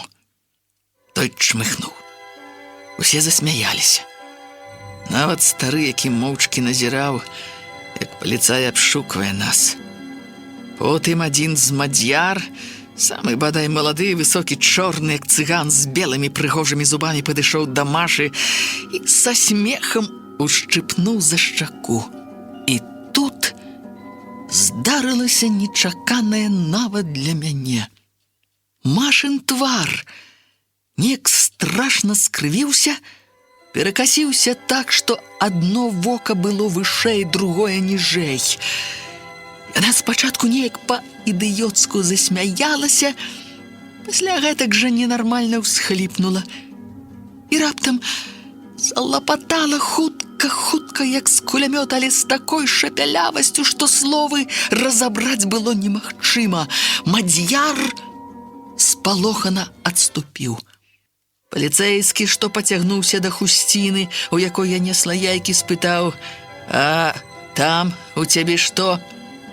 Таксама ўражаны, устрапянуўся, ўтаропіўся на Машу. Тады яна пачала выказваць яму нешта з абурэннем, тыцкаючы пальцам то ў нашы кашы, то ў салдата. Паліцай хвіліну слухаў, потым плюнуў: «Тьфу ты! Тьфу, нечысць! Даў Бог морду, дык забраў розум». І спытаў мяне: «Даўно гэта ў яе?» «Даўно. Пасля пажару. Гарэлі яны», адразу прыдумала я. Паліцай павярнуўся і пайшоў да бункера. Салдаты без смеху ўжо са спачуваннем азіраючыся пацягнуліся за ім. Пляшку панеслі з сабой. Стары вартавы махнуў нам рукой: «Ідзіце!» Да шлагбаума падыходзіў нямецкі ваенны грузавік. Некаторы час мы ішлі моўчкі, як бы баючыся, што нас могуць пачуць, хоць навокал было незасеянае поле, нават пустазелле, на пясках вырасла рэдкая, невысокая, чэзлая. Толькі ў канавах узбоч дарогі трава была густая, але запудраная пылам.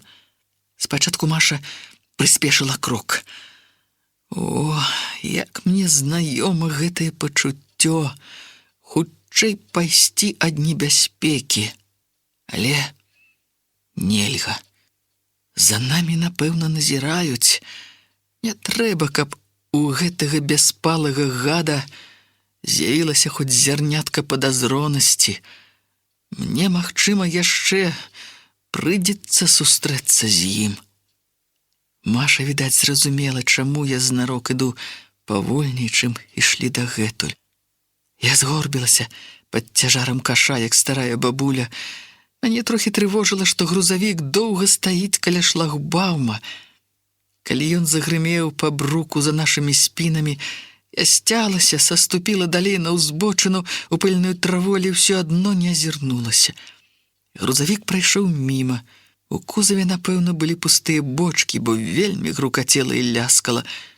Пад гэты грукат я ціхенька засмяялася, успомніўшы, як Маша лапатала.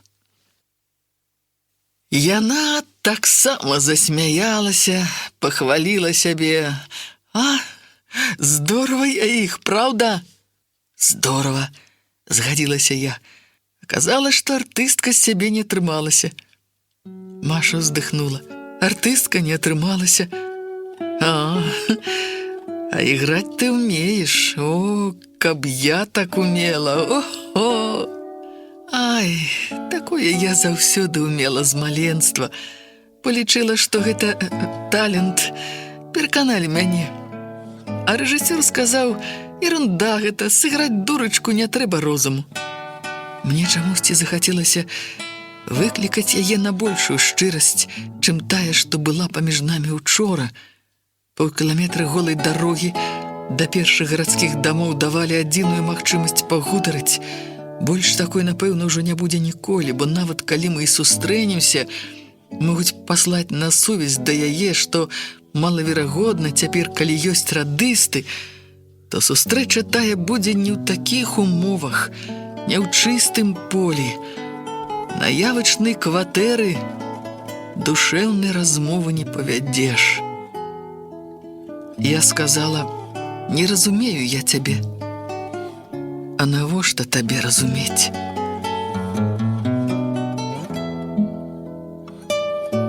Здалося, яна насцярожылася. Чаму мне раптам гэтак захацелася зразумець яе? Хто ў цябе застаўся там?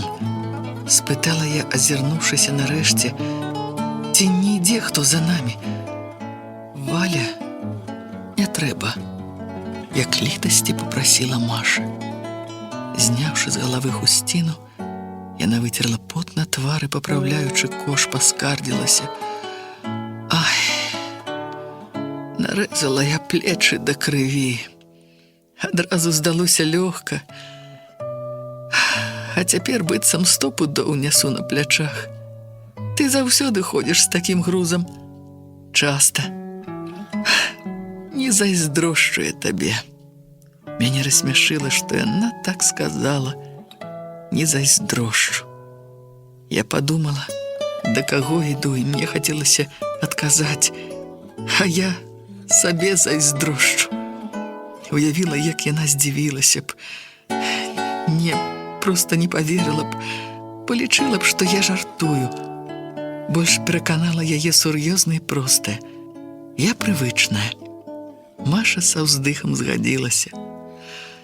Але чалавек да ўсяго прывыкае. І зноў паскардзілася. Піць хочацца. Скора дойдзем да калонкі. На вуліцы ёсць калонка, правда, вада там не заўсёды бывае. Але разы 2 я піла.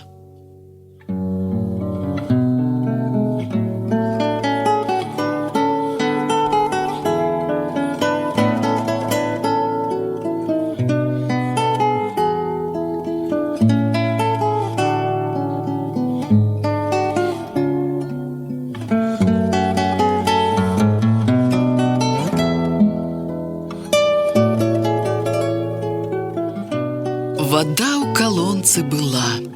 Націснулі рычаг, і яна палілася тоўстым струменем. Скінуўшы з плеч кашы, мы прыладзіліся, каб напіцца. Я стала на дно калена і падставіла рот пад струмень. Напілася, ажно забулькала ў жываце, абмыла твар. Маша не магла апусціцца на калена ў гразь і піць так не ўмела. Доўга і прагна лавіла прудкі струмень губамі языком, апырскалася горш за мяне, ногі яе пакрытыя пылам, ад пырскаў зрабіліся брудныя, і яна надумала памыць іх. Скінула чаравейкі, падставіла нагу пад струмень. Тады ў доме насупраць калонкі адчынілася акно, высунуўся барадаты мужчына, які, відаць, назіраў за намі, і бруднымі мацюкамі вылаяў за мыццё ног. Мяне яго лаянка мала кранула. У іншых умовах я не пасаромілася падказаць яму такімі ж словамі. Падумаеш, знайшоўся гаспадар водаправода. А Маша спалохалася. Хутка абула чаравікі на мокрыя ногі, паспешліва схапіла кош. Я чула, як яна прашаптала: «Боже мой!» Адразу я пасміхнулася з такой цнатлівасці. Я ўжо ўпершыню пачула мужчынскі мацюк, але потым убачыла яе твар. На ім адбіліся абраза, пакута, боль. Зразумела, так, яе сапраўды ніхто не лаяў. Яна жыла ў другім свеце, у інтэлігентным. Можна было пашкадаваць яе, каб я не ведала, хто яна, куды ідзе. А так мяне зноў апанавала злосць. Пасылаюць жа такіх. І страх за Сцяпана. Як яму працаваць з такой?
Рынак Машу таксама ўразіў.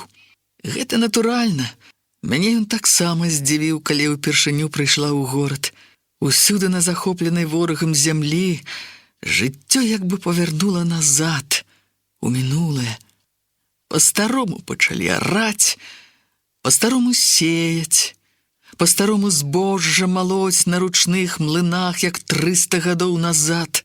Але, магчыма, нідзе гэты зварот да старасветчыны не кідаўся ў вочы так, як на рынку ў вялікім горадзе.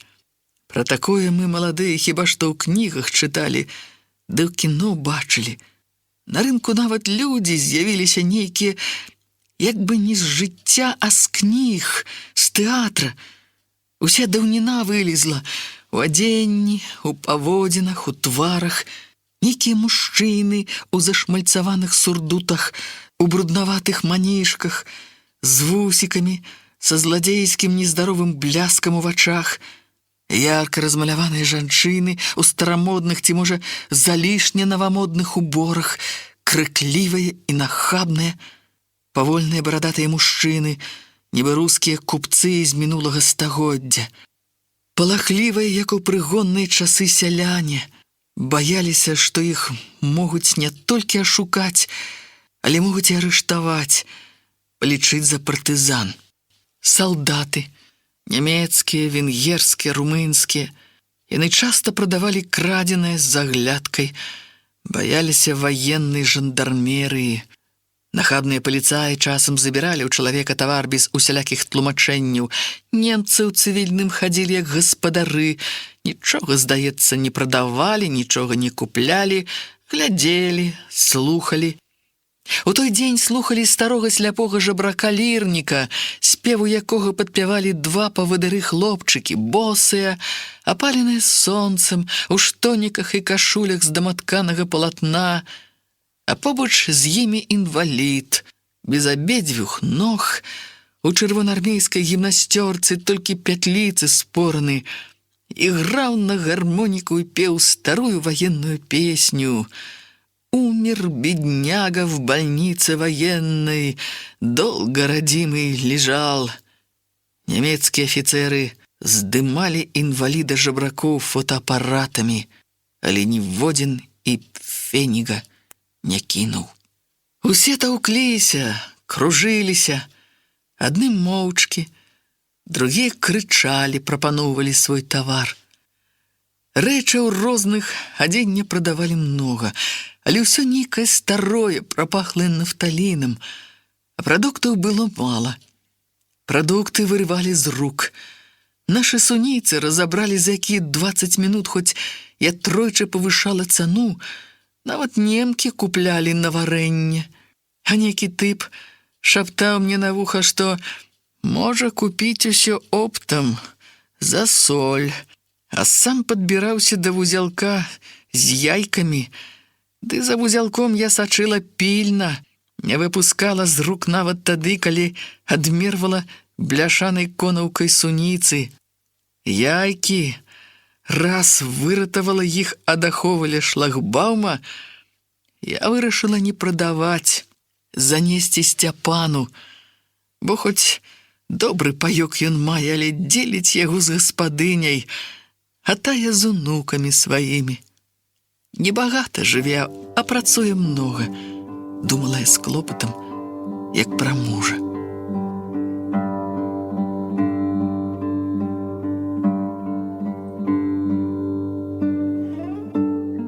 Я гандлявала спрытна, бойка і адначасова памагала Машы, бо яна лавіла варон, яе ашуквалі.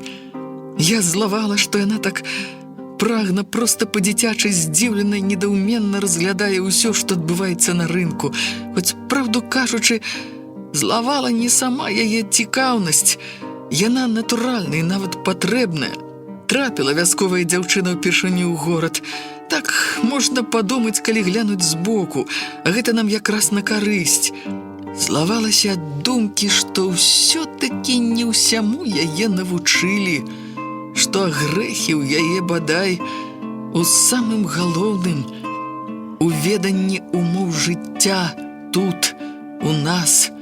Няўжо ў разведшколе не было ніводнага выкладчыка, хто вярнуўся адгэтуль з варожага тылу.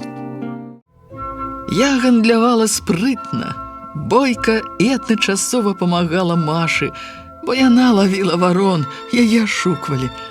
Я злавала, што яна так прагна, проста па-дзіцячы здзіўлена і недаўменна разглядае ўсё, што адбываецца на рынку. Хоць, правду кажучы, злавала не сама яе цікаўнасць. Яна натуральная і нават патрэбная. Трапіла вясковая дзяўчына ўпершыню ў горад. Так можна падумаць, калі глянуць збоку, а гэта нам якраз на карысць. Злавалася ад думкі, што ўсё-такі не ўсяму яе навучылі, што грэхі ў яе бадай у самым галоўным, у веданні умоў жыцця тут, у нас. Няўжо ў разведшколе не было ніводнага выкладчыка, хто вярнуўся адгэтуль з варожага тылу.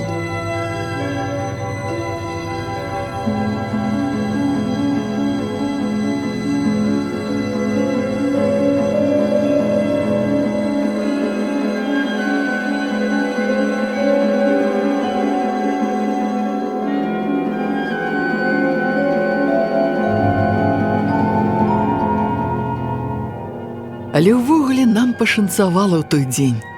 Я, напрыклад, баялася пераходу цераз чыгунку на мохавым пераездзе.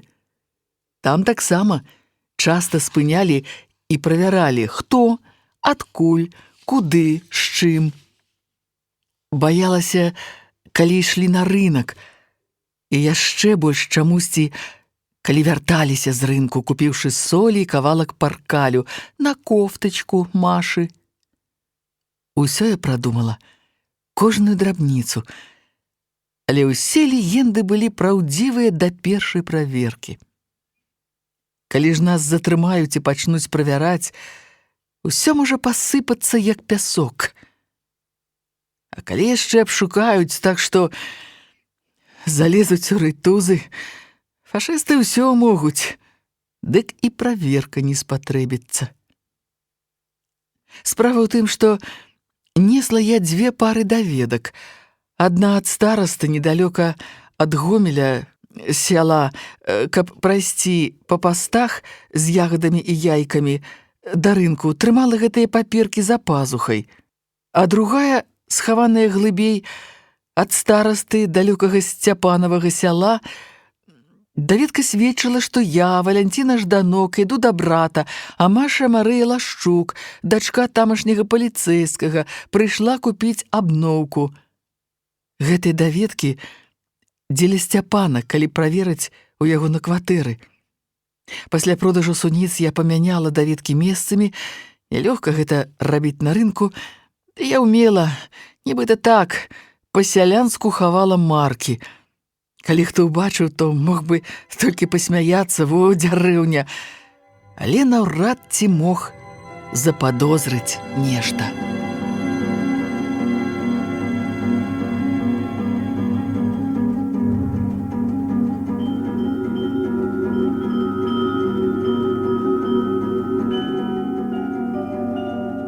Раней я не рабіла такіх перасцярог, бо не мела такой боязі. Усё з-за Машы. Не вясковая яна з выгляду. Не, відаць, не таму, што не вясковая, таму, што адчувала я асаблівую адказнасць за яе, за Сцяпана, за тое заданне, якое яны разам павінны выканаць, пра якое я магла толькі здагадвацца, але не мела права нават спытаць, што ім загадалі.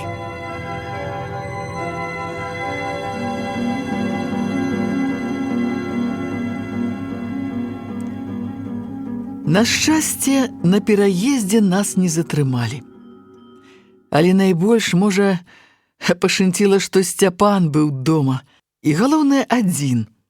У садзе пад вокнамі свайго пакоя на стале варштаце займаўся сваім рамяством. Рабіў з самалётных пластмас ручкі для ножоў і муштукі. Лязы ножоў яму кавалі недзе ў кузні, а ён нанізваў і шліфаваў ручкі. Ножы вырабляліся самыя розныя, вялікія фінкі і маленькія сцізорыкі, былі простыя кухонныя, сталовыя. На фінкі ручкі рабіліся адмысловыя у форме русалкі, мефістофеля, жырафінай і конскай галоў. Не менш прыгожай былі муштукі, пераліваліся вясёлкай. Гаспадыня некалі вельмі хваліла гэтае Сцяпанава ўменне. Ай, залатыя рукі хлопец мае! Яна прадавала яго вырабы на рынку і мела ад гэтага добры працэнт. А мне Сцяпан прызнаўся тады у будане, што промысел яго мае 2 выгоды. Дае магчымасць мець лішнія законныя маркі, каб падпаіць каго трэба. А галоўнае — майстраваць амаль адкрыта, не баючыся разам з нажамі і муштукамі некаторыя дробныя дэталі мін, якія недзе нехта з падпольшчыкаў збіраў. Брамка была адчынена, і мы ўвайшлі без стуку. Пачулі за домам яго голас, правільней свіст, і ён насвістваў мелодыю Кацюшы. Я падумала, што неасцярожна гэта. Невядома, якія суседзі за платамі з 3 бакоў. Другі чаго добрага данясе, што кватарант спявае савецкія песні, хоць, праўда, Кацюшу спявалі і самі немцы. Нас Сцяпан убачыў не адразу, і мы нейкую хвіліну паназіралі за ім. Ён шліфаваў наждачнай паперай ручку фінкі, захапіўся працай, жытнёвыя валасы прыліплі да мокрага лба, на кончыку носа павісла кропля поту, Твар яго з вяснушкамі здаваўся зусім хлапчуковым. Я зірнула на Машу і ўбачыла ў яе вачах нешта такое, чаго дагэтуль не бачыла. Асаблівую цікавасць, амаль гарэзлівую весялосць. Перад хлапчуком і яна рабілася дзяўчынкай. Ды я сама з замілаваннем любавалася сваім каханым. У працы, сам-насам. Ён быў асабліва прыгожы для мяне. Але Сцяпан пачуў нас, зірнуў і без здзіўлення са шчырай радасцю выгукнуў даволі гучна для суседзяў: «Валька!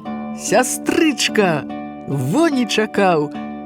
Падышоў, абняў і пацалаваў у вусны, не як сястру. На пасту на шашы на чыгуначным пераездзе, дзе стаяла нямецкая варта, у мяне не білася так сэрца, як забілася ад яго пацалунка. Ажно галава закружылася. Навошта ён зрабіў гэта? Навошта? А Сцяпан разглядваў ужо Машу. Разглядваў пільна, з цікавасцю, як кажуць, з галавы да ног.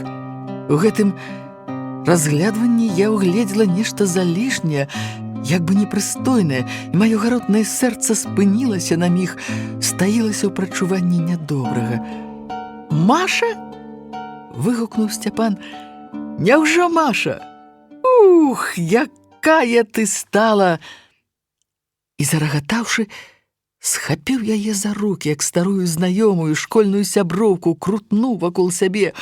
«Ох, добра цябе кормяць! Хо-хо! Вядома, Украіна! Сала поўныя кублы маеце!» Маша таксама засмяялася. Я зразумела, што Сцяпан ведае пра яе больш, чым я. Паведамілі праз радыста, каго і з якой мэтай пасылаюць яму.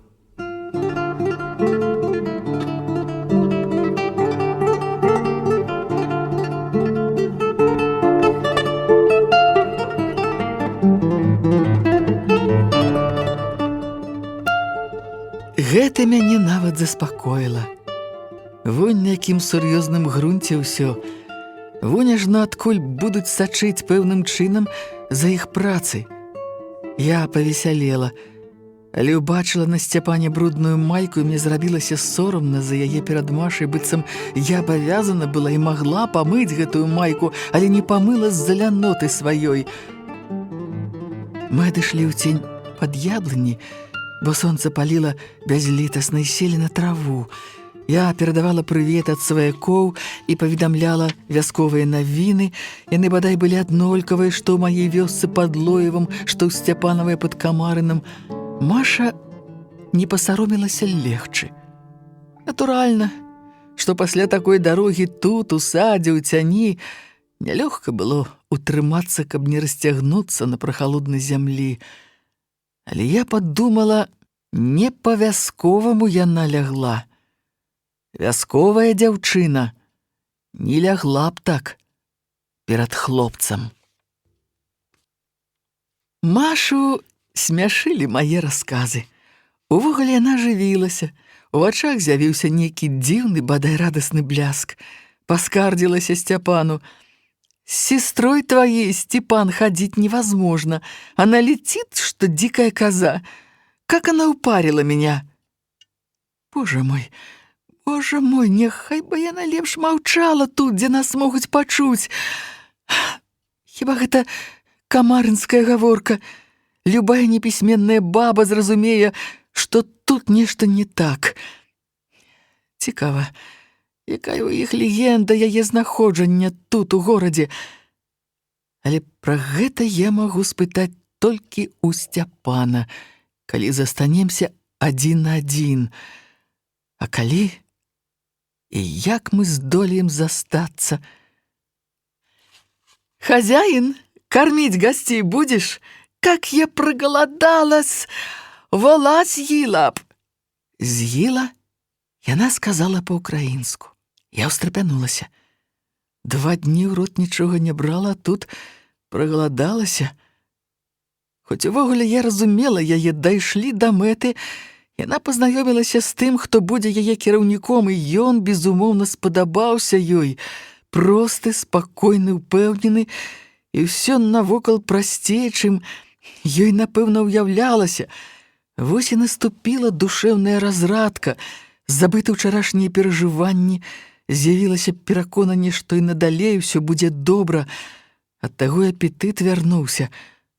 Паесці, відаць, любіць, не была б такая гладкая.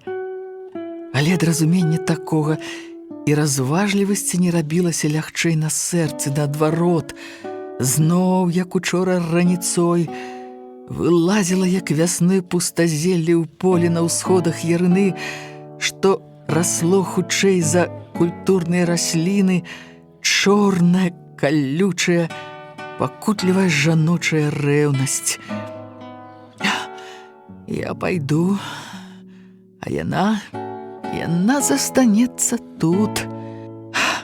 Кроў ударыла ў галаву.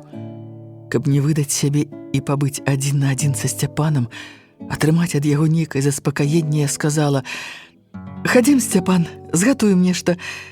Я як прынесла, маці перадала. Мы, праўда, прагаладаліся, як паснедалі ў дзядзькі ў баршчоўцы. Так нічога і не елі». У кухні Сцяпан, радасна ўзбуджаны, што мне таксама не падабалася, абняў мяне і пацалаваў. Я не адштурхнула яго, не, але не прытулілася, не пацалавала так, як марыла пра гэта 3 тыдні. Я асцярожненька, каб ён не пакрыўдзіўся, адхілілася і спытала: «Хто яна?» Сцяпан здзівіўся. Здарова была. Ты яе прывяла, а ў мяне пытаеш, хто яна? Хто яна будзе тут, у горадзе? Ну, пра гэта мы яшчэ падумаем. Ёсць добры план, добрыя дакументы. Трэба было паглядзець на яе. А яна будзе жыць тут? У цябе? Сцяпан спачатку паглядзеў на мяне сур'ёзна, як бы недаўменна, пасля засмяяўся. Вунь ты пра што! А каб вам! Пра што вы толькі, бабы, думаеце, а? У такі час, калі не ведаеш, ці будзеш жывы заўтра, я пра справу думаю, як лепш выканаць заданне.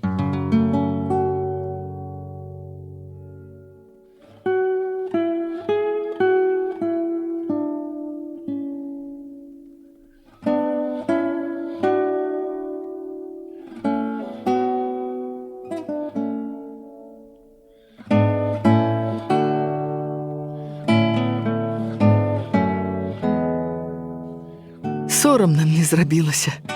Сапраўды, недарэчна, недастойна партызанкі выдаваць гэтак свае бабскія пачуцці і страхі. Адступіла я своеасабліва не без жаночай хітрасці. Сцяпанка, скінь майку, а? Надзень сарочку. Ты паглядзі, якая яна брудная, няёмка перад госцей. Валька, я рабочы чалавек, паравознік. Ён зноў абняў мяне сур'ёзна, шчыра, даверліва прашаптаў: «Не бойся, не бойся, не будзе яна тут жыць». А я не баюся. Неразумна было б так рызыкаваць. Можна праваліцца адразу ўсім, а каму гэта трэба? Я сёння ж павяду яе на кватэру, толькі накормім. Для гаспадыні. Павяду да яе ж Машынай цёткі. Як стала адразу лёгка, хораша. Вярнулася тая радасць, пра якую я марыла бяссоннымі начамі пад гудзенне камароў, пад шум сосен. Цяпер ужо я сама вельмі горача пацалавала Сцяпана.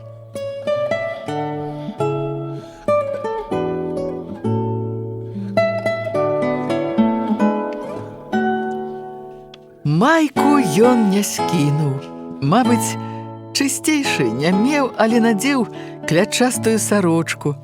У сарочцы гэта ён выглядаў зусім хлапчуком.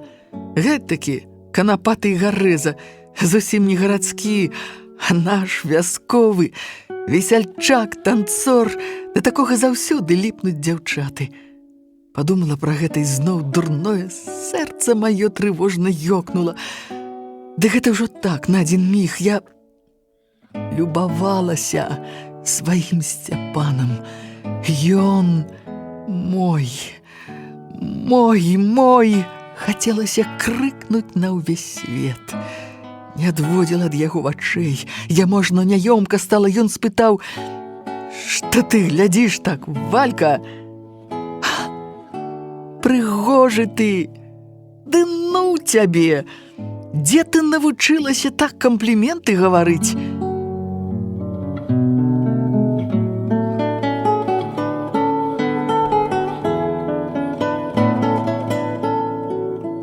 Мы падпалілі ў пліце трэскі і пяклі яечню на сале. Яечняй займалася я, а Сцяпан чысціў цыбулю і рэзаў хлеб.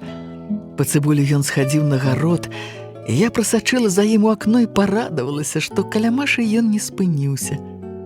Сцяпан вярнуўся з цыбуляй, паведаміў шэптам: «Спіць!» Так гавораць бацькі пра дзіця, якое, намучыўшы іх сваімі капрызамі, урэшце заснула. Такі шэпт яго не вельмі спадабаўся. Але гэта ўжо драбяза у параўнанні з іншымі маімі перажываннямі.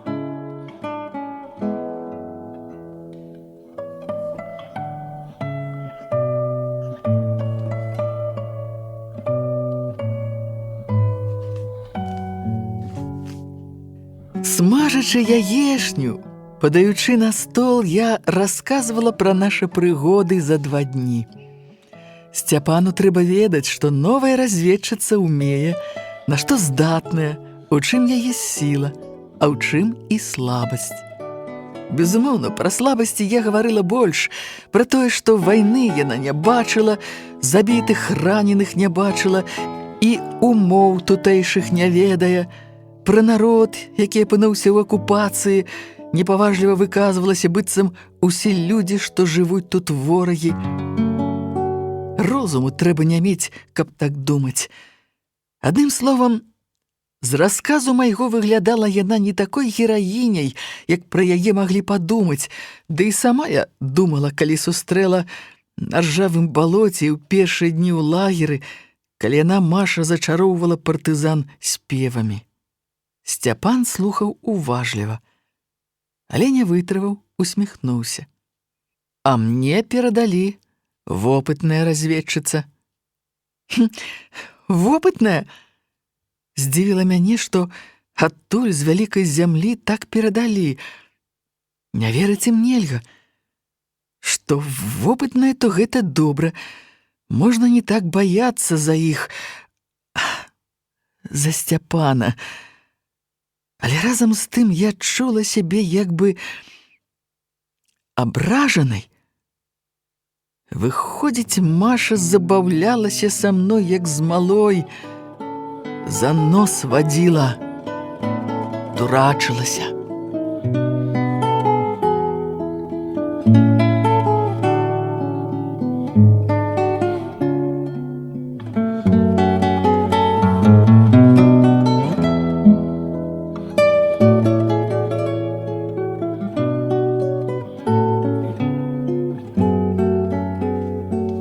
Абед быў гатовы, і я пайшла яе будзіць. Спала яна моцна, ляжала на правым баку, па-салдацку падклаўшы кулак пад галаву. Мяне ўразіў яе твар, здаўся яшчэ больш прыгожым, Ды прыгажосць гэтая была не яркая, дзявочая, а нейкая дзіцячая, добрая, ласкавая і ў той жа час праз мяккасць рысаў і знешні спакой прасвечваўся боль. Ён як бы скамянеў у сумнай пакутлівай усмешцы, што ў сне кранула яе засмяглыя вусны. Я доўга глядзела на яе твар, на рукі, на запыленыя ногі. Раптам адчула, што шкадую будзіць яе. Так бывае маці, шкада будзіць дачку. А потым увогуле стала шкада яе, такая прыгожая. Дзіўнае пачуццё. Сябе ніколі не шкадавала, і іншых партызанак таксама. Абуралася, калі нам, дзяўчатам, жанчынам у атрадзе стараліся даць нейкую палёгку, лічыла, што калі ў нас роўныя з мужчынамі правы, то і абавязкі павінны быць роўныя. А тут прыгажосць яе пашкадавала. Праўда, праз хвіліну ўпікнула сябе за такія думкі. Усе мы жыцця свайго не шкадуем, дык смешна ў такі час шкадаваць нашыя жаночыя пякноты. Няхай яны хоць якія самыя найчароўныя. Не надта далікатна пацягнула Машу за нос. Яна спалохана тузанулася, расплюшчыла вочы. «Уставай, Соня! Ай, пашла к чорту, Валя!» І павярнулася на другі бок. «Яешня стыне!» Маша пацягнулася, села, па-дзіцячы працерла кулакамі вочы, засмяялася. То адразу так і сказала б: «Ой, хоць сонна і даражэйшая, але і яешня нешта значыць». «Уставай, Соня! Ай, пашла к чорту, Валя!» І павярнулася на другі бок. «Яешня стыне!»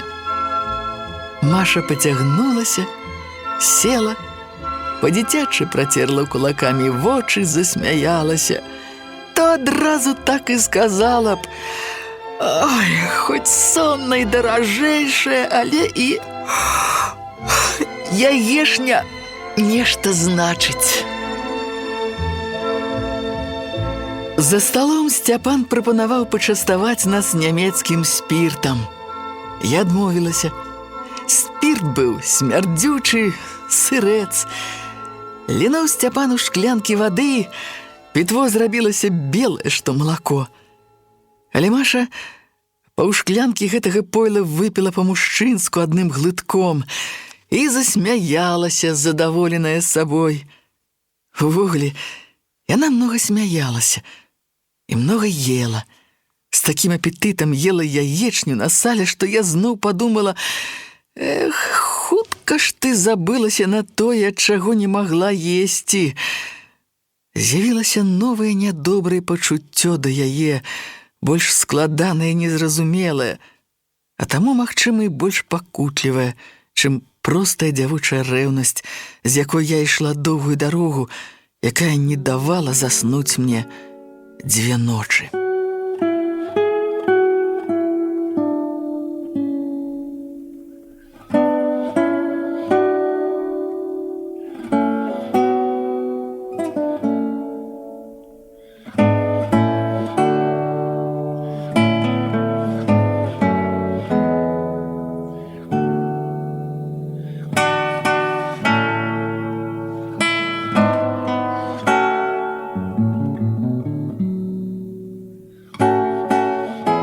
Разведчыкі, што прыляталі з вялікай зямлі, былі для мяне ідэальнымі людзьмі. Я праводзіла іх з душэўным трапятаннем. Я ведала, што пра заданне сваё яды не павінны гаварыць, і ў дарозе старалася весці размову так тактоўна, асцярожна, каб не прымусіць каго-небудзь з іх сказаць лішняе. Нават мне, сваёй правадніцы, хоць некаторых адчувала, цягнула на шчырасць. Але ўсе яны былі стрыманыя сур'ёзныя, ніводзін не выстаўляў сябе, не красаваўся ні ў атрадзе, ні перада мной. А яна, Маша, і ў атрадзе выстаўляла сябе, і ў дарозе іграла нейкую дзіўную ролю, нават не адну, многа роляў. І перад Сцяпанам залішне сушыць зубы. Што ёй смешна? Нічога ж смешнага не было. Сядзелі за сталом трое маладых людзей, хлопец і дзве дзяўчыны, і гаварылі пра тое, што ў сапраўднасці мала каго з нас цікавіла. Пра сяло, адкуль нібыта мы прыйшлі, пра рынак, пра цэны, пра пагоду, пра любоў. Але і пра любоў звычайныя жарты маладзёжнай кампаніі. Працягвалі размову, якую пачалі ў садзе, але там яна была разлічана на цікаўных суседзяў, а ў хаце на каго? Гаспадыні не было. Можна было сказаць нешта, калі не пра яе Машына заданне, то хаця б пра нашы партызанскія і падпольныя справы, ці хаця б пра нашу нянавісць да фашыстаў. Не, ні слова пра гэта. Так павяла размову Маша. Сцяпан падтрымліваў яе. Выходзіла, што яны ўдваіх у змове, што толькі пазнаёміўшыся, яны без слоў разумеюць адно аднаго, а я так, збоку прыпёку, як кажуць, трэцяе лішняе, і гэта крыўдна кранала мяне, нараджала новую недзявочую партызанскую рэўнасць.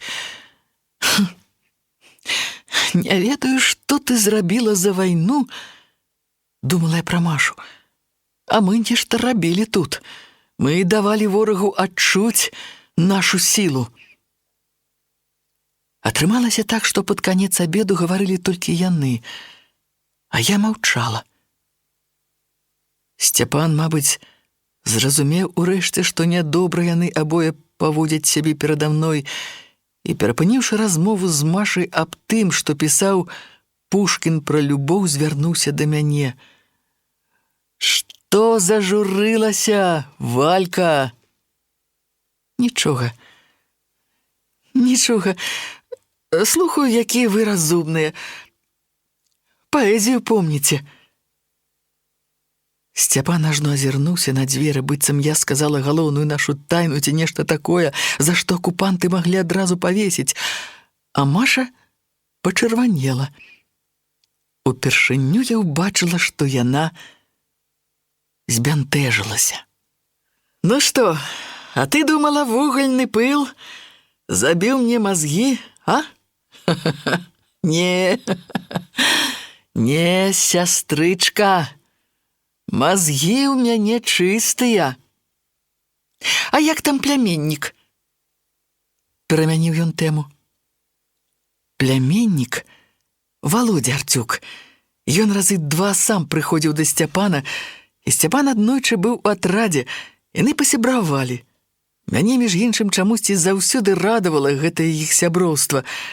«А, жаніцца захацеў», — сказала я. «Ды ну! Ха-ха-ха! Ды ну!» — зарагатаў Сцяпан.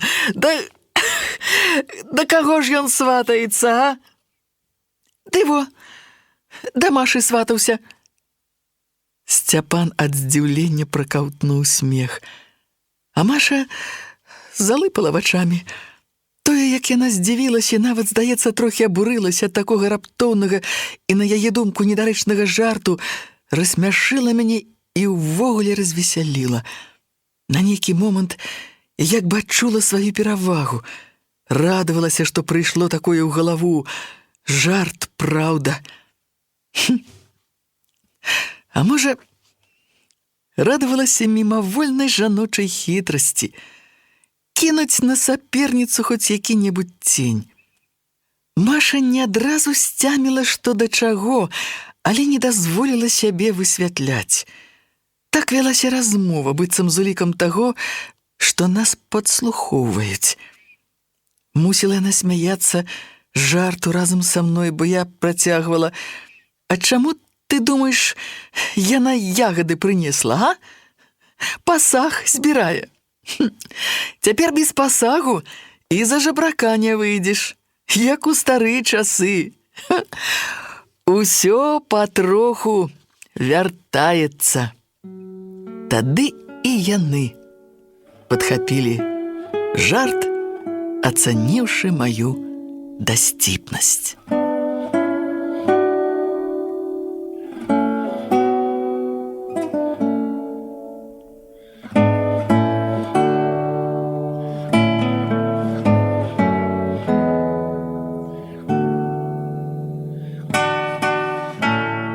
Сапраўды, гэта, мабыць, было смешна, што мы трое, звязаныя вялікай тайнай, нават паміж сабой гаворым так, быццам знаходзімся не ў пустым доме, а ў мнагалюдным вагоне ці на тым жа шумным рынку. Здагадаўшыся, пра каго ідзе размова, Маша, між іншым, выказалася пра Валодзю зусім інакш, чым учора ў дарозе. А што? Пляменнік ваш хлопец, што трэба, толькі рукі маёй ён не паспеў яшчэ папрасіць. Нясмелы, але надзеі я не трачу і пасаг збіраю. Мне хацелася, каб Сцяпан хутчэй павёў Машу да цёткі, але Сцяпану трэба было паказаць яе гаспадыні. Меў значыцца на ўвазе, што яна, Маша, будзе прыходзіць сюды. Не падабалася мне гэта.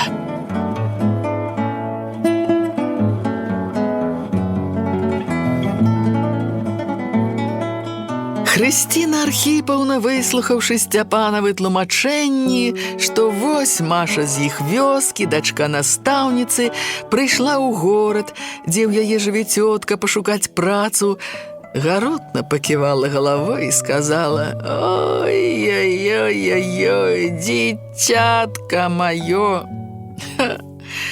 Цяпер з горада ў сяло ўцякаюць, хаваюцца, а ты у горад. Якою ты працу тут знойдзеш, а? Да немцаў прыслугай пойдзеш». А калі яны пайшлі, Сцяпан і Маша, гаспадыня сказала мне: «Ой, як гэта матка адпусціла яе! Такая прыгожая! Ой, прападзе дзеўка!» А прыгажосці яе і Сцяпан сказаў, калі вярнуўся. Пакруціў галавой, засмяяўся, здалося мне з захапленнем і радасцю, напэўна, ад таго, што яму прыйдзецца працаваць з такой. Ух ты, ну ты! З ёй ажно страшна хадзіць па вуліцы. О, кожны немец бельмы тарашыць. Ха, чаго добрага, яшчэ затрымае які гад. І разважыў: адзець яе трэба пад немку. Тады яна менш будзе кідацца ў вочы.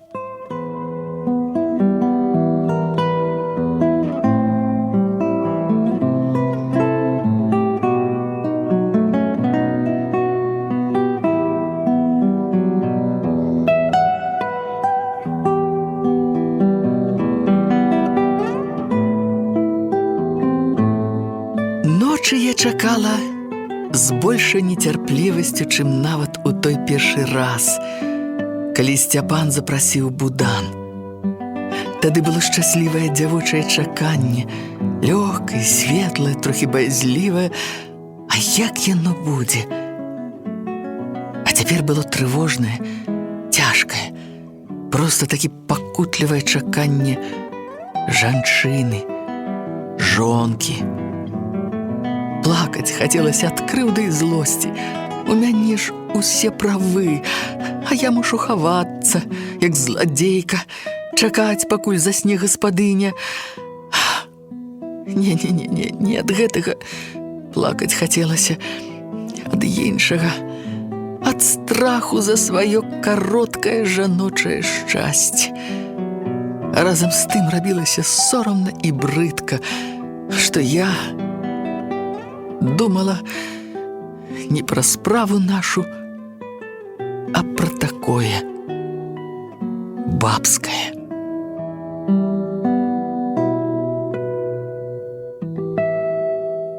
Я ажно дрыжала ўся і гарэла, як у гарачцы.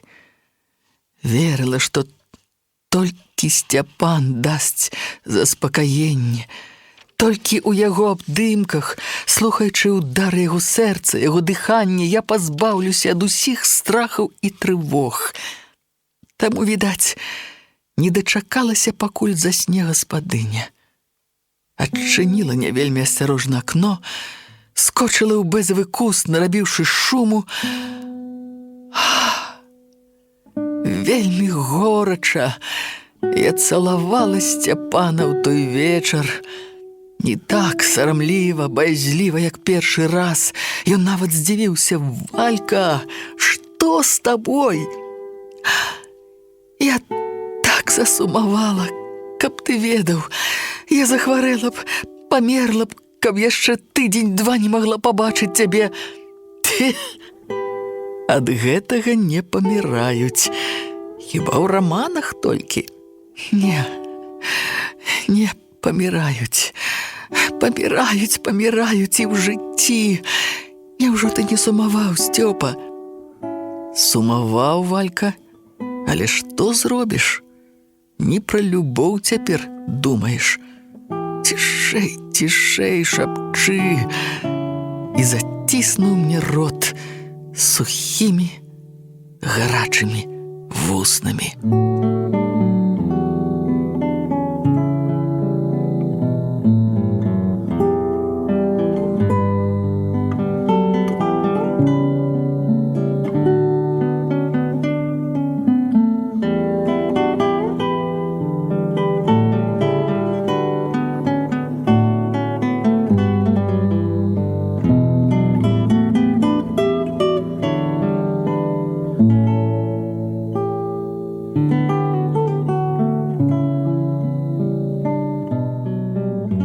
Пасля, калі ён стомлены ляжаў на маёй руцэ, а я ўсё яшчэ поўны нерастрачанай пяшчоты прыціскала яго дужую руку да сваёй шчакі і цалавала далоню, ад якой чамусьці дзіўна пахла не вугалем і металам, а хвояй, лесам, ці, можа, мне так здавалася. Я, між іншым, без пэўнай сувязі сказала: «А яна, Маша, замужам і нараджала. Яна табе расказала?» «Не. Адкуль жа ты ведаеш?» «Я бачыла яе голую, калі купаліся». Сцяпан ціха засмяяўся. «І што ж ты магла ўбачыць?» «Сцёпа, відно ж, дзе дзеўка, а дзе баба». І ён прыцягнуў мяне да сябе і заглушыў свой смех пацалункам. Ох,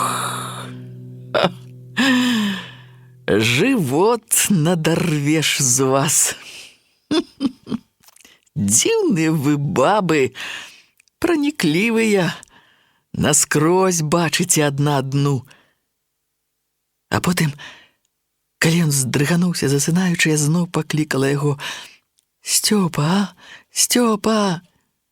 А? Давай пажэнімся, Сцяпаначка». «А хіба мы не пажаніліся?» «Па-сапраўднаму, каб людзі ведалі. Нядобра так хавацца, сорамна».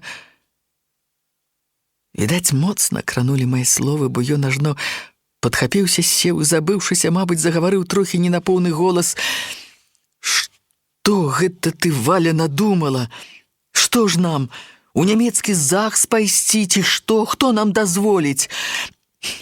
Не. А як жа?» Я пацягнула яго да сябе, прымусіла легчы, горача зашаптала ў вуха: «Нас там запішуць Нашы. Павел Адамович, камандзір, узводны Далацюк ажаніўся з Вольгай Маскалёвай. Іх запісалі ў штабе. Вяселле партызанскае было, і калі дзіця нарадзілася у Соні Войцік. Як жа я дабяруся да вас? Ніхто не дазволіць цяпер выходзіць. А табе і не трэба. Я сама папрашу. Мне павераць, Сцяпаначка, вы была твоя згода. Ай, дзіўная ты, Валька. Згоден. Скажы, згоден. Вядома ж, згоден, Валька. Я ж цябе так люблю. Ты не ведаеш, якая ты. Другой такой, можа, ва ўсім свеце няма, але ж дзіўна мне з такога вяселля. А што зробіш, Сцяпаначка? Такі час. Усё жыццё перавярнулася.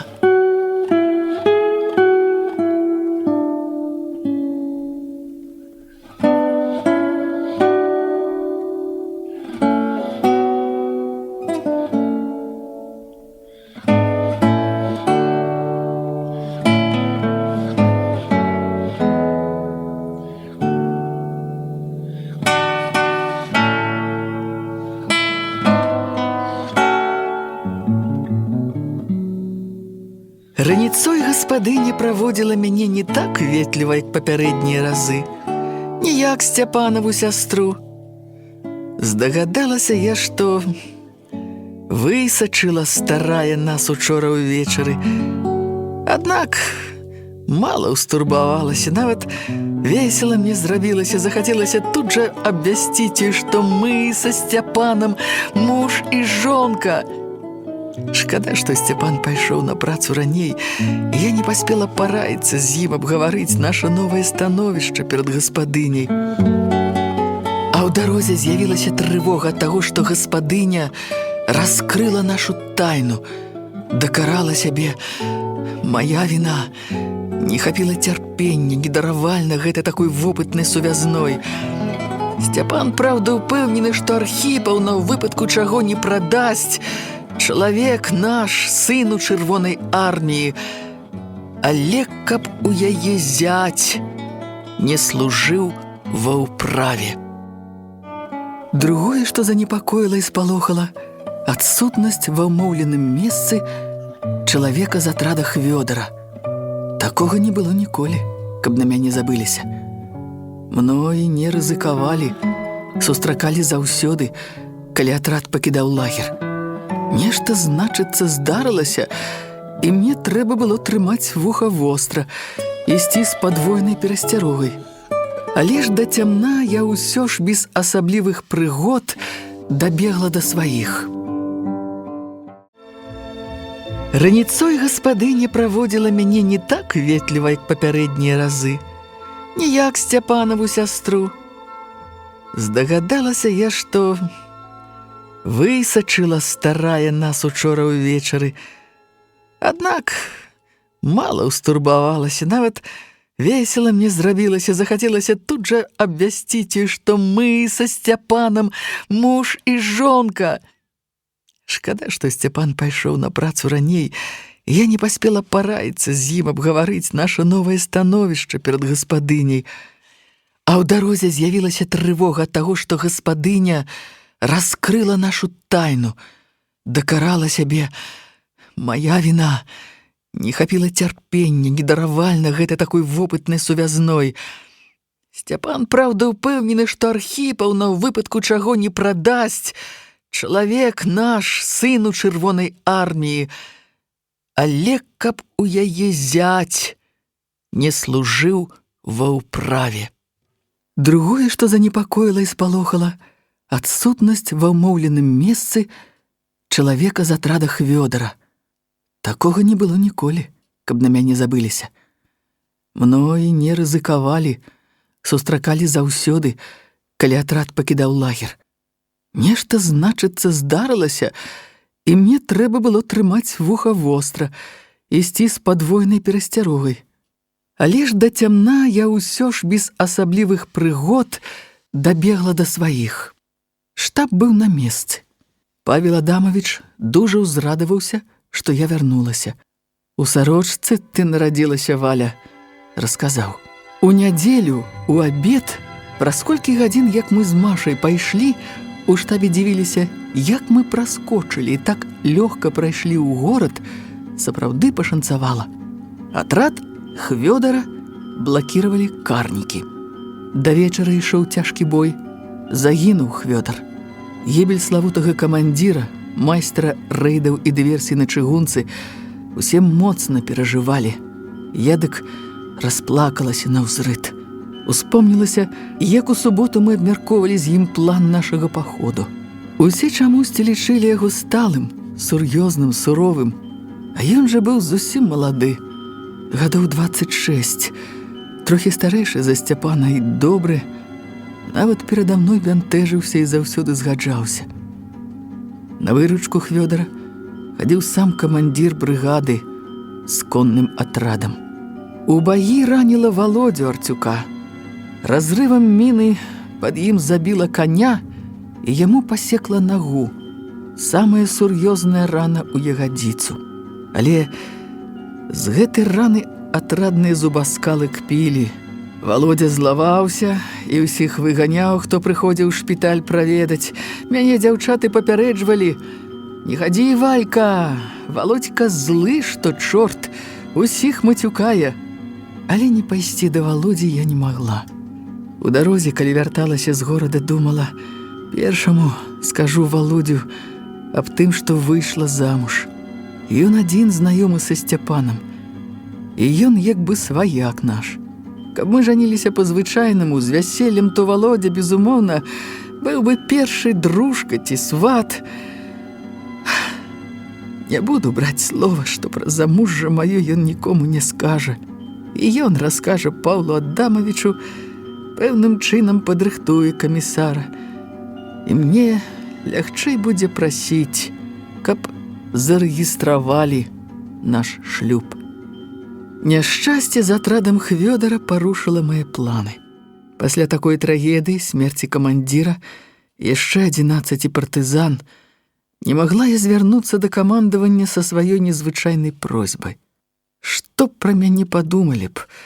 Наогул, я пачала сумнявацца, ці маю права ў такі час выходзіць замуж.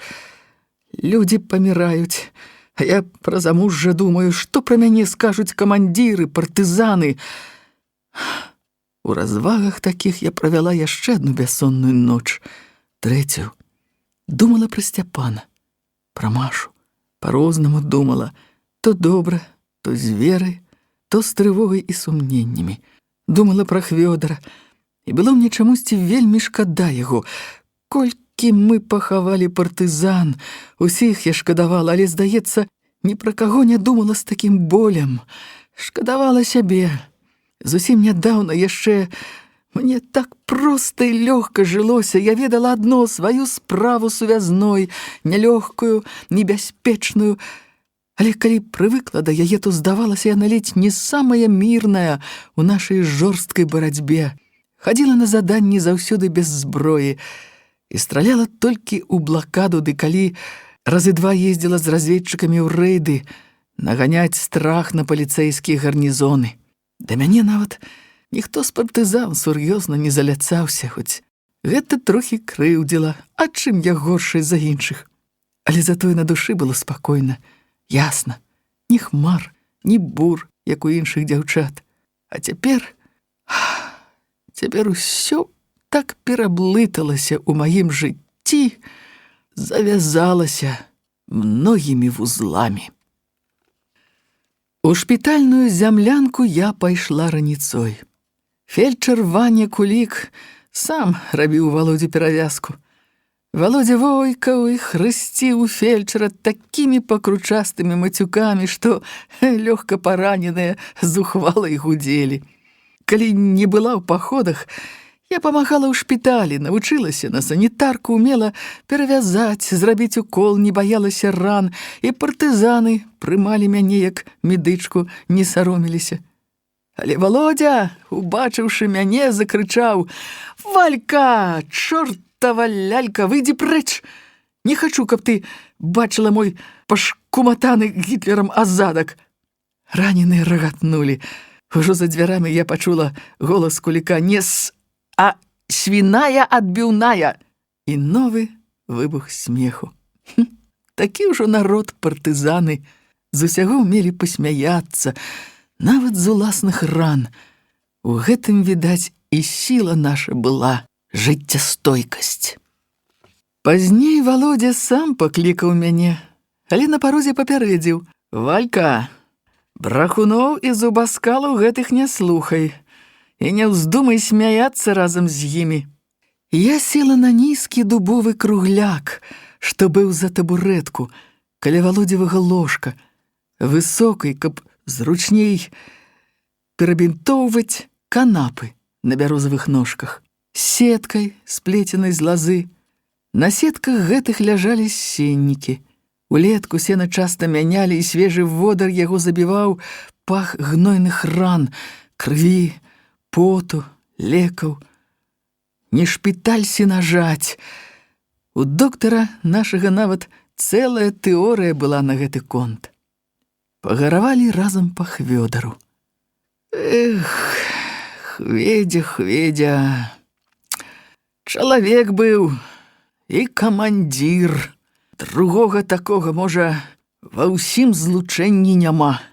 Ён пра людзей думаў, каб вывесці атрад з-пад удару, таму сам застаўся з групай прыкрыцця, ведаў, што на смерць ідзе.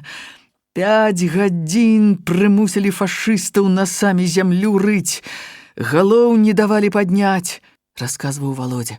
Раненыя з атрада дапаўнялі яго расказ пра свайго камандзіра і пра няроўны бой. Пагаварылі пра іншае, пра розныя лагерныя прыгоды, больш вясёлыя. Пра маё заданне ніхто нічога не сказаў, быццам я нікуды не хадзіла. Усе ведалі, што сувязных ні пра што распытваць нельга. Але калі Кулік паклікаў мяне ў аперацыйную зямлянку, Володя папрасіў: «Нахіліся, Валька, я табе нешта на вуха скажу». «О, ён давно хоча табе ў каханні прызнацца», – пажартаваў нехта. «Што ты, блазнюк, разумееш у каханні? У цябе матчына малако не абсохла, набі рот сенам і маўчы». Я сунула хусціну і з жартаўлівай усмешкай наблізіла вуха да Володзевых вуснаў. Ён зашаптаў: «Куды ты завяла яе?» Я здзівілася, выдыхнула яму ў вуха з папрокам: «Володя, ты ж разведчык. Слухай, засела яна мне стрымкай у сэрцы. Калі пабачыш, скажы ёй пра гэта. Перадай, што Володя просіць прабачэння за сваё хамства». Мне ад такога прызнання яго зрабілася адразу неяк лягчэй. Ах, каб я мела магчымасць адразу расказаць пра гэта Машы і Сцяпану. «Абавязкова перадам, Володя», – паабяцала я, хоць мала верыла, што атрымаю калі-небудзь заданне выйсці на Машу. Мне варта было пасля гэтых добрых слоў падняцца і пайсці. Я глядзела на Володю і шчасліва усміхалася, дурніца, радая і за яго, і за сябе. «Слухай», – зноў зашаптаў ён, – «аднаго баюся. Эх, калі ты перадала яе Сцяпану, пішы прапала. Стаў Володька крыж на сваім каханні. Ой, паравознік гэты, хват. Ля яго такі ласунак блізка не кладзі, ой, сцягне і не аблізнецца, як хітры кот». Кроў ударыла мне ў галаву, ажно зрабілася млосна, як тады, калі я першы раз памагала на аперацыі. Знянацку не жадаючы, ён, Володя, груба капануў мае бабскія страхі, сумненні, рэўнасць, якія я старалася закапаць глыбей, адразу ўсе іх вывернуў наверх. Спалоханая, што нечым выдам сябе, я, як апантаная, здзівіўшы не аднаго Володю, выскачыла з зямлянкі. Прытулілася да асветленай ранішнім сонцам цёплай сасны, як рыба, выкінутая з вады, хапала хвойнае паветра і толькі пачула, што ў зямлянцы ўсё ж моцна пахла шпіталем, крывёю, смерцю. Можа, таму закружылася так галава.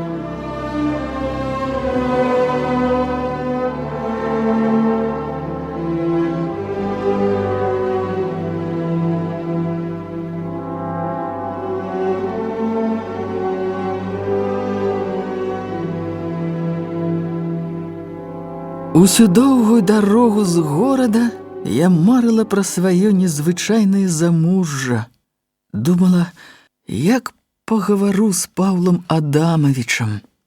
Трохі баялася, трохі саромілася, але і ад сораму такога, і ад боязі рабілася радасна і весела. 100 разоў паўтарала ў думках сваю размову з камісарам у розных варыянтах, у залежнасці ад таго, як Павел Адамавіч можа паставіцца, адразу сур'ёзна ці жартаўліва, але з верай, з пераконаннем, што ўсё абыдзецца налепшым чынам, бо не паверыць мне не могуць у шчырасць майго кахання, у сур'ёзнасць нашага са Сцяпанам намеру. Вайна растаптала мае мары перш за ўсё смерцю партызан, а потым Володя. Чаму ён так думае пра Сцяпана?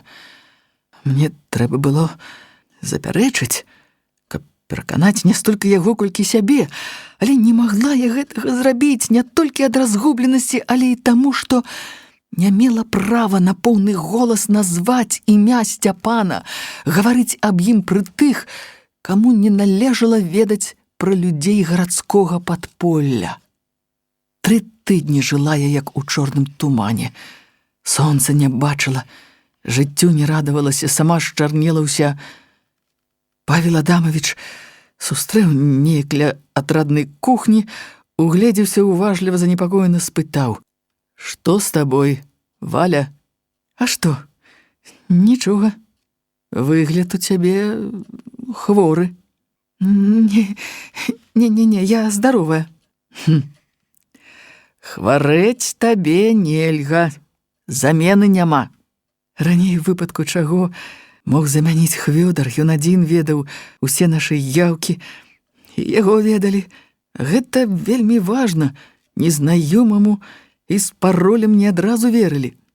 Павел Адамавіч па-бацькоўску пашкадаваў: «Стамілася ты, стамілася». Але шкадаванне яго ніяк не адгукнулася ва мне, ніяк не кранула сэрца, нават удзячнасці не з'явілася. «Ужо адпачыла, таварыш камісар», — адказала абыякава, «сумую без работы». Павел Адамавіч зноў уздыхнуў. Да Володі я больш не хадзіла, але калі дзён праз колькі ён сам паклікаў, пайшла, не адчуваючы ні крыўды, ні непрыязнасці, не боючыся, што ён яшчэ нешта ляпне.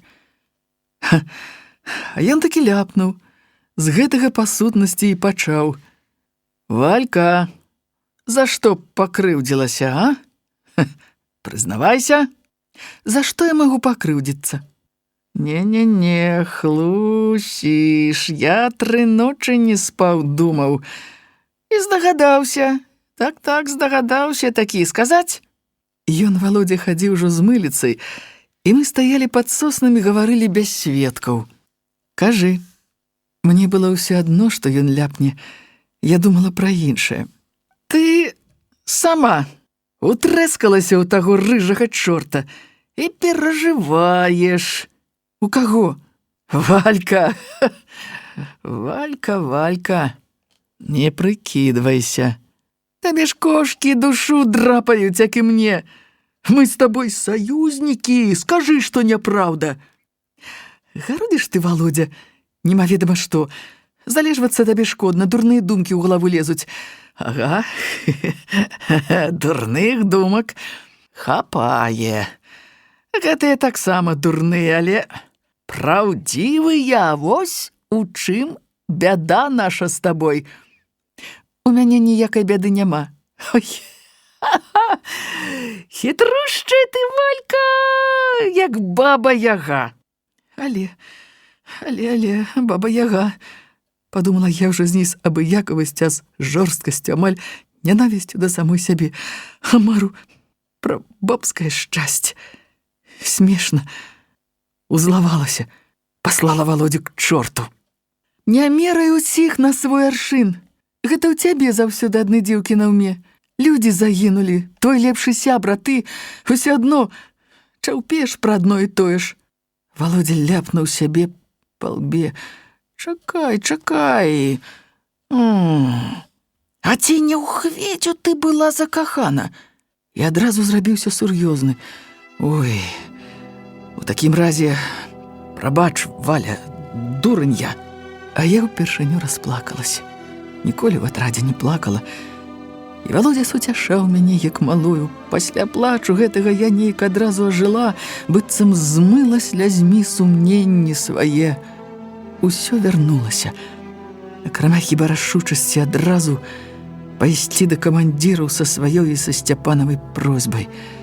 Так і не адважылася, пакуль яны не паклікалі, не далі чарговага задання.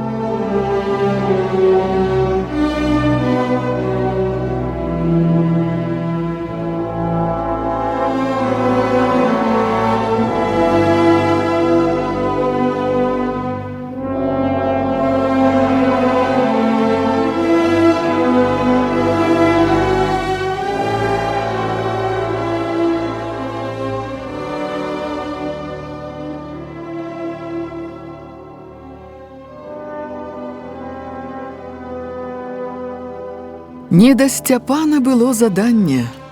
Настанка будаўнічы. Група там вырасла. Трымаць столькі падпольшчыкаў на адным заводзе было немэтазгодна і небяспечна. Ды і самі хлопцы рваліся ў партызаны. Мне належала вывесці 7 чалавек з горада ў лес на папаўненне атрада Хвёдара. Можа таму, што я не стаіла сваёй радасці ад новага задання, яно як бы давала мне права нарэшце выказаць запаветную просьбу, Павел Адамович пачаў перасцерагаць, каб я не думала, што заданне лёгкае. Цяпер, калі няма нашай базы блізка ад горада, няма Хвёдара, мне належала самой з улікам абстаноўкі распрацоўваць увесь план. Усё адно я не пераставала лічыць заданне лёгкім, і план склаўся ў міг. Безумоўна, спатрэбіцца час сабрацца хлопцам у дарогу. Таму не пра заданне я думала, слухаючы доўгае тлумачэнне камісара і кароткія заўвагі камбрыга, які, здавалася, да задання майго праяўляў невялікую цікавасць. Усю ўвагу аддаваў трафейнаму аўтамату, новаму. Такога раней не было ў немцаў. Разабраў, каб вывучыць прынцып дзення. Разглядваў кожную дэтальку, цмокаў языком, захапляўся. Ты ж глядзі, як проста і здорава. Ай-яй-яй-яй, умеюць гады. Чортава немчура. Ай, таленавіты ж народ. А так ачмураны Гітлерам. А я стаяла каля стала, слухала камісара, глядзела на бліскоўчыя, новенькія, ажно шызыя яшчэ аўтаматныя дэталі і думала, калі мне сказаць пра сваё замужжа, з чаго пачаць? Не да Сцяпана было заданне. Настанка будаўнічы. Група там вырасла. Трымаць столькі падпольшчыкаў на адным заводзе было немэтазгодна і небяспечна. Ды і самі хлопцы рваліся ў партызаны. Мне належала вывезці 7 чалавек з горада ў лес на папаўненне атрада Хвёдара. Можа таму, што я не стаіла сваёй радасці ад новага задання, яно як бы давала мне права нарэшце выказаць запаветную просьбу, Павел Адамович пачаў перасцерагаць, каб я не думала, што заданне лёгкае. Цяпер, калі няма нашай базы блізка ад горада, няма Хвёдара, мне належала самой з улікам абстаноўкі распрацоўваць увесь план. Усё адно я не пераставала лічыць заданне лёгкім, і план склаўся ўміг. Безумоўна, спатрэбіцца час сабрацца хлопцам у дарогу. Таму не пра заданне я думала, слухаючы доўгае тлумачэнне камісара і кароткія заўвагі камбрыга, які, здавалася, да задання майго праяўляў невялікую цікавасць. Усю ўвагу аддаваў трафейнаму аўтамату, новаму. Такога раней не было ў немцаў. Разабраў, каб вывучыць прынцып дзеяння.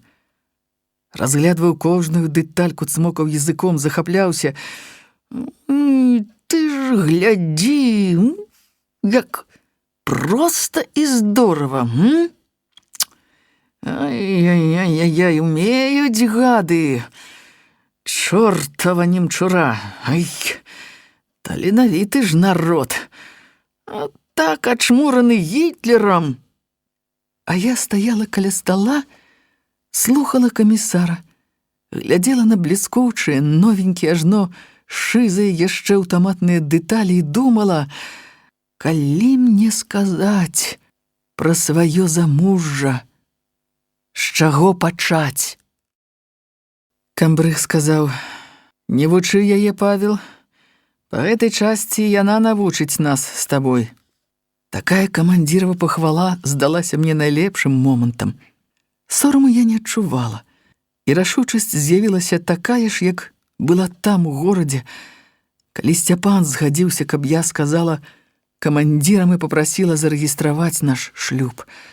І таму я выпаліла, як кажуць, у лоб: «А я выходжу замуж». Каб разабраны нямецкі аўтамат раптам даў чаргу, камандзір, пэўна, не здзівіўся б так, як ад маёй кароткай чаргі. «Што?» Застыў ён са спружынай аўтаматнага ўзвода ў руках. «Што?» З недаверам, і здалося мне з насмешкай, гэта трохі пакрыўдзіла, спытаў Павел Адамович. Камандзірава сур'ёзнасць і строгасць, з якой ён утаропіўся на мяне, устрывожылі менш, чым смяшынкі ў камісаравых вачах. А я выходжу замуж». «За каго?» «За Сцяпана Жданка». Камбрыг шыбнуў спружыну на стол і гневна падняўся. «Чорт возьми! Мы ёй давяраем такія справы, а яна там любоў круціць, а? От бабскае адроддзе, а? Нідзе на вас няма ўгамону, ні на вайне, ні ў пекле. Ай-яй-яй-яй! Якая ты нявеста!» Дзіўна. Мяне ніколькі не спалохаў камандзіраў гнеў. Няхай пакрычыць. Умеў і любіў камбрыг наш пакрычаць.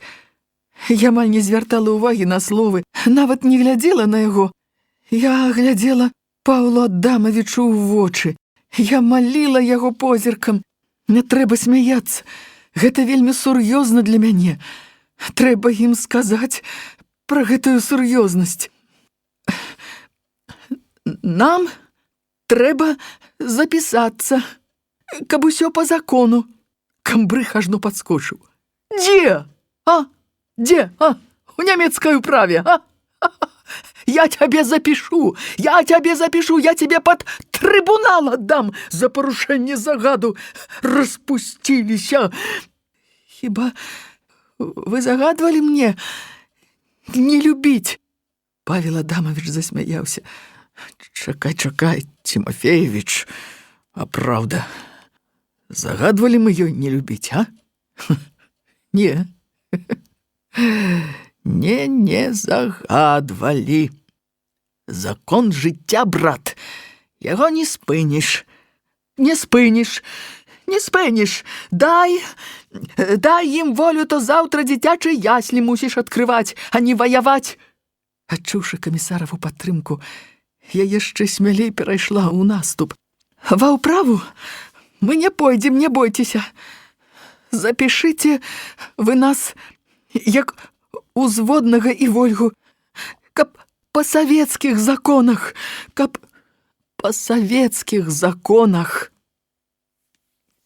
Камандзір раптам павесялеў, узяў рукі ў бокі, агледзеў мяне так, як, напэўна, не глядзеў ніколі, не бачыў ён раней жанчыну ва мне, толькі байца, партызана. Табе што, так не церпіцца? Не церпіцца. Не маргнуўшы нават вокам, пад яго нядобрым, бадай непрыстойным позіркам адказала я. Хацела сказаць: а можа, заўтра будзе позна, а? Можа, заўтра каго-небудзь з нас ужо ў жывых не будзе. Але не сказала. Пабаялася высокіх трагічных слоў. Жыла яшчэ сялянская прымхлівасць не гаварыць у такі час пра паганае, каб не наклікаць бяды. А калі ж вяселле? Яшчэ больш весела спытаў Павел Адамович. Вяселле? Вяселле пасля вайны, калі застанёмся жывыя. Усё-такі хоць ускосна нагадала пра смерць. А запісаць? Запісаць прашу сёння, Сцяпан прасіў. Без жаніха, ужо сур'ёзна спытаў камісар, і ў вачах яго адразу патухлі смяшынкі і зачарнелі ямы смутку. А камандзір, наадварот, засмяяўся, быццам узрадаваўся, што ёсць прычына адмовіць. Слухай, без жаніха нідзе і ніколі яшчэ не вянчалі, як і без нявесты. Чытала пра такое хоць у адным рамане, га? Няма такога закона, ні царкоўнага, ні савецкага. Раней, чым запісаць вас, я павінен спытаць: Сцяпан Жданок, ці хочаш ты ўзяць у жонкі Валянціну? Вы не верыце мне, што Сцяпан згодзін? Столькі верылі, такое давяралі. Пэўна, вялікая крыўда прагучала ў маіх словах. І голас дрогнуў, задрыжалі вусны, вось-вось заплачу. Ад такога голасу майго нават камбрыг змоўкнуў, нахмурыўся. Не любіў жаночых слёз камандзір. А камісар сказаў: не, Валя, табе мы верым. І Сцяпану. Эх, але шаламіла ты нас. Можа, пачакаем, а? Можа, Сцяпана ўдасца выклікаць. Маці тваю прывезлі б, згуляем, партызанскае вяселле. Нельга нам чакаць, усё тым жа дрыжачым голасам сказала я. Нельга? Яна ж сказала табе, не церпіцца ёй, уедліва кінуў камандзір. Павел Адамович папрасіў яго: не трэба, Пятро, тут усё больш складана, чым думаем мы. Пашкадуй яе. Ад такіх слоў мне ударыла ў сэрца. Загарэліся шчокі, сорамна стала, бо я здагадалася, пра што камісар падумаў. Пра Машу. Ён як бы прачытаў раптам усе мае тайныя думкі, сумненні і страхі. Перажыткі ў свядомасці маёй. Так я лічыла тады, таму і засаромілася, што камісар адгадаў іх. Пашкадуй? Пашкадуй. Каго шкадаваць трэба, а? Нас з табой такую сувязную трацім. Камандзір падумаў зусім пра іншае, што я, магчыма, зацяжарала. Засаромілася я ад такога падазрэння менш, таму рашуча запярэчыла. Не, нічога вы не траціце. Я буду хадзіць. Гэтак жа на любыя заданні. Ну вось, бачыш, выходзіць, баяцца няма чаго. з усмешкай супакоіў камбрыга Павел Адамович. Дзе начштаба схаваў нашу кнігу запісаў актаў грамадзянскага стану, га? Дастаючы з жалезнай скрынкі прышнураваную змацаваную пячаткамі кнігу, камісар уздыхнуў. Эх, сведкаў не можам запрасіць. Хіба Арцюка? Хацелася, каб запрасілі Володю, але камандзір запярэчыў. Не трэба. Я за сведку, а ты за папа. Згадзіўшыся, ён адразу падабрэў, падмаргнуў мне па-змоўніцку. Такая фармальнасць запіс у кнізе, якая немаведама яшчэ ці захаваецца, а як я хвалявалася, пакуль Павел Адамович, не спяшаючыся, ачышчаў пяро на вучнёўскай ручцы і запісваў нашы са Сцяпанам прозвішчы, імёны і дата ўступлення ў шлюб. 14 ліпеня 1943 года. Ледзь распісалася ў кнізе, рука дрыжала, і літары перад вачамі, што п'яныя хісталіся. Павел Адамович абняў мяне, пацалаваў, віншуючы. Мне хацелася заплакаць, але я стрымалася. Хто-хто, а камандзіры слёз маіх не павінны бачыць. Камбрыг весела закрычаў. Чорт возьми! Адзначыць жа трэба такую падзею! І выцягнуў з-пад нар бутлю першака. Тады я засмяялася. Яны засмяяліся, камісар і камандзір. Выпілі за маё шчасце. Толькі за маё. За Сцяпана не пілі, але я не пакрыўдзілася. Ведала партызанскае правіла ніколі не піць за таго, хто на аперацыі у баі.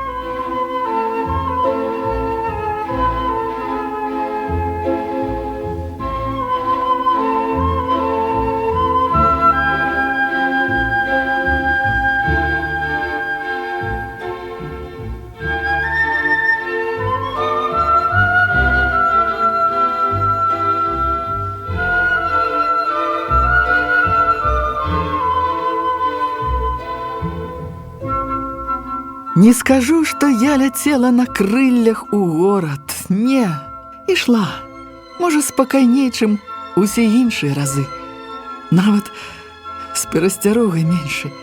Сапраўды, панавала нейкая дзіўная заспакоенасць, душэўная расслабленасць, якая бывае, напэўна, тады, калі чалавеку здаецца, што самае галоўнае, што наканавана яму ў жыцці, здарылася, і лёс яго вызначаны назаўсёды.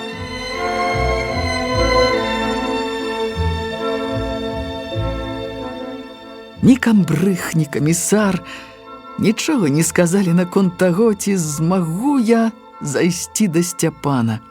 Разумелі, што не зайсці не магу. Не сталі нават папярэджваць аб асцярожнасці. Магчыма, і ім, як і мне, здавалася, што тое, што я Сцяпанава жонка, нейк усё спрашчала, як бы легалізавала. Хоць у сапраўднасці нічога не змянілася. Наадварот, тое, што гаспадыня высачыла нас, пра што, безумоўна, я не расказала камандзірам, таіла пэўную небяспеку. Пра гэта я падумала ў дарозе, але так, між іншым, і лёгка адагнала гэтую, магчыма, адзіную трывожную думку. Не хацелася трывог, хваляванняў. Усё ж было добра. Цудоўны, не вельмі спякотны, бо пахмарвала ліпеньскі дзень, скошаныя лугі і ўжо спелае жыта, дзе-нідзе яго пачалі жаць, стаялі бабкі, пад адной з якіх я схавалася ад дажджу і нават на кароткі час задрамала. Мяне засталі гаспадар і гаспадыня збожыны, і я ўпершыню за свае паходы сказала ім праўду, што іду з Лоева ў Гомель, да мужа, які працуе там на чыгунцы. І вельмі хораша было ад таго, што людзі паверылі і гасцінна накармілі хлебам і сыраквашай. Пра Машу я не думала. Не думала, але бадай гэтак жа, як пра радыста, якога правяла яшчэ ўвосень. Ці жывы ён, той маўклівы хлопец. За ваеннага паўгода шмат што здарылася. Сцяпан неяк сказаў, што таго радыста адклікалі. Хто там у іх цяпер, пра гэта я не пыталася, не мела права. Вельмі можа быць, што Аня, якая прыляцела разам з Машай. Не, цяпер я думала пра Машу ласкава, як пра сястру. З павагай і амаль з захапленнем. З інтэлігентаў па ўсім відаць, а не пабаялася пайсці ў разведчыцы. Увогуле, тады я захаплялася ўсімі, хто прылятаў з вялікай зямлі. Смелыя людзі. Са сваёй смеласцю, са смеласцю партызан іх не параўноўвала, ды, маўляў, робім справу, якую не можам не рабіць, апынуўшыся пад акупацыяй. Для нас усё, што мы робім, натуральна, як любая праца, без якой людзі не могуць жыць. Вайна ўсенародная, і кожны павінен неяк ваяваць, хоць так, як я, без зброі хадзіць на сувязь. Да працы сваёй я так прывыкла, што лічыла яе самай простай сярод многіх партызанскіх спраў, самай негераічнай. Даволі, маўляў, натрэніравацца праходзіць па 50 кіламетраў у дзень і гатова сувязная. Праўда, памагала мне яшчэ і тое, што я такая маленькая, непрыкметная. У той дзень я асабліва лёгка прайшла, бо нічога, акрамя яек і пляшкі самагонкі, не несла. Камандзіры палічылі, што легенду з гандлем часта эксплуатаваць нельга, хоць яна самая верагодная і надзейная. Рынак адпаў яшчэ і па той прычыне, што ішла я не пад нядзелю. З Полазам, кіраўніком заводскай групы, мяне звязвала Ганна, запрашала яго да сябе. Ганны дома не было. Што ж, здаралася нярэдка, што я траціла і 2, і 3 дні, каб сустрэцца з патрэбным чалавекам. Самі абставіны памагалі мне хутчэй убачыць Сцяпана. Вечарэла, набліжаўся каменданцкі час. Трэба было дабрацца да месца начлегу. Хадзіла я па горадзе заўсёды ўпэўнена, смела. Можа, упэўненасць гэтая і выручала. На таго, хто не азіраецца, увагі не звяртаюць. Але ў той раз за пераездам ужо без дай прычыны апанаваў страх, якога бадай ніколі не ведала. Раптам здалося, што за мной сочаць. Я ішла, сцяўшыся, баючыся аглянуцца. Звярнула ў пусты завулак. Нікога. Доўга блукала па залінейным раёне, па бязлюдных вуліцах, правярала, ці няма хваста. Нікога падазронага не ўбачыла, а страх усё раўно не адпускаў. І хваляванне нейкае нядобрае з'явілася. Была ж радасць ад таго, што я іду да мужа, і раптам не стала яе. Перад страхам адступіла, стаілася тая радасць. Брыдкая зрабілася сама сабе. Ніколі ж не была баязліўкай. Ад чаго гэта? Ад чаго? Ад таго, што падвоілася мая боязь. Была толькі за сябе, але хіба без мяне ён не рызыкуе штодзённа, штохвілінна?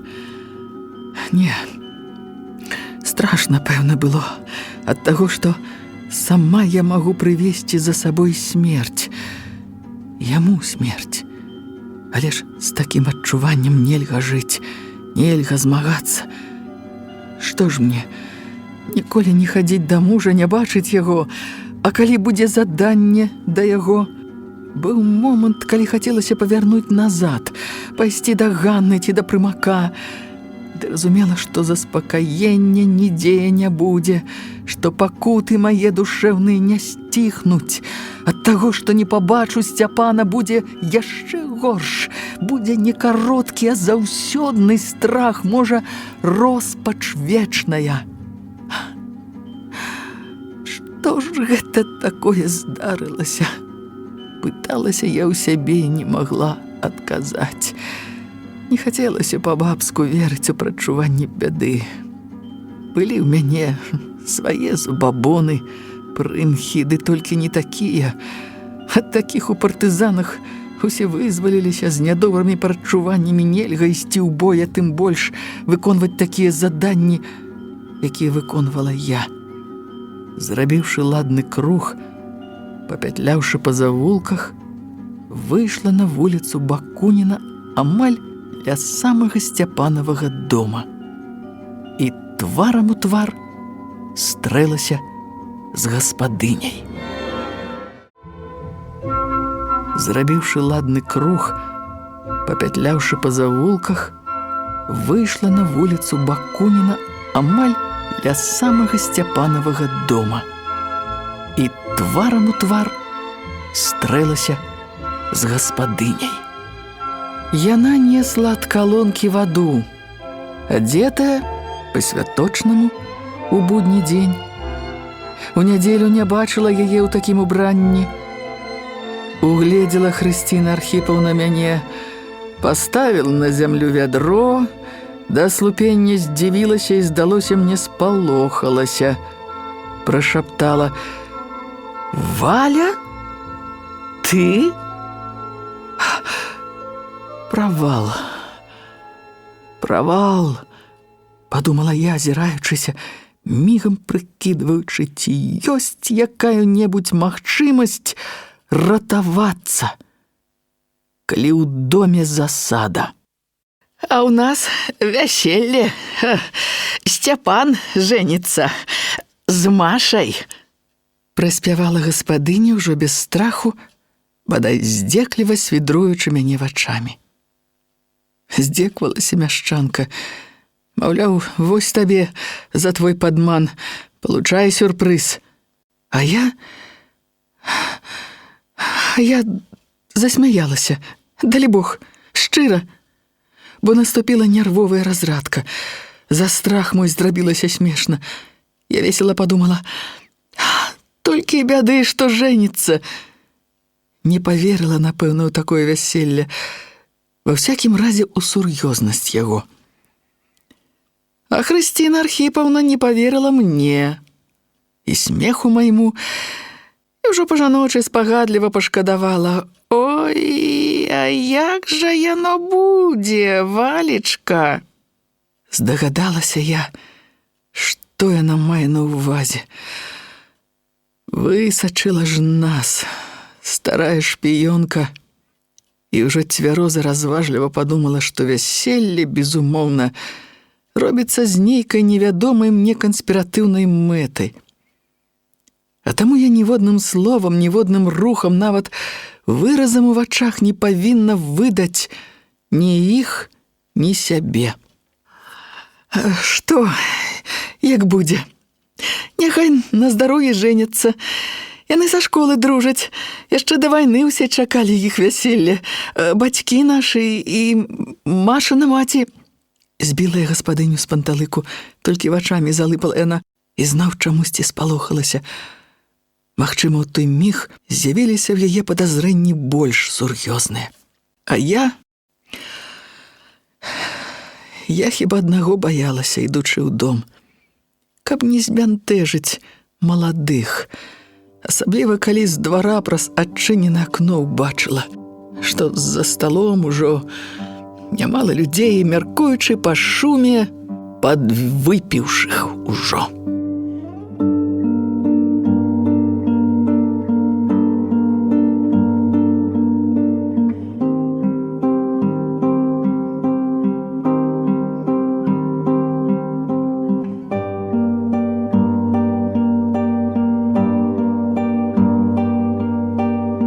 Сядзелі ў зале, у вялікім пакоі на гаспадынінай палавіне.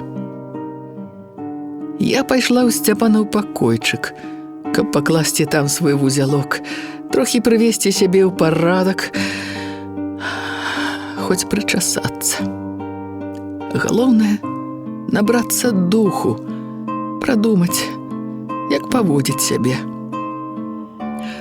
Быў у гэтым яшчэ адзін тайны разлік. Хрысціна Архіпаўна, напэўна, шаптане Сцяпану, і ён выйдзе сюды і ўсё растлумачыць. Няхай не словамі, даволі мне ўбачыць яго вочы, і я ўсё прачытаю ў іх. Але ён не прыйшоў. Магчыма, гаспадыня знарок не сказала яму. Хацелася старой спектакль пабачыць.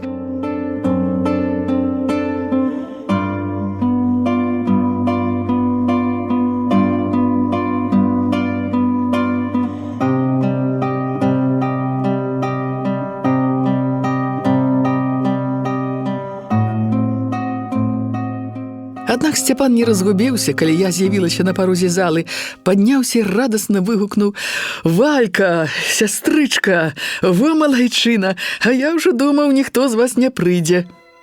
Збянтэжылася яна, Маша.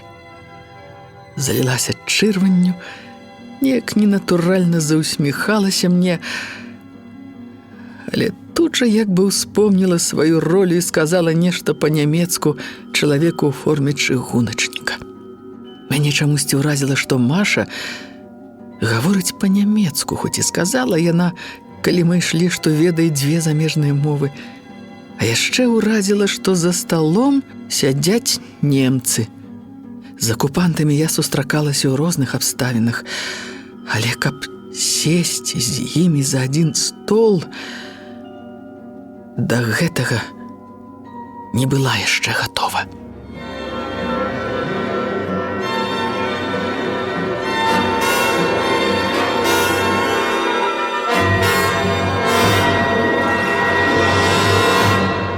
Гасцей было не так многа, як мне здалося з двара. Чалавек 8. Натуральна, што ўсе яны павярнулі галовы да мяне і разглядвалі з цікавасцю. Адразу я зачапілася вачамі за немца, да якога і звярталася Маша. Але той быў п'яны і асаблівай цікавасці да мяне не праявіў. Відаць, кароткае Машына тлумачэнне яго цалкам задаволіла. Уміг я знайшла таго, хто разглядваў мяне з асаблівай увагай. Паліцэйскі. Божа мой, каго толькі тут няма. Позіркі нашы сустрэліся. Малады, чорны, як цыган. Мужчына ў паліцэйскім мундзіры глядзеў так, быццам усё ведаў. І нядобра, хітра пасміхаўся, маўляў: «Давайце, пазабаўляйцеся». Успацелая спіна мая пахаладзела. На памяць сваю я не магла паскардзіцца. Добра помніла, што з гэтым чорным нідзе не страчалася, але вочы яго чамусьці здаваліся знаёмымі. Гэта і спалохала. Няўжо яго вочы калі-небудзь яшчэ назіралі за мной вось гэтак жа? Дзе? Калі? На рынку? З бункера? У сяле? Ці, можа, у адным з нашых атрадаў? Там, дзе свае, я магла не звярнуць на яго ўвагі. Не запомніць яго нельга. А можа, гэта проста нервы ў такой сітуацыі. Можа здацца, што хочаш. Як бы там ні было, адно зразумела. У такой кампаніі патрабуюцца асаблівая асцярожнасць і пільнасць, каб не толькі не сказаць ніводнага неасцярожнага слова, але не зрабіць ніводнага няправільнага руху, вачамі не плюснуць, не маргнуць. Нічога такога, у чым быў бы тайны сэнс, ці выявіліся мае пачуцці.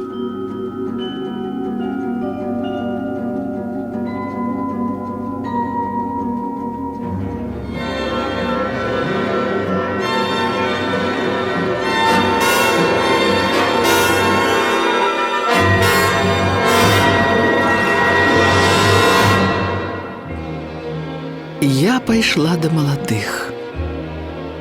5 крокаў ад парога да акна, ля якога яны сядзелі. А здалося, што ішла я даўжэй, чым 50 вёрстаў з атрада да горада. Я ішла на сваё вяселле, і я трапіла на вяселле. Вось ён, мой муж, у чорным касцюме, у беласнежнай сарочцы са смешным гальштукам-бабачкай. Ніколі не паверыла б, што мой Сцяпан начэпіць калі-небудзь такую бабачку. Скажы, калі ласка, які інтэлігент. Але чаму побач з ім замест мяне стаіць у прыгожым белым плацці? Пра такое плацце я марыла. Гэтая высокая, з падмаляванымі бровамі і нафарбаванымі губамі жанчына. 3 тыдні яна жыла ў маім сэрцы і прымушала пакутаваць. Няўжо з яе мала тых маіх пакут? Але не маю я права глядзець на яе так. У яе ўжо і без таго спалоханы твар. А ніхто не павінен палохацца, ніхто, ні я, ні яна. Няхай немцы баяцца нас, а мы любім адна адну. Я люблю цябе, Маша. Я віншую цябе, Маша. Я рада за тваё шчасце. Не Сцяпану, а першай ёй працягнула рукі, абняла і тройчы пацалавала ў вусны, у шчокі, і тут жа падумала, што шчокі яе пунцовыя, а халодныя, як мёртвыя. «Дзякуй табе, Валя, што прыйшла», – сказаў Сцяпан, узяўшы мяне за плячо. «Дзякуй табе», – прышаптала Маша, не выпускаючы мяне з абдымкаў, сціскаючы ўсё мацней, горача цалуючы ў скроню. Я падумала, што бадай дарэчы было б і расплакацца, але не магла выціснуць ніводнай слязінкі.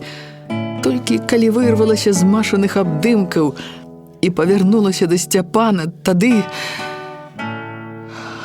горла сціснулі спазмы. Не магла вымавіць звычайныя віншавальныя словы. Вусны задрыжалі. Але гэтых слёз я спалохалася і схавала іх, абняўшы Сцяпана і уткнуўшыся тварам у яго белую манішку, ад якой пахла нафталінам. Сцяпан жартаўліва папярэдзіў: «Не ўздумай зараўці, Валька. Не люблю бабскіх слёз. Як там нашы? Маці, бацька?» Я дарвалася да яго грудзей. Раптам расхацелася плакаць і зрабілася амаль весела. «Бацька абяцаў адлупцаваць цябе. Як табе не сорамна? Не мог дадому прыехаць?» За сталом засмяяліся. Маша пераклала па-нямецку, але, відаць, мову яна ведала не так добра. П'яны немец у чыгуначнай форме не зразумеў адразу, перапытаў. Яму растлумачыў другі ў цывільным, немалады ўжо чалавек, гадоў 50, з шырокім тварам і вялікімі кулакамі, якія ён сціснуў, быццам хацеў стукнуць па стале. Я здагадалася, што гэта машыніст Фокт, ці Фот, з якім Сцяпан ездзіць, і якога хваліў некалі, што мне не спадабалася. Гаспадыня прынесла табурэтку мне і хацела пасадзіць бліжэй да маладых. Але паліцай перахапіў табурэткаю, ціснуў яе паміж сабой і непрыкметнай худзенькай дзяўчынай з завостраным тварам і, на здзіўленне, тонкімі пальцамі. Здавалася, такія пальцы ніколі не ведалі ніякай працы, хоць увогуле выгляд дзяўчына мела просты, бадай сялянскі, І плацце на ёй было простенькае, несвяточнае. Яна як бы спалоханая нечым была, і яна яўна ўзрадавалася, калі побач села я. Неўзабаве я зразумела, чаму яна магла ўзрадавацца. Наліваючы мне гарэлкі, паліцай непрыкметна і лоўка правёў далоней па плячах, а потым памацаў за нагу. Знаёмыя рухі. Так яны неаднойчы абмацвалі мяне на пастах. Было брыдка.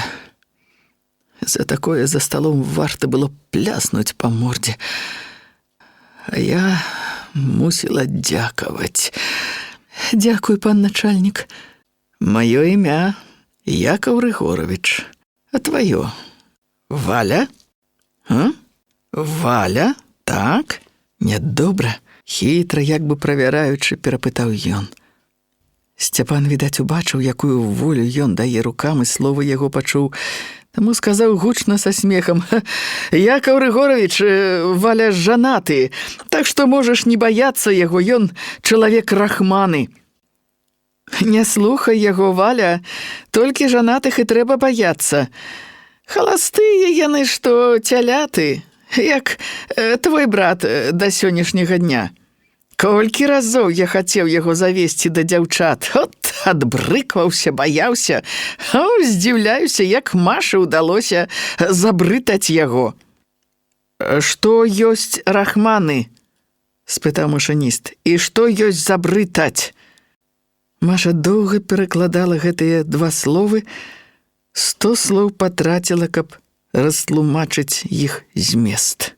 За сталом насупраць мяне сядзелі два хлопцы, нечым няўлоўным падобныя на Сцяпана і адзін на аднаго.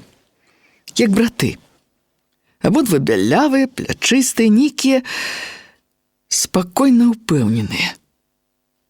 Мне яны падабаліся, асабліва калі я ўбачыла, як адзін з іх бліснуў вачамі на паліцая, калі той лапаў мяне, зняважліва, з нянавісцю. Такі ж спакойны быў і Сцяпан. Яго спакой перадаўся мне, і я з усмешкай запэўніла яго, што ўсё разумею і здолею падтрымаць іх ігру. Маша не здавалася такой спакойнай. Яна была ўзбуджаная. А можа, нявесці патрэбна быць такой? Не-не-не, я прыкмеціла. Ёй хочацца сачыць за мной гэтак жа, як сачыла гаспадыня. Вачэй не зводзіла. Але Маша перашкаджаў п'янаваты немец, пан Кольман. Ён бясконца звяртаўся да яе, і ёй прыходзілася тлумачыць яму падоўгу, з цяжкасцю падбіраючы словы. Часам ёй памагаў Сцяпан. Зрэдку, калі немец не разумеў яе, і Сцяпан не мог памагчы, тады яны звярталіся да машыніста, адрываючы яго ад закусі. Фохт мала піў, але на дзіва многа еў, бесперапынна зжаваў, няспешліва, але старанна. Гаварыў ён па-руску дрэнна, але ўсё разумеў, бо перакладаў лёгка, не задумваючыся, і намнога карацей, чым гэта рабіла Маша. Скажа 3 словы, і Кольман ківае галавой: «Дайшло».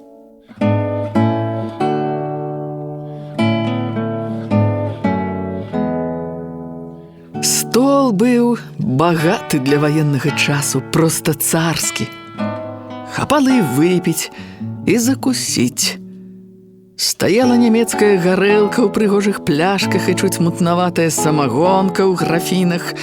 Былі вяндліна, кілбаса, пшанічныя пампушкі, аблітыя маслам, салата з гурков і цыбулі са смятанай. І так гуркі натуральныя, маладзенькія, свеженькія, пэўна, толькі з грады. Даўно я такіх прысмакаў не толькі не каштавала, але і не бачыла. Есці мне не хацелася. І я магла б добра паесці, бо немцы маладыя заняліся сваімі размовамі, як бы забыліся на мяне. Магла б. Каб не паліцай-сусед, і не Хрысціна Архіпаўна. Яны не забываліся. Яны всю увагу сваю аддавалі мне. А я не ведала, куды дзявацца ад іх вачэй і ад яго рук. Стол быў багаты для ваеннага часу, проста царскі. Хапала і выпіць, і закусіць. Стаяла нямецкая гарэлка ў прыгожых пляшках і чуць мутнаватая самагонка ў графінах. Былі вяндліна, кілбаса, пшанічныя пампушкі, аблітыя маслам, салата з гурков і цыбулі са смятанай. І так гуркі натуральныя, маладзенькія, свеженькія, пэўна, толькі з грады. Даўно я такіх прысмакаў не толькі не каштавала, але і не бачыла. Есці мне хацелася. І я магла б добра паесці, бо немцы маладыя заняліся сваімі размовамі і як бы забыліся на мяне. Магла б. Каб не паліцай-сусед і не Хрысціна Архіпаўна. Яны не забываліся. Яны всю увагу сваю аддавалі мне. А я не ведала, куды дзявацца ад іх вачэй і ад яго рук. Паліцай патрабаваў выпіць штрафную, тыцкаў чарку ў твар і лез з лапамі. Было так брыдка, што я пачала баяцца. Не вытрываю, далі Бог не вытрываю. Сцяпан, напэўна, бачыў усё гэта, далікатна папрасіў: «Якаў Рыгоровіч, не напаіце мне сястру». «Маю тост», — сказаў паліцай. «Вып'ем за нашых сясцёр, якія прыносяць нам...» Павярнуўся да мяне, спытаў: «Што ты прыносіш брату, а? Сала ці міны, а?» І зарагатаў. «Жартаўнік вы, Якаў Рыгоровіч». Сцяпан таксама засмяяўся. «У вас ёсць сёстры?» «О, мінен!» Сумна ўздыхнуў машыніст, згадаўшы, пэўна, колькі эшалонаў ляцела пад адхон. «Ёсць. За вашых сясцёр вып'ем», — прапанаваў Сцяпан. «Не, за маіх сясцёр не будзем піць», — сурова загадаў паліцай. «А за тваю сястру вып'ю. За тое, што прыйшла да цябе, не пабаялася. Мае не прыходзяць. Мае і на пахаванне маё не прыйдуць». Ён прыкуліў вялікую чарку, зноў таропіўся на мяне, патрабаваў: «Выпі!» Я мусіла каўтнуць гарэлкі, якая абпякла ўсё нутро.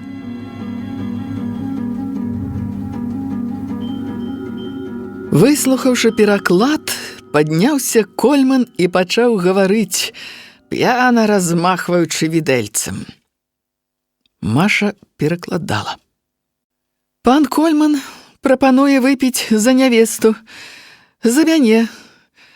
Пан Кольман кажа, што за тыя 10 дзён, як я працую ў дыспетчарскай таварнай станцыі, яны, немцы, палюбілі мяне, што я не падобна на рускіх, што рускія так не ўмеюць працаваць». Тут яго перапыніў Фохт, сказаў, што умеюць працаваць і рускія, і прывёў прыклад Сцяпана. Гэта Маша пераклала. А потым доўга не перакладала, пра што гаварылі паміж сабой немцы. Я ўбачыла, што адзін з хлопцаў, Толя, ведае мову але не выдае гэтага. Паліцай лавіў асобныя словы. Правільна, правільна. Немцы вялікая нацыя. Яны яшчэ пакажуць культуру. І раптам гаркнуў: «Хайль Гітлер!» Кольман паглядзеў на яго са здзіўленнем. Відаць, паліцай выгукнуў недарэчы, але падтрымаў, выкінуўшы руку над сталом: «Хайль!» А потом пачаў гаварыць пра вялікую місію арыйскай расы і пра блізкую перамогу. І пра тое, што ён, Кольман, раней да прыезду сюды лічыў, што ўсе рускія аднолькавыя, фанатыкі і дзікуны. А тут зразумеў, рускія розныя. Ёсць сярод іх такія, як Маша, Сцяпан, і што, маўляў, не выпадкова, што яны такія. Паглядзіце на іх. Гэта Маша асабліва старанна перакладала. Нават па сваім выглядзе яны падобныя на арыйцаў. Што ён, Кольман, па знешнім выглядзе навучыўся пазнаваць, каторы рускі друг, каторы вораг. Тут нават паліцай не вытрываў, буркнуў: «А чорта два іх пазнаеш, на лбе ж не напісана». А Фохт схіліўся над талеркай, жаваў вяндліну з такім выглядам, быццам у яго балелі зубы. Кольман доўга даводзіў, што Маша і Сцяпан шчаслівыя людзі, што жэняцца яны ў знамянальны час перад вялікімі падзеямі, перад якімі ці то ён не сказаў, ці то Маша не пераклала. Як часта бывае ў п'яных, немец забываўся, пра што ўжо казаў, і пачынаў паўтарацца, таўчы ваду ў ступе, і ніяк не мог закругліцца, не мог успомніць, чым трэба скончыць прамову. Яму памаглі хлопцы, Толі і Віктар. Яны раптам дружна крыкнулі: «Горка!» Кольман здзівіўся такому непарадку, паглядзеў на іх сурова.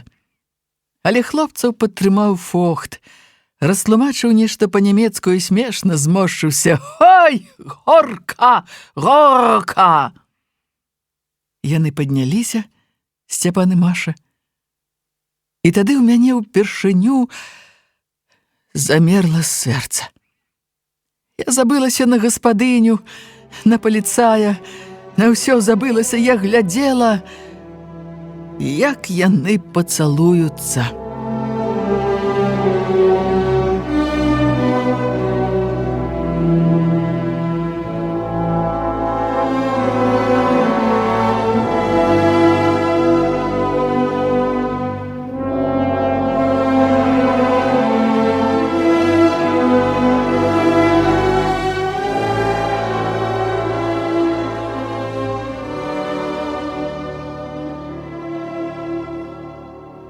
Пацалаваліся яны, як сапраўдныя маладыя. Пяшчотна і ўмела. Але галоўнае, як яна, Маша, глядзела на яго перад пацалункам. Можна сыграць каханне, ласку, рэўнасць, абыякавасць, але нельга жанчыне сыграць страх за яго, за мужа. Я ведала гэты страх. Пасля той шчасліва майскай ночы ён часта апаноўваў мяне, і я прачытала жаночы страх за мужа ў Машыных вачах. Пахіснулася мая ўпэўненасць, што гэта канспіратыўнае вяселле, прыгадаліся Валодзевы словы: «Гэты паравознік хват, ля яго ласунак не кладзі, сцягне». Уявіла, як яны цалаваліся адны, можа, там жа, у будане. І кроў ударла ў галаву. Няўжо ён такі? Не можа быць, ён жа шчыры, добры. Але як не пераконвала сябе, што Сцяпан не такі, лягчэй не рабілася. Ад гарэлкі, ежы, стомы, напружання, нічым не выдаць сябе. Ад сардэчнага болю кружылася галава, і твары плылі, як у тумане. Чаму раптам зрабіўся ўстрывожаны Сцяпанаў твар, а? Глянь сюды, сюды, супакой мяне без слоў. Вачамі я ўсё прачытаю ў іх. Ды не глядзеў ён так. Глядзеў, але міма, на паліцая. Госць гэты прыцягваў яго увагу больш. Усё набыло і іншы сэнс. А якая агідная ухмылачка ў гаспадыні. Пра ўсё яна ведае, напэўна. Іх таксама высачыла. Доўга маўчала старая, а тут раптам разгаварылася. Вясельныя прымаўкі прыгадала, але і прымаўкі здаліся двухсэнсавымі. А паліцай, паскуда, шнырыў рукамі па маіх каленях. Як хацелася схапіць цяжкую пляшку і расквасіць паганую морду. Усё перамяшалася ў маёй душы, у маёй галаве, і я дрэнна помню, хто яшчэ што гаварыў. Ды такі п'яны тлум, бязладную гаману ў спакойным стане запомніць немагчыма. У маім сэрцы, што там тварылася?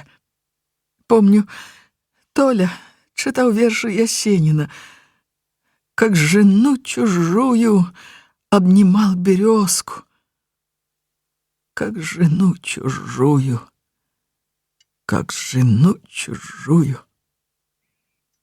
Гэта я запомнила, бо подумала, хто ж тут чужая жонка? Кольман спрабаваў завесці нямецкую песню, відаць, папулярную ў Германіі, здзіўляўся і абураўся, што песню ніхто не падхоплівы, запатрабаваў «Зінген!». Як нясушка сакатала п'янаватая гаспадыня, усё яе пачало смяшыць. Разгаварыўся Фохт, хваліў Сцяпана. «Выдатны машыніст! Ужо цяпер яму можна давяраць паравоз!» Даводзіў гэта Кольману па-нямецку, усім іншым па-руску, непазнавальна перакручваючы словы, напэўна, не толькі рускі, але і нямецкі, бо Кольман папраўляў яго. Кольман сказаў, што Фохт абрусеў. Маша пераказала гэта. Дык хто ж тут чужая жонка? Агідна, ажно па целе прабягалі дрыжыкі, дыхаў у вуха самагонным перагарам паліцай, пэўна падумаў, што я п'яная раз раскісла так. А як там нашы? Хто? Партызаны. Толькі вуснамі паварушыў. Тут я ўстрапянулася, абурылася, сказала на поўны голас: «Што гэта вы, дзядзька? Я ў вочы іх не бачыла, а ад нас лес за 15 вёрст. А калі яны вашы, то ідзіце, цалуйцеся з імі». Паліцай зарагатаў, а Сцяпан пагразіў мне пальцам, патрабуючы, каб я больш паважліва гаварыла з госцем. З гэтага моманту я зноў чуйна прыслухоўвалася да ўсяго, што гаварылі за сталом, і зноў амаль пераканала сябе, што вяселле канспіратыўнае. Ды ненадоўга. Сцяпан прынёс гітару, каб Маша паспявала. Перад гэтым ён сказаў Кольману, што той не ведае яшчэ адной здольнасці новай супрацоўніцы дыспетчарскай службы. Маша перакладала гэтыя словы з цяжкасцю, смеючыся. І гітара тут, усё яе тут. Апаліла думка не менш балюча, чым пацалунак іх і страх за мужа, які ўбачыла ў яе вачах. Маша доўга перабірала струны, разы два пачынала спяваць і асякалася. Потым заспявала старую, нікому невядомую вясельную песню. Не песню, плач, галашэнне, Былі ў ёй такія словы: «Заплети-ка, подруженька, да мою косу русую, да вплети-ка, подруженька, в мою русую косоньку еще сабельку вострую». Дзіўна, чаму гэтыя словы так кранулі мяне? Проста, відаць, нервы не вытрымалі. Я зарыдала. Падхапілася, каб выбегчы за стола, але паліцай, што за абцугамі, сціснуў маю руку. «Чаго зарала, а? Замуж захацела!» Груба пажартаваў ён. «Што з табой, Валя?» «Сцяпан, ён не ведае, што са мной». Яго пытанне яшчэ больш разжаласціла. Хацелася біцца тварам, галавой аб стол. Маша сачыла за мной са страхам і са смуткам.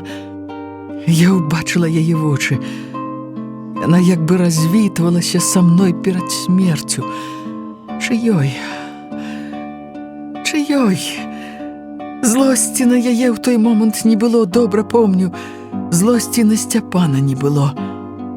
Толькі смяртэльная туга і роспач, і жаданне памерці. Упершыню такое жаданне.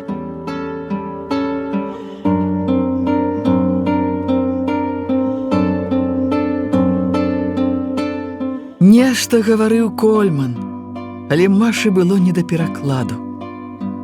Як дзеці супакойвалі мяне Толя і Віктар, няўмела, збянтэжана. Ды раптам Хрысціна Архіпаўна кінулася да мяне, абняла, загарадзіла ад усіх, нават прыкрыкнула: «Чаго вы прычапіліся да дзеўкі, а? А такой песні любая баба зараве, а? Ну, выпила дзіця, стамілася, ну, брат женится, война ідзе, ой-ой-ой-ой-ой, хадзем, Валечка, поляжыш, адпачнеш». І павяла мяне ў сваю спальню.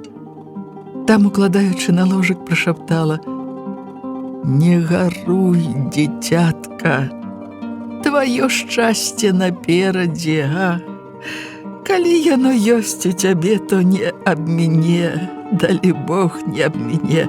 Ой, о-о-о, чаго толькі вайна не нарабіла». Хутка мне зрабілася сорамна за свае слёзы, за жаданне памерці. Партызанка называецца.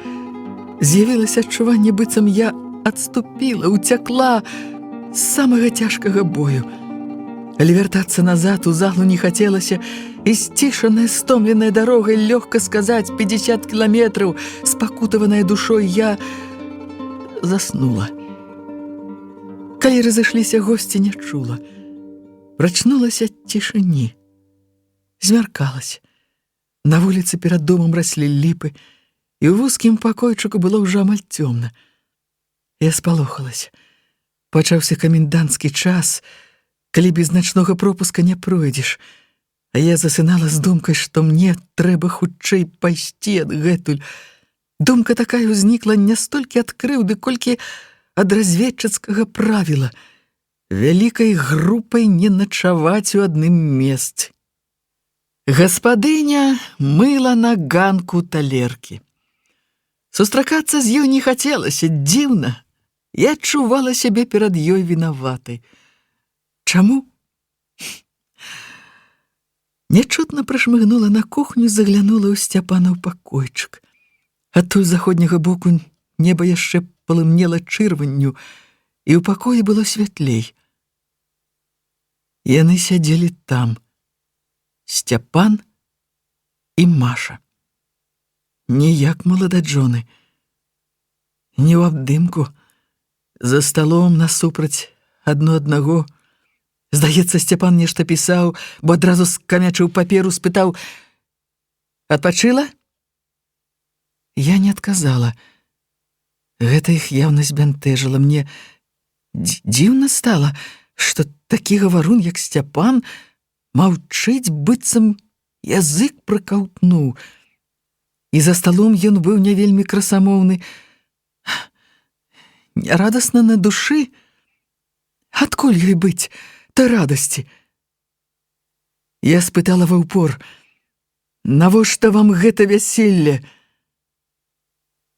Маша паглядзела на Сцяпана, чакаючы тлумачэння ад яго, а ён кіўнуў на адчыненае акно і таямніча прашаптаў: «Цішэй ты». Я падышла да акна, паслухала, як ляпае талеркамі відэльцамі Хрысціна Архіпаўна, плёскае вадой. Ганак ад акна вундзе з другога боку. Каго ён баіцца, а? Проста не хоча адказваць, падумала я. Захацелася сказаць ім што-небудзь непрыемнае. «Памаглі пасуду старую памыць, паны!» На гэта яны таксама нічога не адказалі. Тады я сама выказалася наконт іх вяселля, ударыла бязлітасна: «Дармовыя вы канспіратары! Праваліце вы справу! Усялякай сволачы нас запрашалі, наладзілі тэатр!» «Валя!» — пагрозліва папярэдзіў Сцяпан. Падышоў, зачыніў акно. «Ты неразумна паводзіш сябе!» — распусціла нюні. Я агрызнулася злосна: «Ты разумны!» Але тут жа падумала: Сапраўды недарэчна, не хапала яшчэ пасварыцца. Што я дакажу гэтым? Толькі прыніжу сябе. У той міг я чула асаблівую гордасць і зноў засаромілася слёз сваіх. Паклялася, што больш не заплачу ні ад якога гора, хіба ад бяссілля. Але бяссільнай нельга быць у такой барацьбе. Бяссільнай гінуць, а мы павінны перамагчы. Не сілу мяне хопіць на ўсё. Памаўчаўшы, я сказала: «Пажаніліся? Жывіце, а я пайду». «Куды?» — Сцяпан загарадзіў мне дарогу. «Нікуды ты не пойдзеш. Ноч ужо. Тут камандую я». Пайшоў ты, камандзір! Камандуй кім іншым, а не мной!» Абмінула яго і пайшла ў дзверы праз кухню, ўсё яшчэ напоўненую пахамі вясельнай ежы. «Валя!» — строга гукнуў Сцяпан і пайшоў следам. Я зразумела, не адпусціць ён мяне. Не біцца ж нам у двары пры гаспадыні. Ды і ў самой уключыліся тармазы разведчыцкай асцярожнасці. Ісці з маімі сельскімі дакументамі ў такі час вялікае глупства. Не яны, а я магу праваліць не адну сябе, ды і з сабой не маю права рызыкаваць. Заўтра належыць вывесці людзей у лес і замяніць мяне няма кім. Павел Адамавіч сказаў. Паскорла крок, каб Сцяпан не дагнаў мяне на ганку. Гаспадыні не было. Панесла талеркі ў пакой. Ад ганка я павярнула не да брамы на вуліцу, а ў сад. Сцяпан спыніўся. Не, ў прыбіральню я не пайшла. Дайшла да яго будана, упала на калені і палезла пад брызент у чорную пройму. Што мяне пацягнула туды? Што? Не ведаю. Можа, злосць на самую сябе, на сваю дурноту. Тут у сабачай будцы было тваё вяселле. Сюды і залазься сваім горам. Ці на злосць яму Сцяпану, каб напомніць пра тое, што было паміж намі, і пляснуць па вачах. Няхай і яму будзе балюча, калі ёсць сумленне. А можа, надзея не згасла, ў падсвядомасці жыло: я твоя жонка, і я іду на нашу шлюбную пасцель. Не разабралася ні тады, ні пазней, што прывяло мяне у Будан. Помню толькі, што не ўзрадавалася, спалохалася, калі пачула Сцяпановы крокі. Скурчылася, стаілася. Няўжо палезе сюды? Не. Ён спыніўся і доўга стаяў моўчкі, а я чула яго дыханне, потым ціха паклікаў: «Валя!» Я не адазвалася. Яшчэ раз паклікаў, прыпадняўшы брызент, нахіліўшыся. Я маўчала. Ён уздыхнуў і пайшоў назад у дом. Няхай. Мне сапраўды не хацелася гаварыць, не хацелася нават пачуць, што вяселле гэта для маскіроўкі. З бязлітаснай жорсткасцю да сябе падумала: нельга надаваць так многа значэння сваёй персоне. Хто я такая? Непрыкметная сувязная, худое дзяўчо, на якое нават у атрадзе мала хто кідае вока. І што са мной здарылася, а? Што? Сышлася з хлопцам? То даволі з цябе той радасці, якую мела. Ці варта ў такі час думаць пра нешта большае?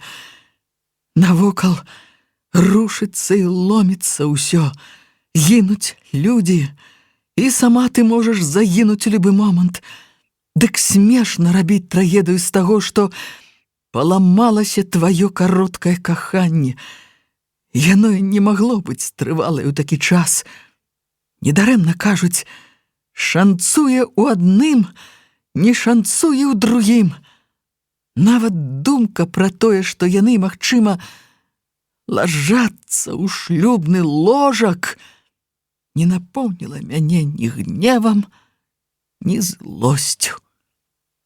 Толькі была горкая іронія, ды наступіла млосная слабасць, быццам я сцякала крывёю. Мне сапраўды не хацелася гаварыць, не хацелася нават пачуць, што вяселле гэта для маскіроўкі. З бязлітаснай жорсткасцю да сябе падумала: нельга надаваць так многа значэння сваёй персоне. Хто я такая?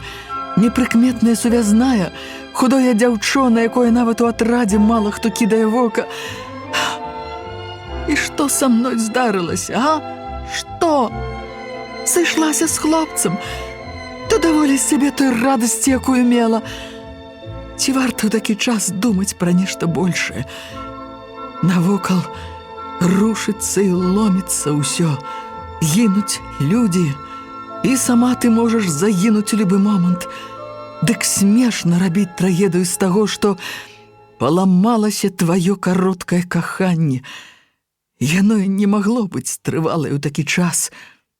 Недарэмна кажуць: шанцуе ў адным, не шанцуе ў другім.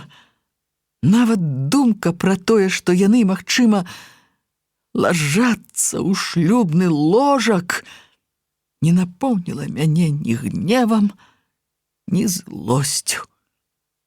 Толькі была горкая іронія, ды наступіла млосная слабасць, быццам я сцякала крывёю. Успомнілася сучка пальма, што жыла ў нас перад вайной. Адной чараніцой яна не вылезла са сваёй будкі, як не клікалі яе, толькі глядзела на ўсіх сумнымі, проста несабачымі вачамі. Здавалася, вось-вось з гэтых вачэй пакоцяцца слёзы. Потым бацька угледзеў, што ўначы нехта прапароў ёй віламі жывот. Так яна і сканала моўчкі, не заскуголіўшы, не завыўшы. Здалося раптам, што мяне таксама раніла ў жывот. Я адчула боль і заціснула жывот рукамі, кусаючы сухія, горкія, пэўна, трапіў палын сцяблінкі травы. Жаласці да сябе не было, да сябе я ўсё яшчэ была бязлітасная, але пахаладзела ад думкі, што там у жываце маім зарадзілася новае жыццё, а цяпер яно памірае. Таму і баліць так. Гэта спалохала. Я не хацела, каб яно памерла. Я хацела, каб яно жыло, нягледзячы ні на што. Я прасіла яго застацца жыць, нарадзіцца маім сынам. Пасля я не магла ўспомніць, пэўна, сапраўды ён балеў жывот, ці проста мне здавалася так, і не помню, колькі часу я ляжала, слухаючы толькі сябе і нічога больш не думаючы нават пра іх і пра ўсё, што здарылася. Схамянулася ад таго, што нехта палез у будан. Сцяпан? Не, голас Машы. Не спіш? Я не адказала, але яна, безумоўна, чула, што я не сплю. Можа, я стагнала ад болю, а яна стаяла і слухала. Ужо за поўнач, у такую ноч не заснеш. Канешне, сказала я, ты не пра тое думаеш. А ты ведаеш, пра што я думаю? Здагадваюся. Яна лягла побач, прыціснулася да мяне гарачым целам. Здалося, што яе ліхаманіць. Ад чаго, падумала я, сапсавала вам шлюбную ноч? Не звяртайце ўвагі. Ідзі да яго. Але дзіўна, яе блізкасць суняла мой боль. Цяпер я прыслухоўвалася не да сябе, да яе.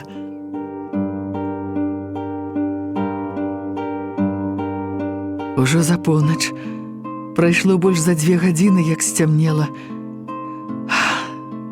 У Маскве цямнее раней. Пра што гэта яна? Ты ведаеш, колькі ад лініі фронту да нас, а? Ты ведаеш, што там робіцца, а? Пад Арлом і Курскам. Я ведала, што там робіцца, але не пра гэта хацелася гаварыць ёй. Я зноў спытала: «Навошта вам гэтае вяселле?» Яна хмыкнула: «Ты не ведаеш, навошта людзі женяцца? Ці выходзяць замуж?» Яна яшчэ жартуе. У мяне ўспыхнула тая жаночая злосць, якой я яшчэ не ведала. Сілу злосці гэтай не ведала. Я крыкнула гневным шэптам: «Ён мой! Мой! Мы даўно пажаніліся. Ведаеш, мы даўно пажаніліся. Няўжо ён не сказаў табе? Няўжо ты не бачыла сама?» Яна змаўчала, толькі часцей задыхала. Потым адсунулася ад мяне і стаілася так, што нейкі момант не было чуваць ні дыхання, ні шораху сена пад яе целам.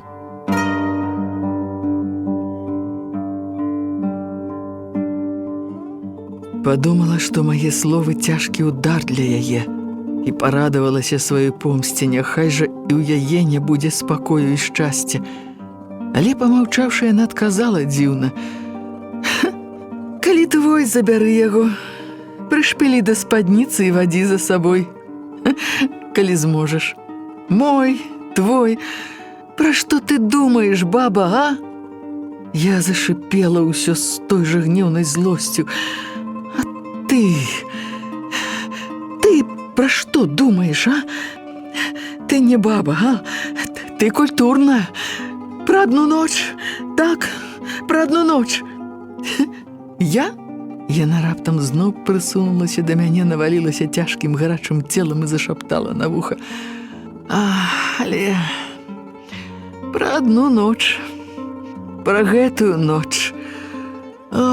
Ты не ведаеш, якая яна будзе. Пачакай трохі». Злосць моя адразу адступіла перад разведчыцкай насцярожанасцю, здагадлівасцю. Рыхтуецца нешта незвычайнае, а я жыву толькі сваімі бабскімі перажываннямі. Сорамна, але тут жа з'явілася новая трывога. «Дзе Сцяпан?» «Пайшоў». «Куды? На заданне?» «На кое заданне?» «Цішэй, ты сама ж казала, ўсё тут мае вушы. Я паслухмяла змоўкла, думаючы ўжо зусім інакш пра Сцяпана. Куды? На якое заданне ён пайшоў? Думала з новай крыўдай, з новай рэўнасцю. Чаму я не ведаю нічога? Я маю права тут ведаць больш, чым яна. Маша, уся яго падпольная работа пачалася ад мяне. Але ўспомніла, што ён стаяў тут, гукаў мяне. Можа, хацеў сказаць, куды пойдзе, а я не адазвалася, дурная. Цяпер карала сябе. І за тыя злосныя словы, што сказала Маша, стала няёмка. Сапраўды, паводжу сябе недарэчна, не пра тое думаю, не тое гавару, не тое раблю. Ніколі са мной такога не было. Амаль 2 гады ўсе мае думкі, ўсё жыццё, кожны дзень і міг яго былі заняты справай, якую мне давяралі. А тут раптам больш, чым трэба, пачала думаць пра сябе. Ды не пра жыццё, не пра бяспеку, пра замужжа. Ці не ганьба займацца ў такі час уладкаваннем свайго жаночага шчасця? Але што зробіш з дурным сэрцам? Паліць яно раўнуе. Каб я магла да ўсяго адносіцца проста і лёгка, як умее яна, гэтая дзіўная разведчыца. А ці так ужо лёгка яна адносіцца да ўсяго, як паказвала па дарозе. На вяселлі сёння яна выглядала зусім інакшай, сур'ёзнай, засяроджанай і сумнай. Пра што гэта яна гаворыць? Пра што? Пра сваю работу ў дыспетчарскай.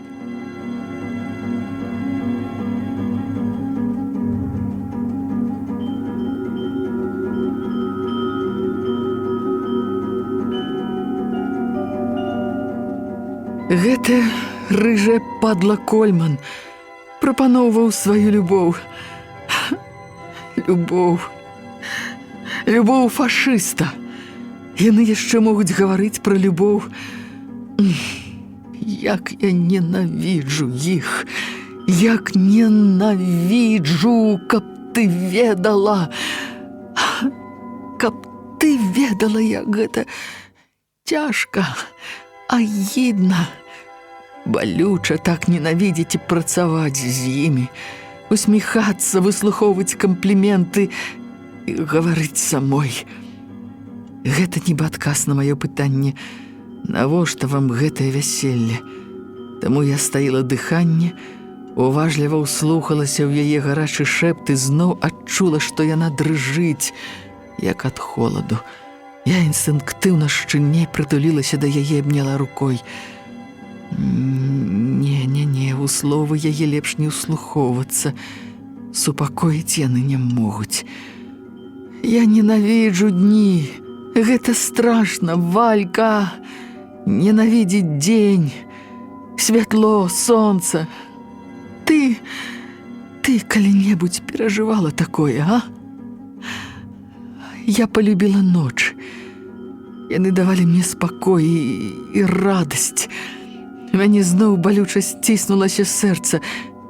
Як яе разумець, якую радасць яна мела ўначы?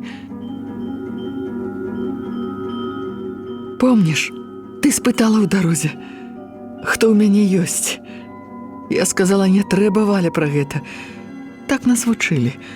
А чаму не трэба? Чаму? Што ад гэтага зменіцца, што я скажу табе? А можа, мне стане лягчэй на душы. Ды цяпер ужо можна. У гэтую ноч усё можна. У мяне ёсць бацька, ён на фронте афіцэр. І у мяне ёсць сын, Сярошка, яму 2 годзікі.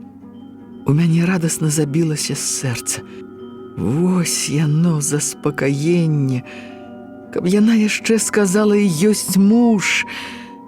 Не, гэтага яна не сказала. Гаварыла пра сына. Як ён плакаў, калі я апошні раз праведала іх, а маці папярэджвала, каб я не прастудзілася. Для іх я служу ў войсках маскоўскай ПВО, сувязісткай. Я сапраўды баюся прастудзіцца. Смешна, правда? Не баюся памерці, баюся прастудзіцца.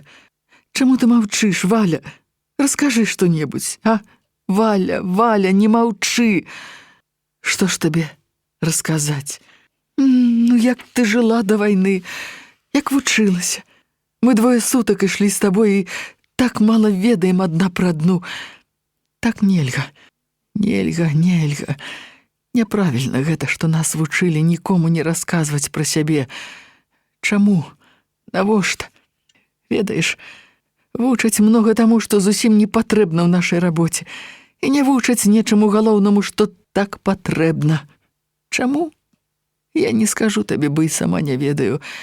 Незразумела, яшчэ ў мяне невялікі вопыт. Гэта другое маё заданне. Але я увесь час адчуваю, што нечага мне не хапае. У цябе няма такога адчування, Валя, а? Ты все умееш, усё разумееш, так? Ты ненавідзіш іх спакойна, па-мужыцку. Гэта разумная ненавісць. Я сказала б, здаровая, з такой ненавісцю лягчэй, праўда. Чаму ты маўчыш, а? Валя, гавары, гавары, гавары. Але гаварыць мне не хацелася. Я хацела слухаць яе. Цікава было, як яна раскрывалася раптам.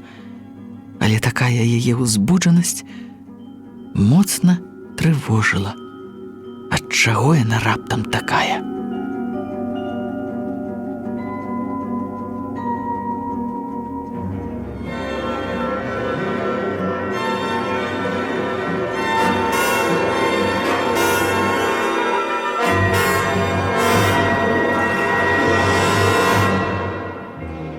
Куды пайшоў Сцяпан? Ах, зноў Сцяпан. Ты ўвесь час думаеш пра Сцяпана? О, няшчасная, нельга! Валя, нельга нам з табой і ўсім такім, як мы, думаць пра тых, каго мы любім. Гэта паралізуе волю, нараджае страх. А мы павінны быць бясстрашнымі. Мы павінны быць бясстрашныя. Куды пайшоў Сцяпан? Пайшла ты к чорту са сваім Сцяпанам. Чаму ты павісла мяне на шыі? Ай, на ёй вісіць пятля. Маша, сціхні. Што ты плявузгаеш? Ты як п'яная. Супакойся. Але я п'яная. П'яная. Ад ночы. Моя шлюбная ноч. Яна нервова засмяялася. Якая ноч? Якая ноч? Тихая, тихая. Толькі пыхтяць паравозы. Ты чуеш? Чуеш, як яны пыхтяць? Ды свішчуць кандуктары. Чаму мы залезлі ў гэтую будку? Вылазьма. Ляжам, мы будзем глядзець на зоркі і слухаць паравозы. Іх многа тут паравозаў. Ты ведаеш, Сцяпан любіць іх, паравозы, і шкадуе. Яму падарваць паравоз усё роўна, што чалавека. Дурак. А я сёння люблю самалёты нашы, з чырвонымі зоркамі на крылах. Вылазь, Валя, паглядзім на неба. Хочаш, памолімся. Ты умееш маліцца, а? А я умею. Нас вучылі. Ой, чаму толькі нас не вучылі? Ах, каб я цяпер магла здаваць экзамен на актрысу. Ні чорта ён не разумеў, Ігор Пятровіч. Актрысы з вас не будзе. Ай, ідыёт! Не таму ён вучыў. Вучыць акцёраў трэба там, у нашай школе, і тут, у дыспетчарскай, на маім вяселлі.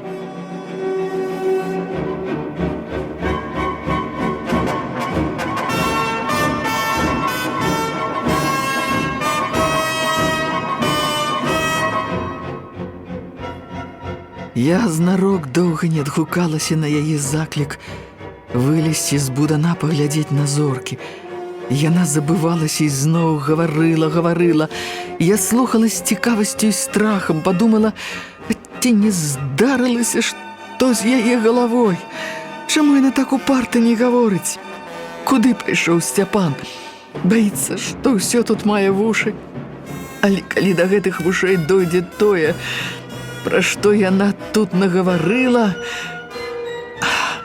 Урэшце яна сціхла. Відаць, да нечага прыслухалася. Бо спытала: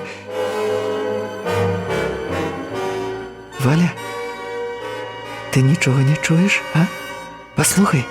І хутка вылезла з будана.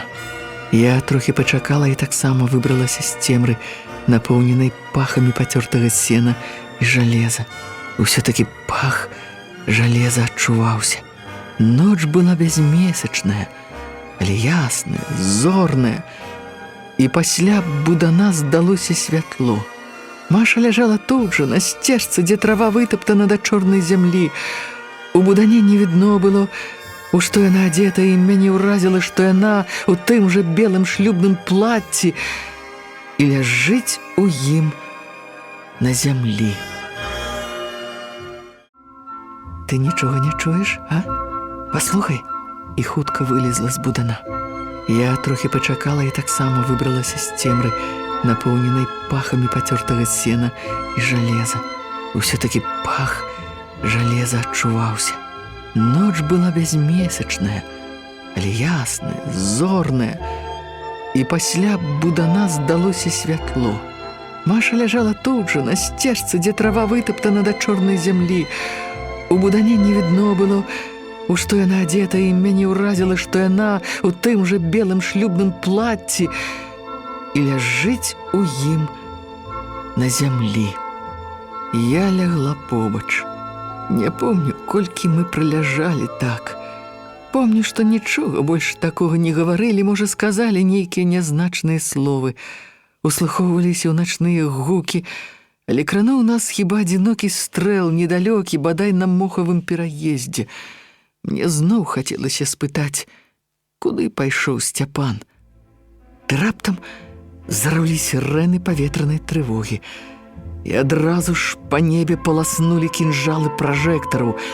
Праменні ліхаманкава кідаліся знізу ўгару, з гарызонту да зеніту, перакрыжоўваліся, як бы шукалі адзін аднаго, мацалі неба, разыходзіліся ў розныя бакі, каб зноў пачаць збліжацца. Потым праменні скіраваліся ў адзін бок і застылі недзе над новабеліцай.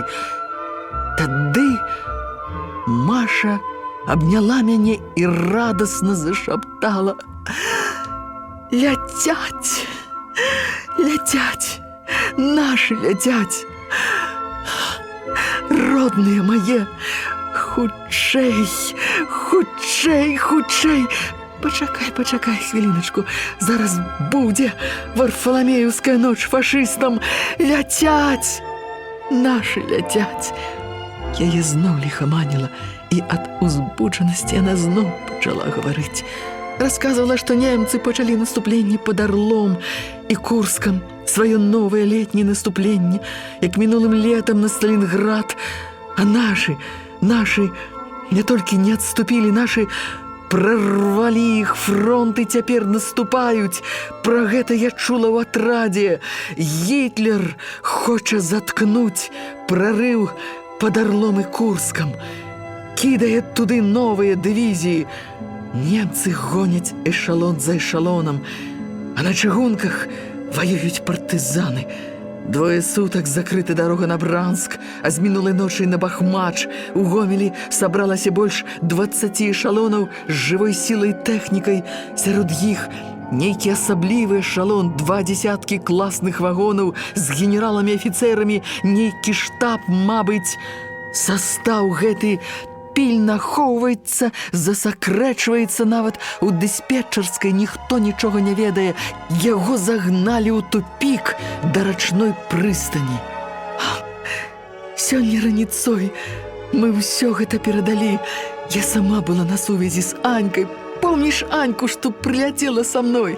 Атрымалі адказ: «Уначы чакайце гасцей, пакажыце ракетамі найбольш важнай цэлі». Хлопцы пайшлі на таварную, на пасажырскую. І Сцяпан, відаць, недарэчна спытала я, Сцяпан на прыстань. да гэтага эшалона, ён жа кіраўнік, ён пайшоў на галоўную цэль.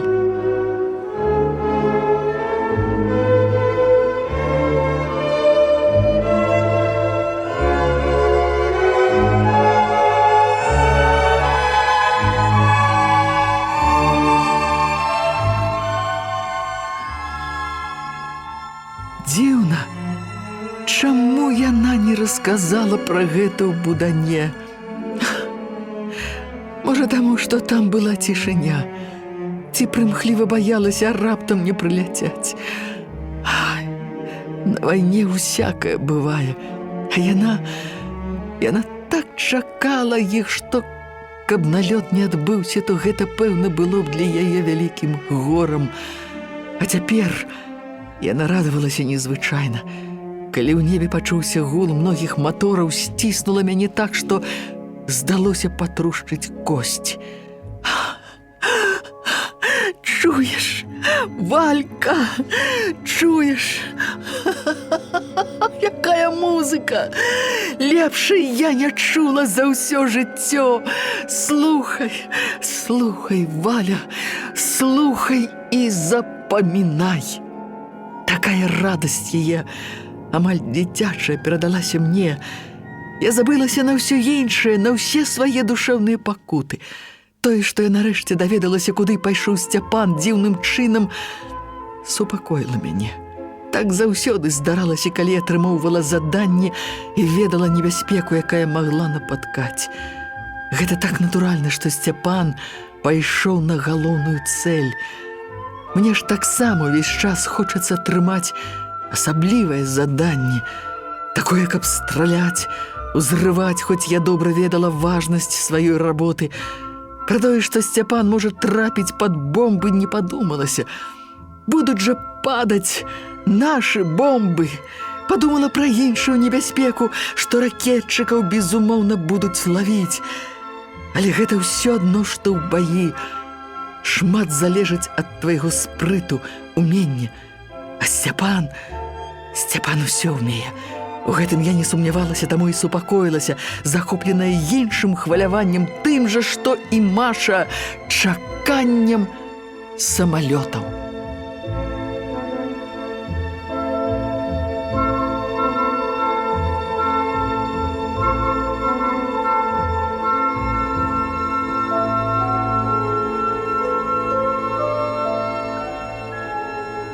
Жыхары прывыклі да частых трывог, і пакуль вылі сірэны ў дамах навокал, было ціха.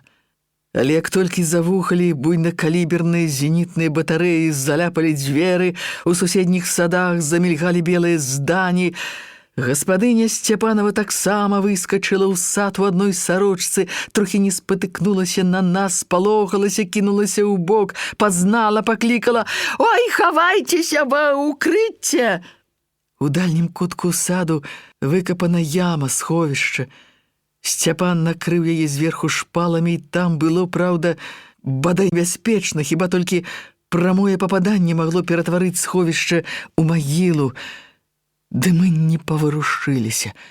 У гэты міг самалёты ішлі над намі. Адна эскадрылля, другая, гуло ўсё неба, ліхаманкава, з боку ў бок, кідаліся пражэктары, але раптам святло іх памеркла. Загарэліся скінутыя на парашутах асвятляльныя ракеты, асвяцілі ўвесь горад. Такое відовішча я назірала упершыню.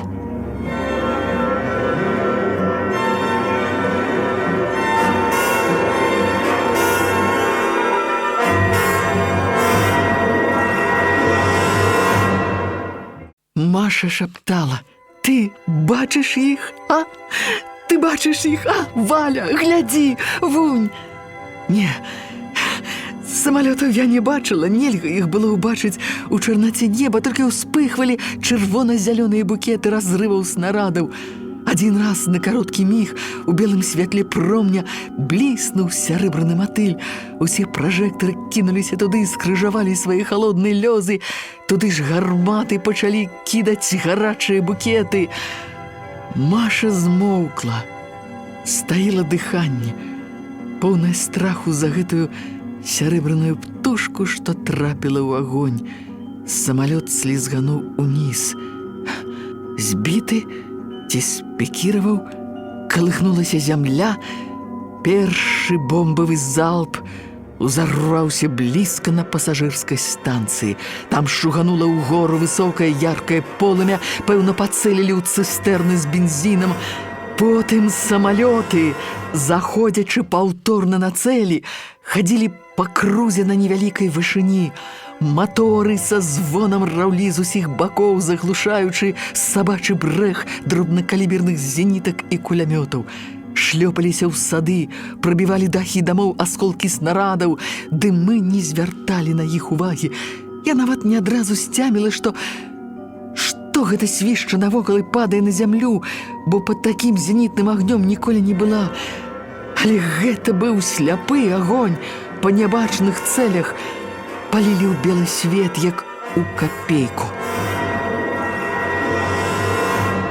А нашы лётчыкі бачылі свае цэлі, эшалоны. Іх паказалі ракеты падпольшчыкаў, праўда, з-за дрэў і ўспышак батарэй мы з Машай не бачылі гэтых ракет. А потым цэлі асвяцілі пажары, гарэла на ўсіх станцыях, таварнай, пасажырскай, на прыстані, у Новабеліцы, у садзе пасвятляла ад вобліску пажару.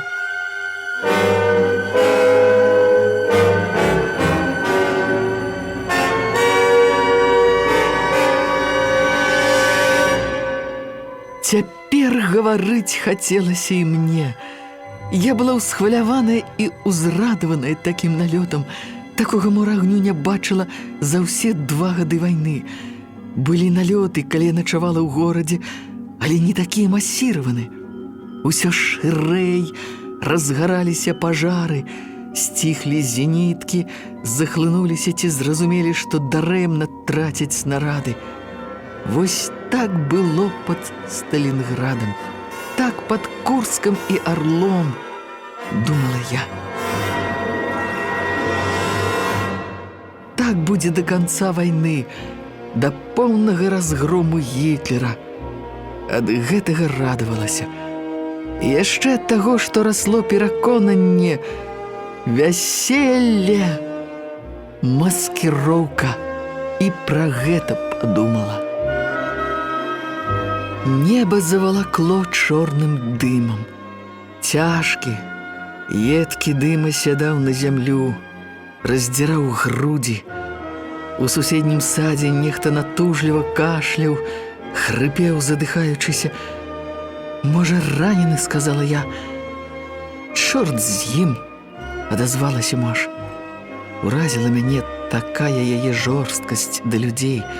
Нашы ж людзі, не акупанты. Хіба яна не ведае, што за чалавек там задыхаецца? Ці яна ўсё яшчэ лічыць, што кожны, хто застаўся тут і не пайшоў партызаны вораг? Загадкавая, дзіўная яна, гэтая Маша, думала я. Як хутка і незразумела мяняецца яе настрой. Як пяшчотна замілавана гаварыла яна перад налётам пра бацькоў сваіх, пра сынка. І раптам гэта бязлітаснае «чорт з ім». А самалёты, відаць, ішлі эшалонамі. Адбамбіліся адны, іх змянялі другія. Было такое ўражанне, што яны бесперапынна вісяць над горадам. Асвятляльныя ракеты загараліся адна за адной. Маша коротка пахваліла лётчыкаў ці камандаванне. «Малайцы!» І змоўкла, як бы знясіленая чаканнем іх. Больш гаварыць ёй не хацелася. Нарэшце наступіла цішыня у небе. На зямлі гудзела, трашчала і рвалася у пажарах. Патухлі пражэктары. Здаецца, падзьмуў вецер, бо зашамацела лісце. Разорвалася дымное воблако, бліснулі зоркі. Вылезла з ямы Хрысціна Архіпаўна, памалілася ў неба, пакланілася зямлі, як жрыца. Ой, божачка ж, божачка, Садом і Гамора, думала, конец свету настаў, а? Ой-ой-ой-ой, гэта ж трэба так біць па сваім горадзе. І раптам узлавалася на нас. А вы ляжыце. Другім разам за косы пацягну ва ўкрыцці, а? От дуры смелыя, а? Сцяпан кожны раз хаваўся. Я думала, што Маша адкажа ёй, і баялася, што скажа недазволенае. Маша змаўчала. Мне яна таксама, здаецца, не сказала больш ні слова. Пад раніцу рабілася холадна, але мы не пайшлі ў дом і не палезлі ў будан. Зямля пад намі была цёплая, не хацелася адрывацца ад яе. Мы чакалі Сцяпана. Я чакала. І была ўпэўнена, што яна таксама чакае. І я пакутавала ад таго, сорамна казаць цяпер, што мне не хацелася дзяліць з ёй гэтае чаканне. Хацелася чакаць адной усё жыццё. Але і ад гэтага было нядобра, што я думаю так пра сваё асабістае пасля ўсяго, што адбылося. Тады мы ўсе саромеліся сваіх інтымных перажыванняў, але не думаць я не магла. Радавала хіба адно, што варожасці да Машы не было. Раптам чамусьці зрабілася шкада яе. Гэта добра запомнілася, можа таму, што, здаецца, з пачуццём гэтым я заснула. Сніла, што зноў ляцяць самалёты, гудзяць. Прачнулася ад моцнага штуршка. На вуліцы ля дома гурчалі маторы, бухалі цяжкія салдацкія боты ў зямлю, скакалі з грузавіка, ламаліся ў браму. «Гестапа, уходи», здаецца, зусім спакойна сказала Маша, памагаючы мне падняцца. «Там дошка. Ведаеш? Праз той сад і двор выходь на Астроўскага, калі яны не абкружылі квартал. А ты? Мяне не возьмуць. Я з імі пагавару». Разважаць не было калі, але ў яе дакументы служачай чыгункі, падумала я. А мне, безумоўна, лепш знікнуць, бо гестапа лёгка праверыць, чыя я сястра. Адкуль? Я ўжо адчыніла брамку ў двары глухога старога і асцярожна выглядвала на вуліцу, ці няма гестапаўцаў, калі там, у пакінутым мной садзе, дзе спачатку чуліся нямецкія каманды, ляснуў пісталетны стрэл. Завішчаў, потым тонка заенчыў, мабыць, канаючы сабака. Следам за гэтым злосна застрачылі аўтаматы. Іх перабіў выбух гранаты, пасля крычалі і лаяліся па-нямецку.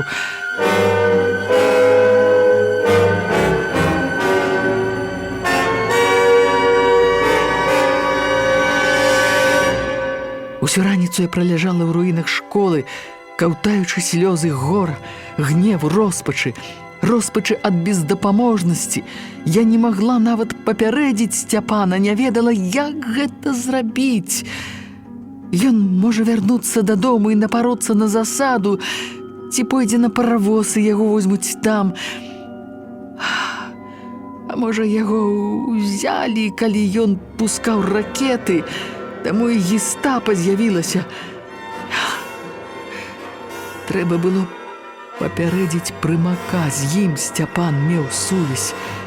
Калі прымак уцалеў, можа, яму ўдасца ўратаваць хлопцаў са Сцяпанавай групы. Але прымак жыў на Пляханова, па той бок чыгункі, а чыгунку ў тую раніцу перайсці было немагчыма.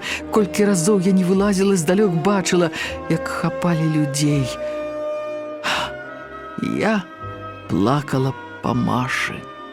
Чаму яна не пайшла са мной?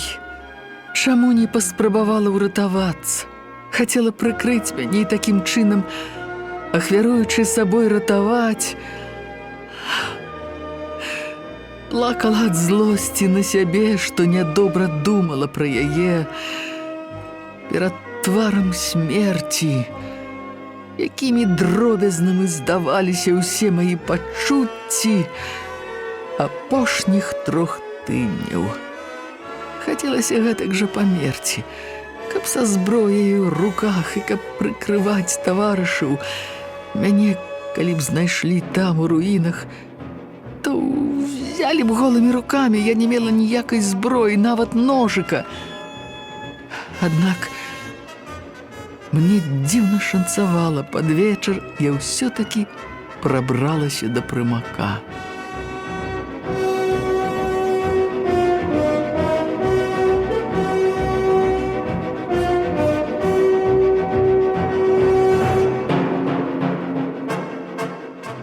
Тры дні сядзела ў яго на кватэры. Хацела даведацца пра Сцяпана. Дзе ён? Што з ім? Ды паліцыя нічога не ведала, нават той чарнамазы гад, Якаў Рыгоровіч. Прымак сустракаўся з ім, спрабаваў разведаць, ці не ён выдаў. На 4-й дзень Прымак прыйшоў дадому з пачарнелым тварам. Можна было нічога не гаварыць. Па выглядзе яго я ўсё зразумела. Ён сказаў: «Мужайся, Валя». Іх павесілі. Сцяпана і яшчэ 2 на прывакзальнай плошчы. Сёння я адтуль. Паліцыя зганяла народ на пакаранне. Я не заплакала. Слёзы мае за тыя дні акамянелі, і сэрца акамянела. Але я сказала, што пайду развітаюся з ім. Прымак пярэчыў.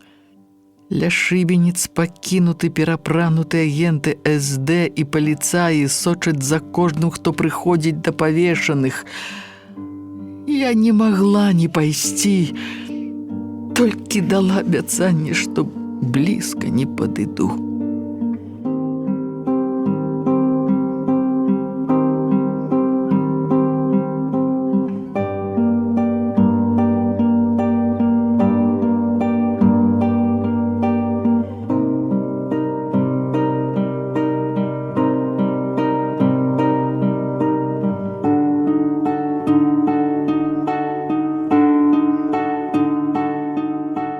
Прымак суправаджаў мяне ў сваёй паліцэйскай форме з пісталетам. Шыбеніцы былі направа ад вакзала, на папялішчы барака прыгарадных кас. Я выканала абяцанне, глядзела здалёк з Камсамольскай вуліцы цераз злавесна пустую ў той дзень плошчу. Людзі ціснуліся да каробак згарэлых дамоў. Я здалёк пазнала Сцяпана. На грудях ва ўсіх віселі фанеркі з надпісам «Я падаваў сігналы бальшавіцкім самалётам». Пра надпіс мне сказаў Прымак. Быў ветраны дзень. Вецер раскачваў іх целы, і як у жывых кудлачыў валасы. Усе 3 яны былі светлавалосыя, як браты. Больш я нічога не ўбачыла. Вецер засыпаў вочы пяском і попелам. Не помню, як, калі, па якой дарозе вывеў мяне з горада Прымак.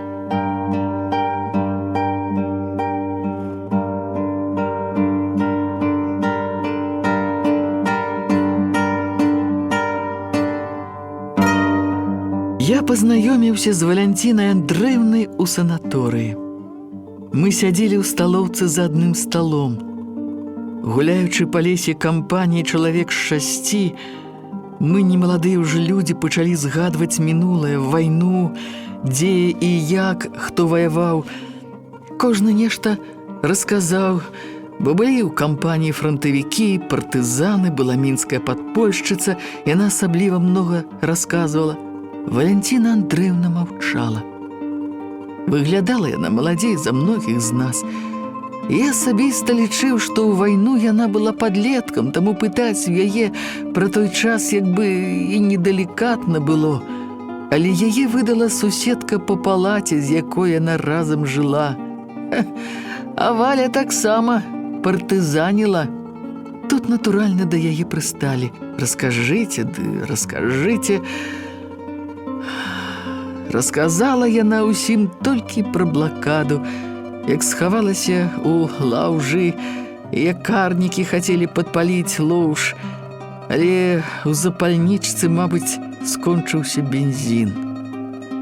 Дні праз 2 выйшлі мы нейк разам са сталокі пасля абеду, і Валянціна Андрэевна сказала: «Ведаеце, вам аднаму хачу расказаць пра свой лёс.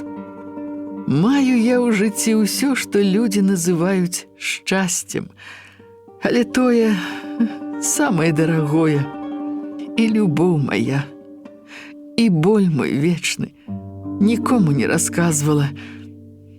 Мужу свайму, другому, сказала гэта і як бы спалохалася, ажно азірнулася. Божа мой, другому. А ці быў ён у мяне першы? Я ўсё думаю і думаю. Хто з нас яго жонка, я ці яна, тая, з кім яго павянчала смерць? Пасля такіх слоў я не стаў адкладваць, сказаў, што гатовы выслухаць яе зараз жа. Доўга яна расказвала да вячэры. Я спытаў, ці можна запісаць яе расказ і апублікаваць. Яна не адказала адразу. Потым нам перашкодзілі суседзі па стале, падышлі, жартавалі, што мы занадта доўга гуляем разам. Дні праз 3 Валянціна Андрэевна ад'язджала з санаторыя, пры развітанні дазволіла: «Напішыце, напішыце, няхай прачытаюць маладыя. Дзеці мае, як мы ваявалі і як кахалі».